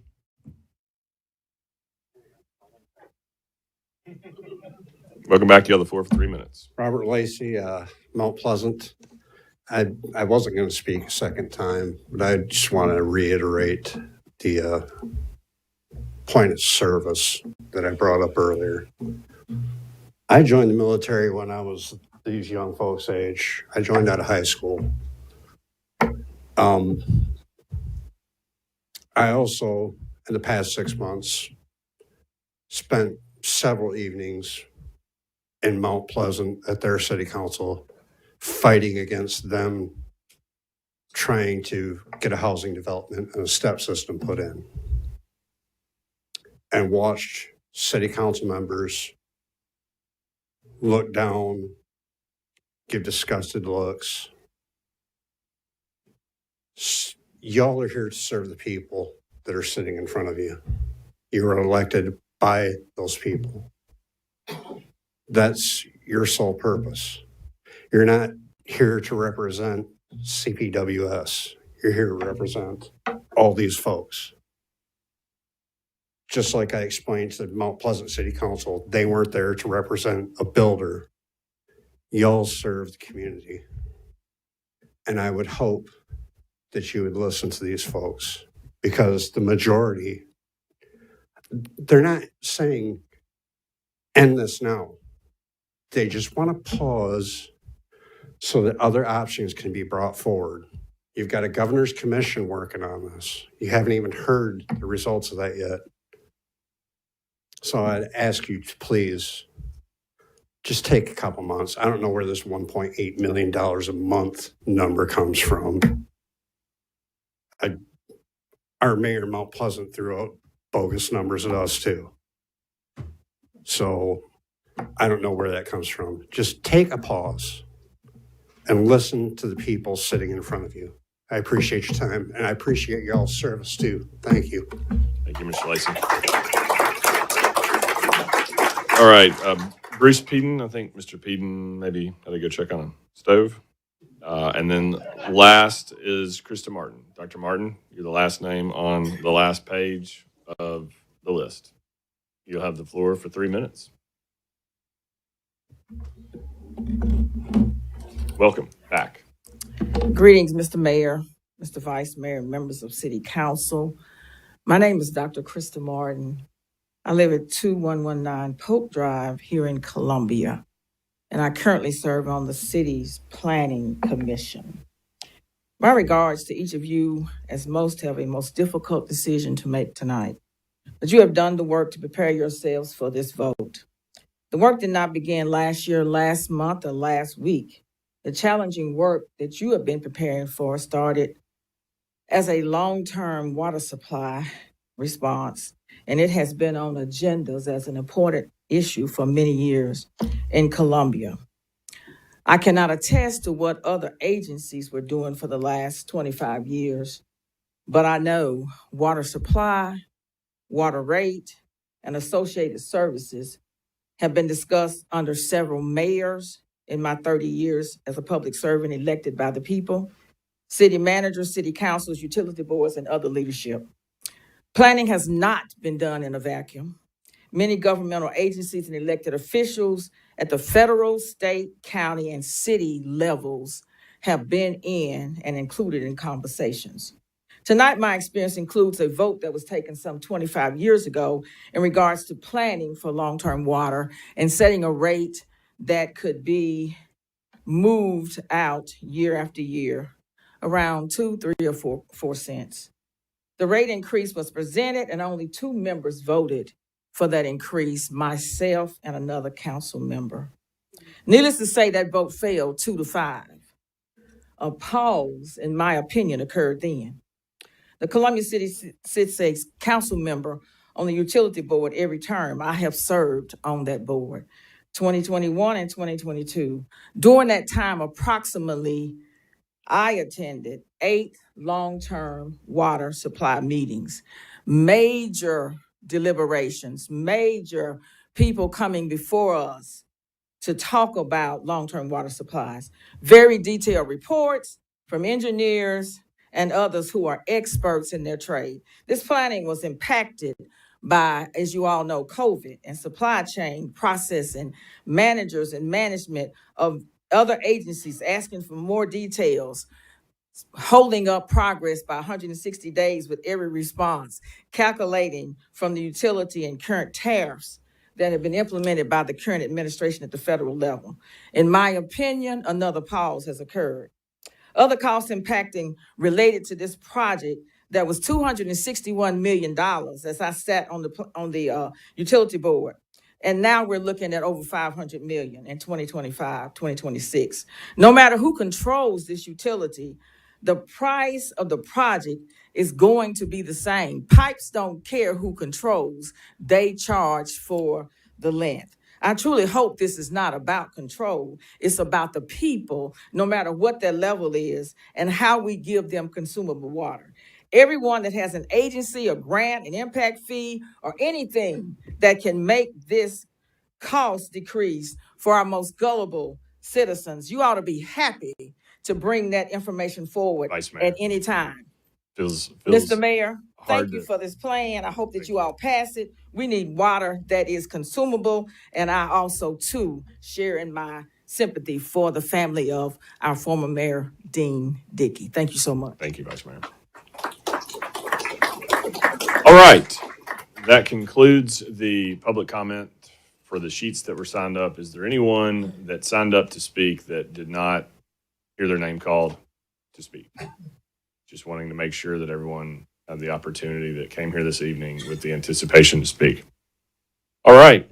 So we are back on agenda item 10.4, which is the second consideration of this matter. Does anyone of council wish to call on anyone? I would note this evening that we do, has been stated, have CPWS in the room, as well as some of our partners at TDEC, which they have set through a lengthy meeting. Thank you for being here this evening. Is there anyone on council that wishes to ask any questions from any of those? Councilmember Huffman. I don't have any questions, but I'd like to make a motion, if it be. I'd like to defer this for 90 days to let Duck River Partners and our representative to see if they can get CPWS some help so it won't be on all of the people, the ratepayers of Maury County. All right. So on a motion to defer, if ladies and gentlemen, if you don't mind, if you'll just please give us the respect to conduct the meeting in a professional way without being interrupted by applause while we're having the official meeting. We've tried to be as respectful to allow you to applause throughout all night. And if we can just continue on the meeting uninterrupted, please, with all due respect to each and every one of you. Mr. City Attorney, if there's a motion to defer, I know it has to get a second, but isn't it true that if there's a motion out there that we would therefore, until the motion has been disposed of, be unable to call on TDEC and or anyone else that we want to be heard? Well, if, two things on the motion to defer. If there's a motion to defer, you can have discussion on it. It would just have to be only related to whether to defer or not. You couldn't get into substantive issues or substantive questions about the rate, about the project. Second thing I would note, a motion to defer should just be for until the next meeting. Now, that wouldn't prevent you from making another motion to defer at that meeting and deferring it more than once. But the motion to defer would only go to the next meeting. So a motion to defer in that case, Mr. Hubble, would disallow us to hear from state officials because we could just talk and discuss about the deferral We would motion. just be talking about the deferral now. Okay. All right. So there's a motion to defer on the floor from Councilmember Huffman for 30 days for the next month's meeting. Is at the next council meeting, which would be the February meeting. Is there a second to that motion? Is there a second to the motion to defer? All right. There is not a second to the motion. Going once, twice. Hearing no second, that motion fails for lack of a proper second. So we're back on 10.4. Does any member of council wish to ask any questions from any TDEC officials or CPWS? Councilor McKelvey.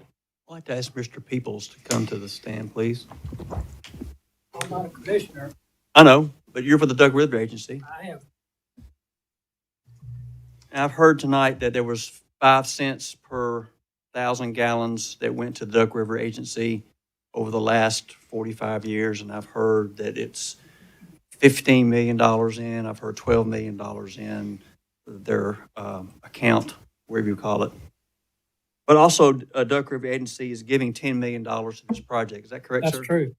Yes. And you've given money for the beginning of the project, for the intake area, and when the project's completed, you'll give like $6 million, I believe, at the end. I don't remember exactly how it's all portioned out. But it's $10 million regardless. Altogether, it's 10 million. Okay, that's all I need. Thank you, sir.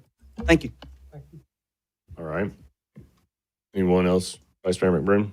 I'd like to speak to TDEC, please. Would the TDEC representative, please, Ms. Grabo, come forward? Thank you for being here this evening.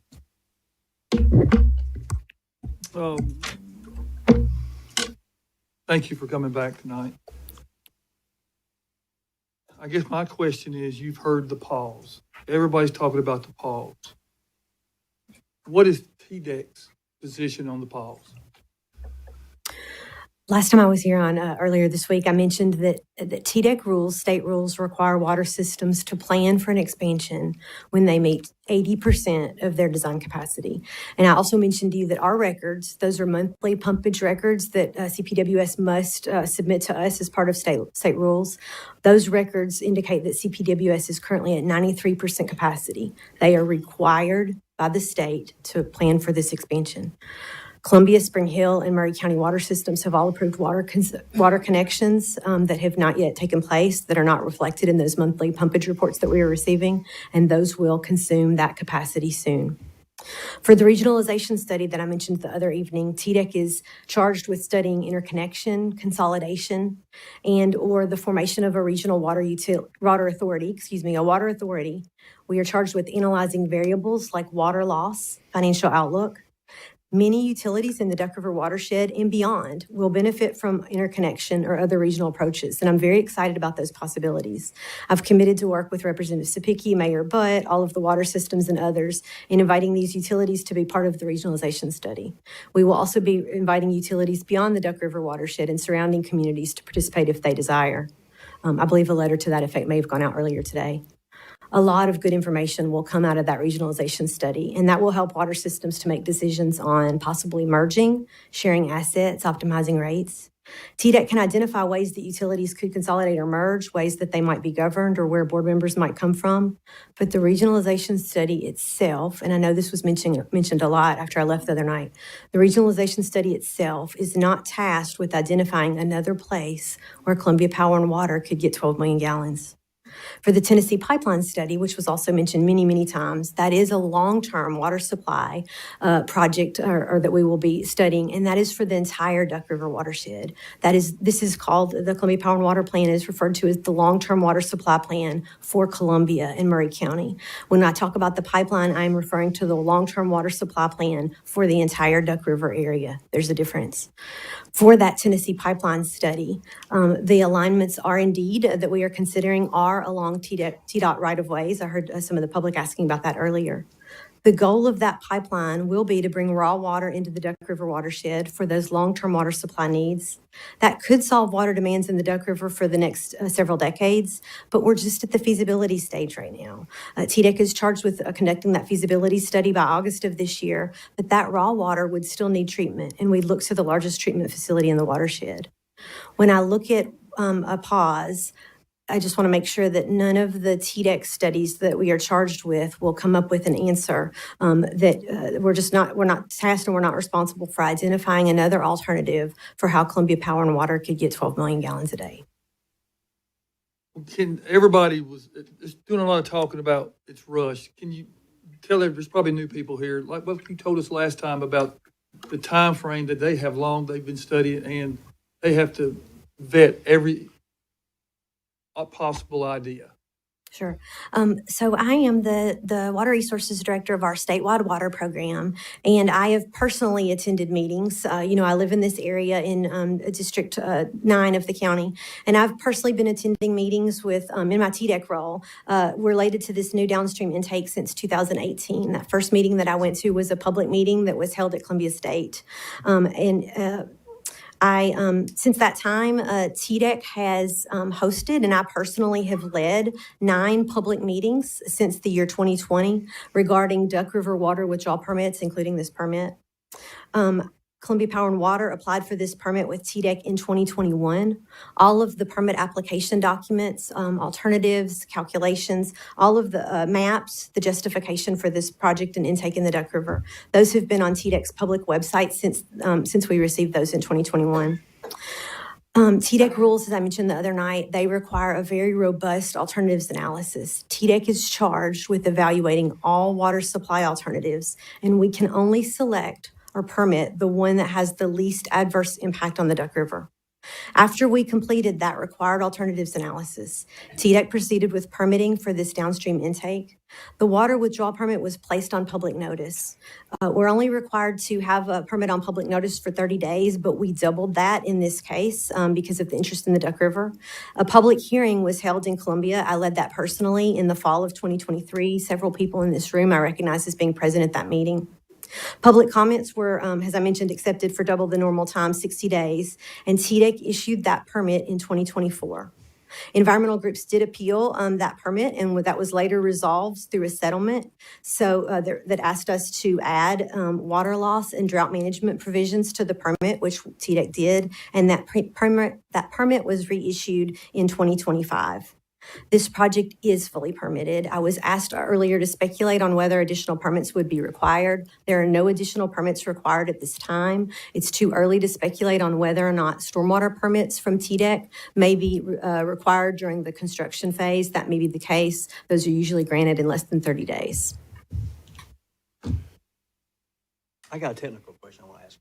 Go ahead. Well, after all you've heard, and we've heard a lot of stuff, but you seem to have been here from the beginning to the end. You're with the state of Tennessee. You're the one that has to issue all this stuff. And is there anything you would like to add to this that we're missing, or what you've heard, so you can give people reassurance?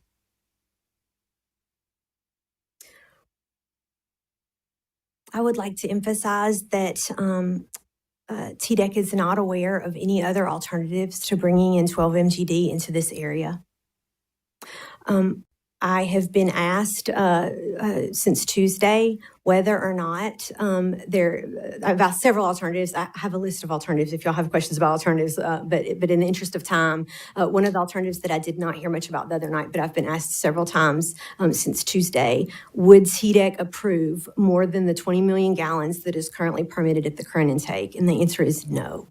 TDEC would not approve that. The federal government would likely not approve that. We must maintain that flow that was mentioned earlier. It's 100 cubic feet per second.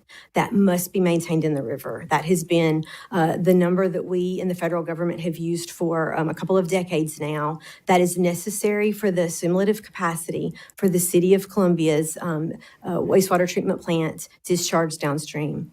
This new intake, which, as we've mentioned, has been discussed for quite some time, this new intake is downstream of the wastewater plant treatment plant discharge. It's downstream in an area where there is much more flow, not only because of the discharge. There are multiple tributaries that enter the Duck River downstream of the current intake, and there are groundwater permits. Groundwater inputs. There is so much more flow in the new intake that TDEC did not require flow requirements that we required for other permits up and down the river, and the flow requirement that exists for Columbia Power and Water's current intake of 100 CFS.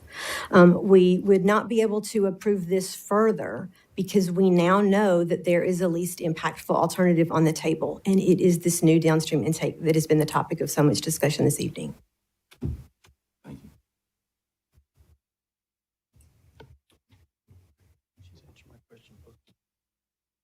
Oh, I do have a question. Heard about Harpeth Valley again tonight. Is there any indication that Harpeth Valley would consider any more water coming to Murray County?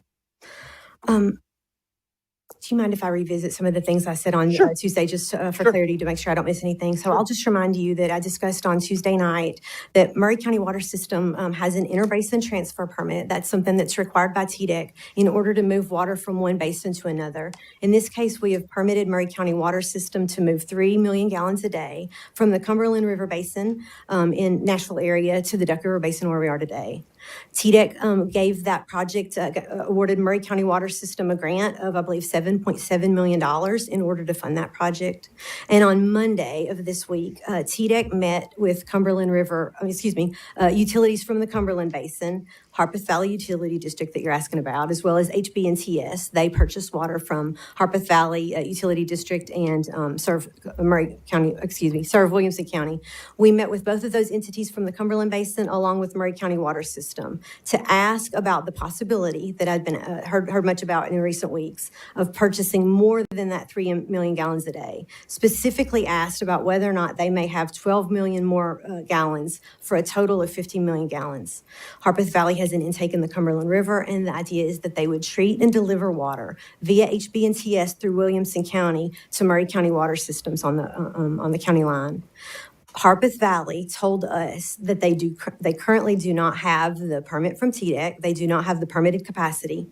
They do not have the intake pumps that are needed. And then they do not have the treatment capacity to sell any more water to Murray County Water System than the 3 MGD that has been permitted, that has been funded, and that is currently under construction. Harpeth Valley further told us that they cannot tell yet whether or not they will have capacity in the future or how much it might cost until the Army Corps of Engineers completes its study of the Cumberland River Basin in late 2026. And I am very familiar with that study and have had multiple conversations with the Corps about that, and I know that to be true. Harpeth Valley did confirm that they would need to add additional intake pumps, as I mentioned, and treatment capacity at their existing treatment plant. They would actually need to add an entire parallel treatment train to what they already have, and that their cost to add this treatment for 12 million gallons a day would likely be the same as Columbia Power and Water faces for the same amount of water treatment. It would cost Harpeth Valley the same amount. This water from Harpeth Valley is fluorinated, is that correct? That is correct. Harpeth Valley provides fluoridated water to HB&TS. As you know, Columbia Power and Water has not fed fluoride in their water for some time. I'll remind you that TDEC is neutral on fluoride, so it's really up to Murray County Water System or any other water system that's buying the water what is right for their customers. If they do feed fluoride, we regulate it. Thank you. Councilor McCullough? Yes, thank you for coming. Yes, sir. Sitting through all this long hours and what we're doing here. But I want to make sure I'm hearing right. The comments I've been hearing, they said there hadn't been much public participation in this process. And, that some were done shady, under a shady deal, but taking place. Can you speak to the public participation?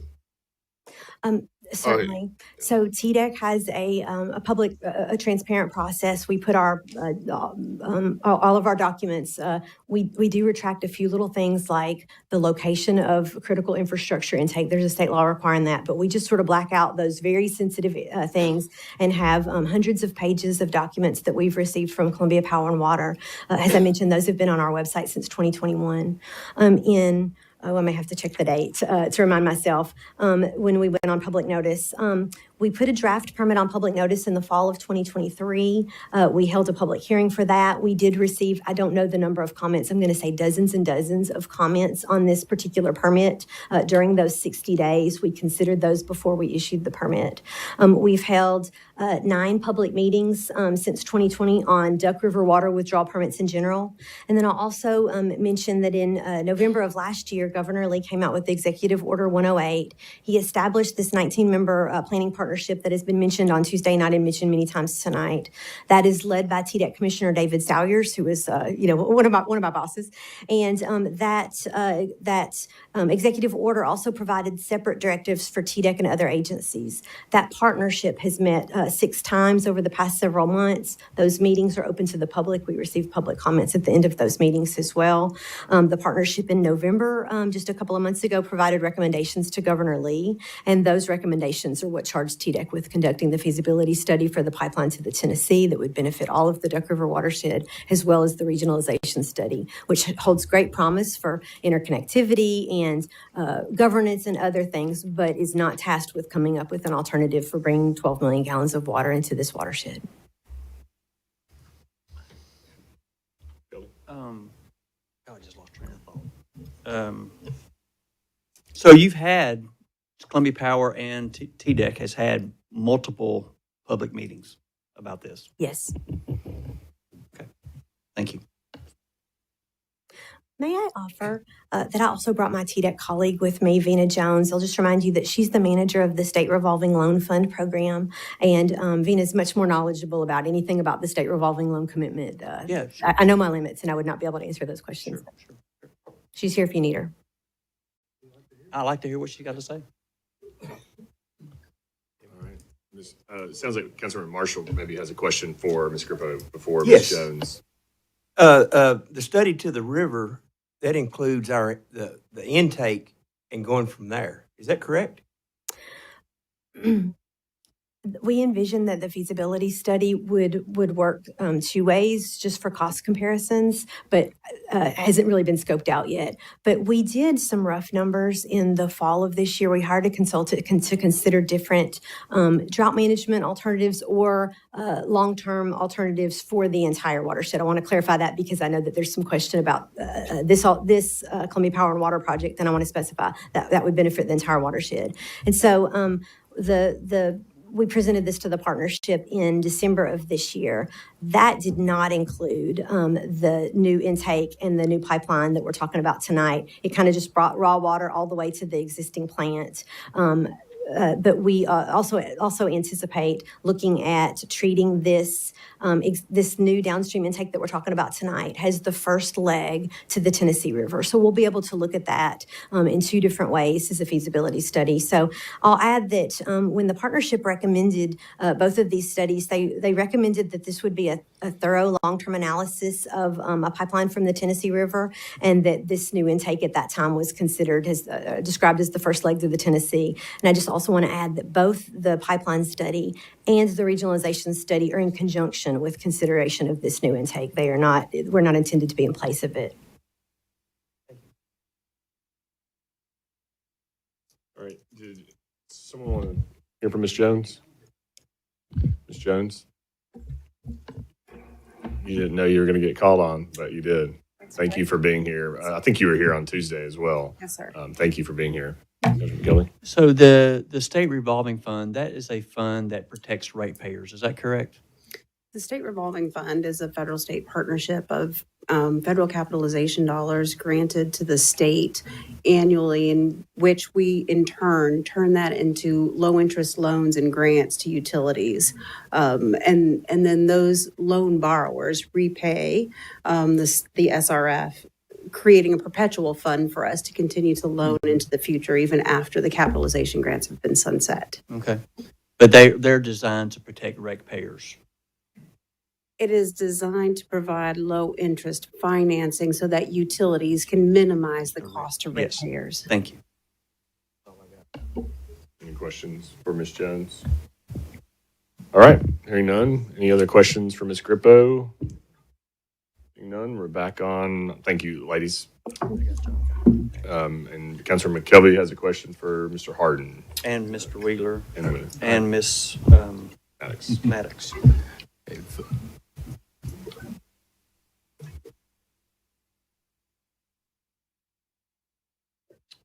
So there has been a question tonight about the water going downstream past Monsanto and the water runoff off Monsanto property, and that can the CPWS treat the new water in the new intake going by all the Monsanto stuff?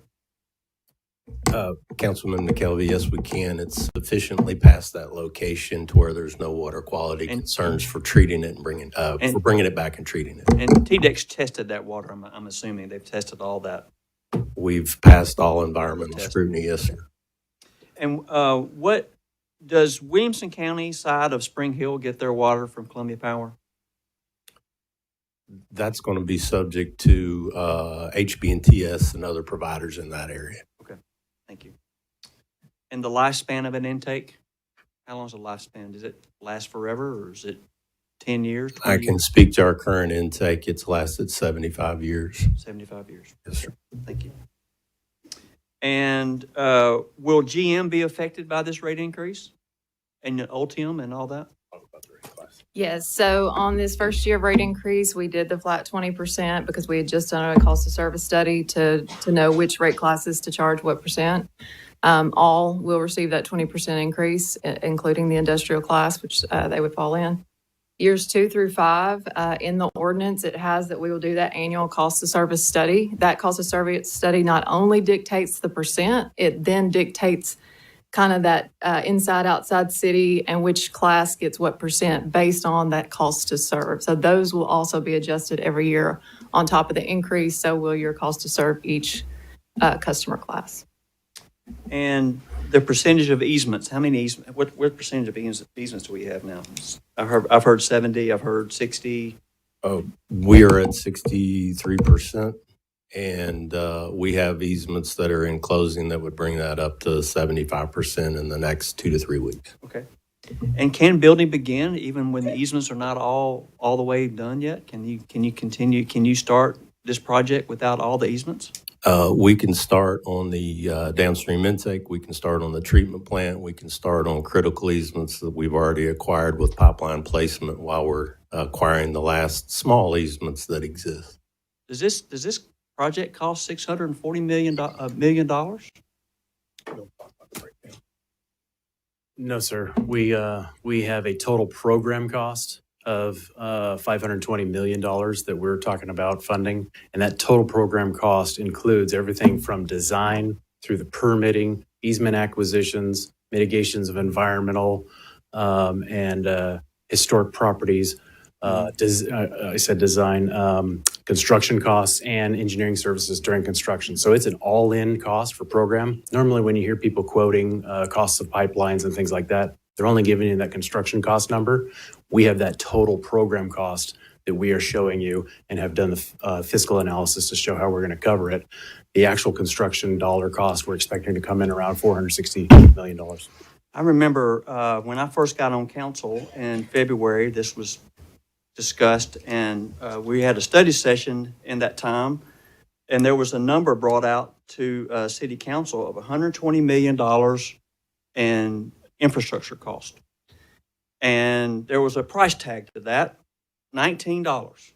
It was going to be $18. It's $9 the first year and $9 next year on the fixed cost of your people's water bill. And city council said, no, we want to turn that down. And they came back again with a $10 increase. And council again said, turn that down. They turned it down. And so when I came on council in February, in our study session, there was a lot of conversation. And one of the conversations we had was about this infrastructure stuff. And the infrastructure stuff was, we need a shorter list of infrastructure costs and affordable. And the cost was brought down from 110, 120 million down to about $85 million, if I remember correctly. And the fixed cost was put at a $5 increase, went from 11 to 16. And if I remember correctly, the water rate went from 303 to 330, whatever that was. I can't remember what that was. And that passed. And so that amount of money that's been raised so far is paying for infrastructure cost that was approved by City Council in the summer. Is that correct? You're referencing the distribution system improvement Yes, program? yes. And those projects, and yes, those were covered by that prior rate action. Okay. Okay. That's all I have. I would like, y'all have taken a beating, and would y'all like to this is your time to add anything else you need to add. If you've heard rumors, you want to get them taken care of, but please, this is your moment to dispel anything out there. Well, I would just add that I'm glad to be up here talking about a plan to continue providing safe, reliable, clean drinking water to the community I've lived in for a long time. I'd rather be doing this than talking about why we didn't plan and something happens to compromise our service. That's not an option in our business. We have to be prepared to serve. This has been vetted as the best and least cost option. We have a funding plan that is transparent. We're excited to talk about how we can incorporate this into making sure we can execute it. And every year, as we've discussed, ensure that the cost of service drives rate actions and we keep that as minimal as possible. I got one more question. So in 2001, TVA came to Columbia Power and said, you've got to move this intake. You've got to move this intake downriver. It's in an environmentally sensitive area, and we want it moved. Is that correct? Referencing the TVA study in 2001, that was the first mention of moving it for the Moving the benefit of intake this down. area. Yes, sir. And we have a aging infrastructure at the impoundment there at Riverside that's over 100 years old. And you have done your due diligence on that impoundment to reinforce it and all that. Is that correct, sir? We've spent millions in reinforcing that dam to the best of our ability, trying to make it last longer. And you will continue to do that even when the intake is downstream. Is that correct? We inspect it every year. We stay on top of it to ensure its integrity to the best of our ability. Okay. And somebody mentioned about the drought. In 1988, there was a drought, I'm told. 2008, 2009, there was a drought. I lived it. And so about every 20 years or so, there's a severe drought in this area. And so will Columbia Power be able to service water to the customers of Columbia Power if there's a drought in 2028, 29? As has been mentioned, there's a flow by restriction in the river of 100 CFS. We understand if we had a 1988 or 2007-8 drought again, we would have a very difficult time meeting that flow by restriction. Quite possibly wouldn't be able to use the intake, would have to incorporate drastic cutbacks in order to maintain service in a drought. I've heard about the growth, and I assure you, when I was on the county commission, I fought against the growth. I spoke my piece as a county commissioner to the District 5. I came to these meetings and I spoke against a lot of development here. Lost a lot. I won a few, but I can assure you that horse is already out of the barn now. It's out of the barn, and we can't do anything about that. But we have to secure what we have now. And this is a Columbia asset, and I'm sworn to protect the assets of the city of Columbia. And I'll be daggum if I am going to let some other agency take over Columbia Power and Water. I'm not going to do it. I'm not going to stand by and let that happen. I'm not going to stand by. And if it's control, if that's when you say it's control, then so be it. But that is an asset of Columbia. And I'm not going to let that go. Thank you. Ms. Maddox, at the last, or on Tuesday, I had mentioned the federal low-income household water assistance program, and you indicated you had some familiarity with that program. Is that program no longer up and running? We are not currently using it, but we have reached out to try to see if we can get anything going with that. On the other program you mentioned on the Good Samaritan. Good Samaritan, yeah, did you find anything on that? Yes, I talked to Ms. Frierson today, and we were able to get water covered under that as well, and we did that effective immediately on all fronts, so that will be covered. And the Good Samaritan program is essentially a program that's in place that in the event that people are unable to afford their power bills previously and now water bills as well, that people are able to one up or dollar up on their bill, and it goes into a fund that assists those who are unable to pay for their own. Yes, Mayor. So you can, we have a form on our website. If you want to go to the Good Samaritan program, there's a form you fill out. You can choose any amount. So if you have a little extra give, you're welcome to do that. And then that goes to people that need that money on our system. And it is handled by an outside independent party that decides who that is. All right. I would be interested on the status of the federal program, if it's still in place, and how we might be able to protect We'll it. keep you updated as we Thank know. you. All right. Anyone else have any questions, Councilman Huffman? I asked this to Mr. Wheeler a while ago when we passed a $30 or $40 million loan for y'all that y'all, I don't know where you don't have the money for it, or you're getting a better interest rate or what. But anyway, Ms. Maddox said that y'all gonna take part of this money and pay for it. And you just stated that it is gonna be used for that project. Is that right? We have spent money to date, and Ashley might be better suited to speak to this, but we have spent money to date out of pocket that is eligible for reimbursement from WIFIA. So the first time that we go for a WIFIA reimbursement or state revolving fund, the money we have spent to date is more than what's on that revenue anticipation note. So it will be able to take out that note. All right. Mr. Harden, I'd like to redact something you said. You said that water intake's been over 75 years. It ain't done it. In the late 70s, if you go over and look, there's a transformer sitting right there beside the road. They changed it from 2,300 volts to 7,200 volts. And that's when they redone the intake over there in the late 70s. The treatment plant dates to 1952, and we I understand they asked the intake. They asked about the intake, how long it had been in the river. We've been withdrawn from the river there for 75 years.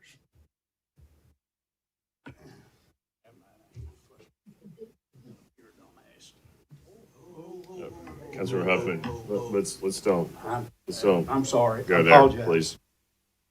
Sure. All right. Any other questions? Councilor McCollum. Ms.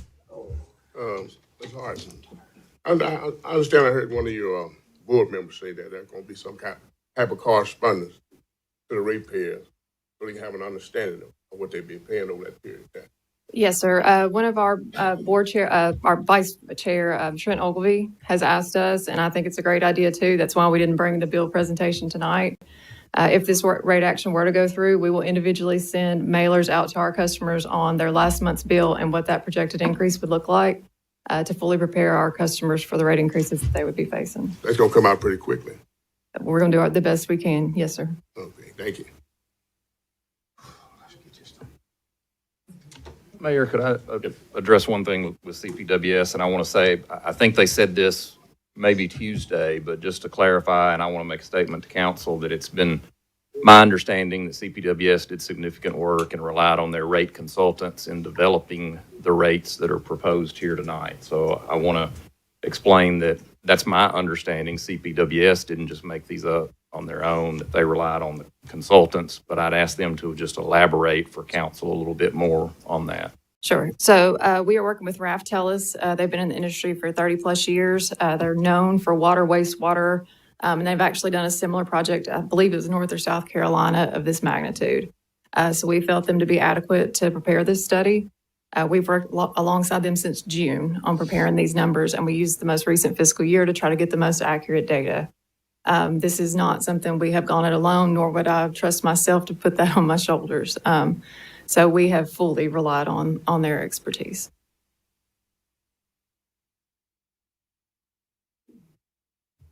All right. Any other questions for CPWS? I don't have a question, but I do have a comment. All right. Y'all been through a lot, but I've been through a lot from November up until this day. I appreciate all the data that y'all have given. I appreciate the work that y'all have done. And I just want to say that, hey, I've had apologies for going through all this. And I apologize for y'all having to go through it too, because y'all did the work. All right, thank you. Vice Mayor? I would like to speak before we vote. We would need a motion on that. No, I'd like to speak before we vote. Okay. All right. Not during the discussion, but before. I'm more on what has happened on social media. But back up. I'm not upset, but I'm just worried. I've heard from CPWS employees who are scared to go out and say they work for it.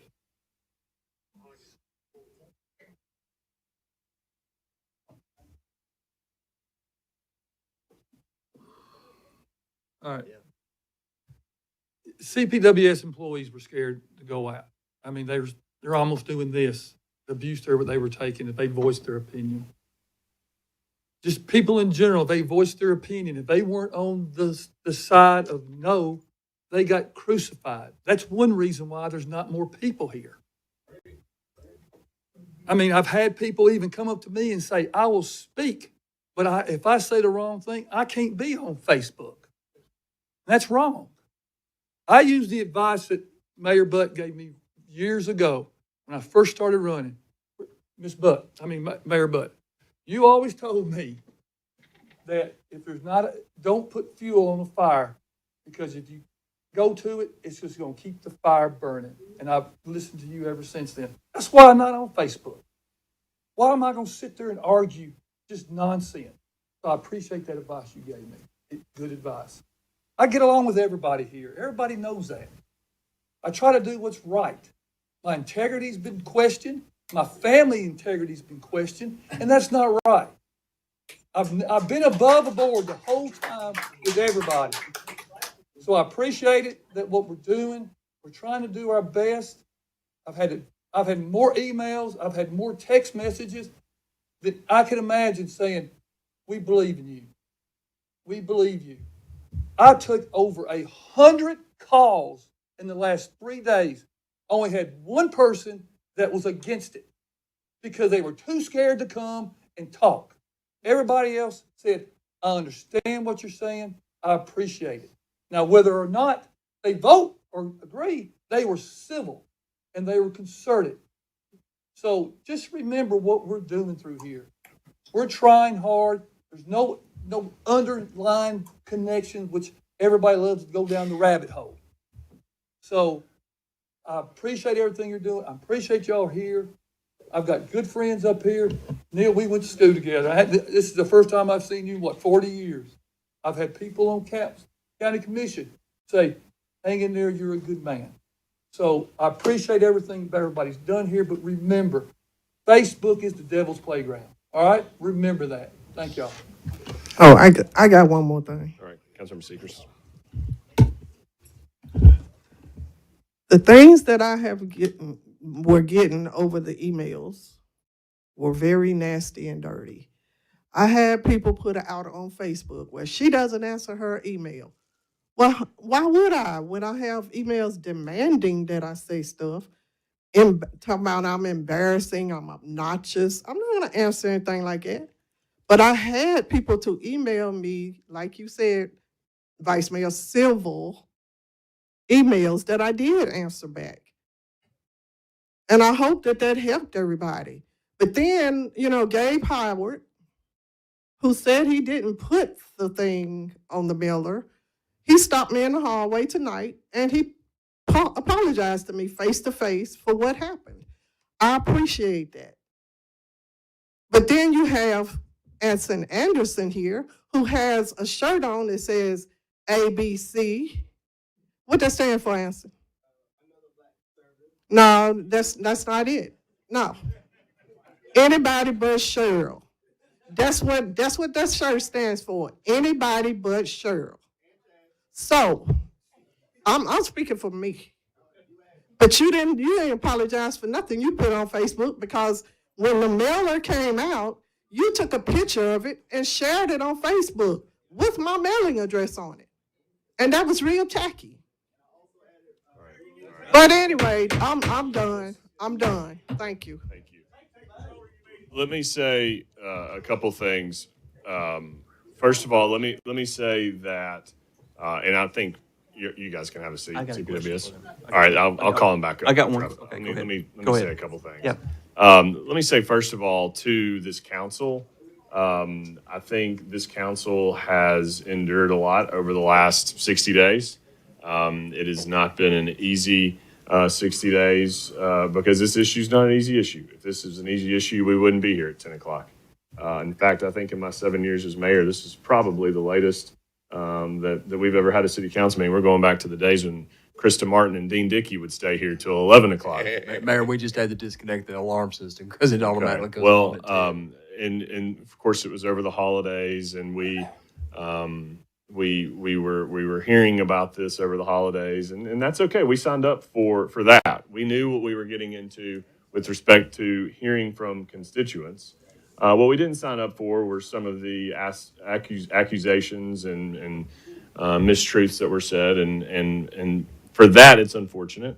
But we continue on, and regardless of what happens with tonight's vote, we are still a city council. We still care about this community. We would not be up here if we did not, and no one can ever take that away from any of you, regardless of how your vote is, and regardless of what may be said on social media, and regardless of what may go out in the mail regarding addresses or phone numbers. And so I just want you all to know that this community is one that values true public servants, and all of you are true public servants. To those of you in the audience, I want you to know that we thank you for being here tonight. Some of you have taken advantage of all 5 opportunities to be a part of the public commenting. And to those of you, we will have an award certificate at the door on your way out. But seriously, that's important that we provide those opportunities because we want the public to provide input. Some of you, depending on how the vote goes tonight, may leave here unhappy. I have myself attended a number of meetings, city meetings, county meetings, school board meetings, where I've left very happy and where I've left very disappointed, feeling like my voice was heard and feeling like my voice was not heard. And that is the beauty of this system that we're in, the beauty of this political system and this representative democracy that we have. To Columbia Power and Water System, I want you to know that on behalf of all of us on this council, we say thank you. And to our state partners as well. CPWS has been working on this project for years and years. Jonathan Harden, it has been a project that has been on your radar since you arrived to CPWS. And the board of CPWS, I have constantly said that our CPWS board has to be one of the best board of public utilities in the state of Tennessee. It is a quality board. It is a board that understands the needs of our ratepayers and of all of the customers of the system. And my vote tonight is not a vote that is directed at my lack of confidence in CPWS. Indeed, I believe this is the right project at the wrong time. I believe it's the right project because the experts, including our federal and state partners, have said it's the right project. The U.S. partners say it's the right project, and it's been planned for decades. I just happen to believe personally, for the one vote that I have on this council, that the costs are a point today where they're skyrocketing, and those on fixed income have been scared into oblivion over the fear of the potential increases here. And so that's why I cannot tonight justify a vote in favor, but it is not an indication of my lack of confidence in the project itself. It's the timing of the project that I have concerns with. So thank you. Councilor McCollum. Yes, Mayor, Council. It's been difficult for me to come tonight. My son is in the hospital, had a stroke. But I thought this vote was important, and this time was important. I've talked to a lot of my constituents. They call me. I explained it to them. I point them to the website of the CPWS. But I made it. And before I came, I hadn't been asleep for a couple of days. I came here tonight. Before I came here, I got sick. I started to stay home. But I decided, as a public official, I was put here to make hard and difficult decisions. And I'm in favor. Ms. Martin, to tell you, we had some tough things going on when we was together. I've learned a lot from her, and I just say that for her sake and appreciation. But sometimes you got to stay in there. And sometimes you have to roll your sleeve up. And so I made it my business to be here. My son is doing better, and I wish I'm happy about that. But I'm in support of this. And as I say, Dean Dickens started some of this in I think 2015. I think we dealt with this, and it was I was here when that drought took place, and they were talking about rationing water. I think Spring Hill did it, but the Columbia didn't do it. We got through that, and since I've been in Columbia, they talked about Fountain Creek, and they shut the dam down. So water's a problem. You can't keep putting it off and pause and say you're going to do this. And, all this discussion I've been in over 40 years, same discussion about water. I think it's time for us to do something about that. That's why I'm here tonight. Councilor McCollum, I just want you to know that your son and family have also been in all of our prayers this week, and we're glad he's doing okay. All right, we're on 10.4. Ms. McCollum, did you have another question?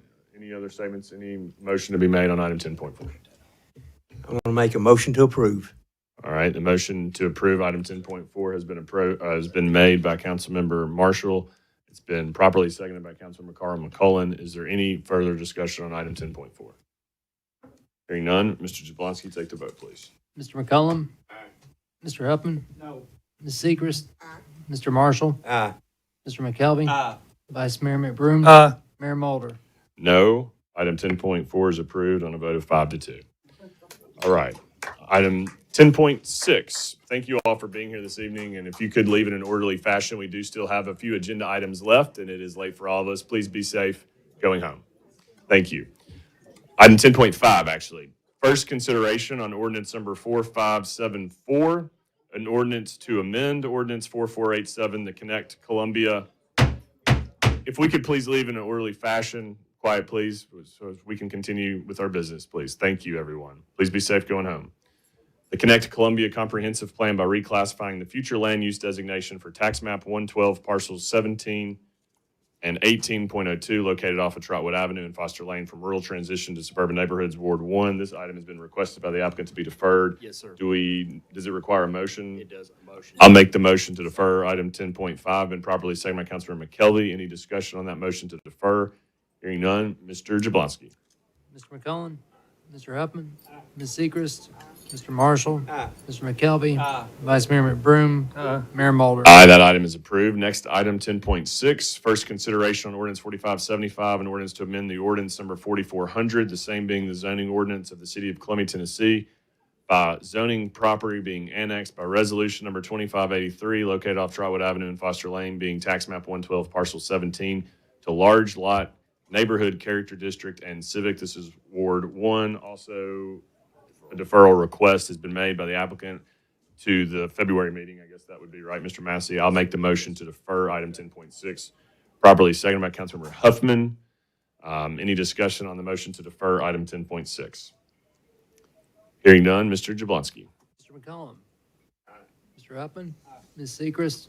Mr. Marshall? Mr. McKelvey? Vice Mayor McBroom? Mayor Mulder? That item is approved. Next item, 10.7, first consideration on ordinance number 4579, an ordinance to amend ordinance 4400, the same being the zoning ordinance of the city of Columbia, Tennessee, by de-annexing properties located off of Darks Mill Road, being tax map 52, parcels 38.03, 0.05, and 0.06, and tax map 66, parcels 1.01, 1.02, and 1.03. I'm going to let actually Councilor McKelvey make the motion on that one, if he'd like to. I so move the motion. All right, it's been moved by Councilor McKelvey, and I'll properly second for purpose of discussion. I will have to point out that I see that Mr. Batt is still here. He also gets a certificate for his presence this evening. I did not realize that you were still out there and that you were staying for this, but you did sign up to speak for public comment. And so if you would like to speak again, now is your time for your 3 minutes. Okay. All right. No further members sign up to speak on this item. Any discussion on item 10.7 that's been moved and properly seconded? Hearing none, Mr. Jablonski. Mr. McCollum, Mr. Huffman, Ms. Sechrist, Mr. Marshall, Mr. McKelvey, Vice Mayor McBroom, Mayor Mulder. Aye, that item is approved. Thank you for being here this evening, all of you. Thank you. Item 10.8, final item, first consideration of ordinance 4580, an ordinance for the abandonment of a right-of-way being Columbia Rock Products Road and authorizing the mayor to execute and deliver quitclaim deeds to the property owner. Motion to approve. Second. Been moved and properly seconded. Any discussion on that item? Hearing none, Mr. Jablonski. Mr. McCollum, Mr. Huffman, Ms. Sechrist, Mr. Marshall, Mr. McKelvey, Vice Mayor McBroom, Mayor Mulder. Aye, that item is approved. That takes us to other business. Any other business that wish to be had? I just want to again say thank you to this council once more for what was a long meeting. It's been a long 60 days, but I think a good meeting because public input has been had. I think we all know more about the project that is underway, and I think we can all work to ensure that this project has the most minimum impact on its ratepayers as possible going forward. Just because the project is passed does not mean we cannot still work together to do that in ways to partner with state and federal partners who may be willing to be a part of that. So again, I want to say thanks to this council for a good meeting. Anyone else on council wish to be heard under other business? Mr. City Attorney, no need to go into executive session tonight, is that correct? No. All right, then I will make the motion to adjourn.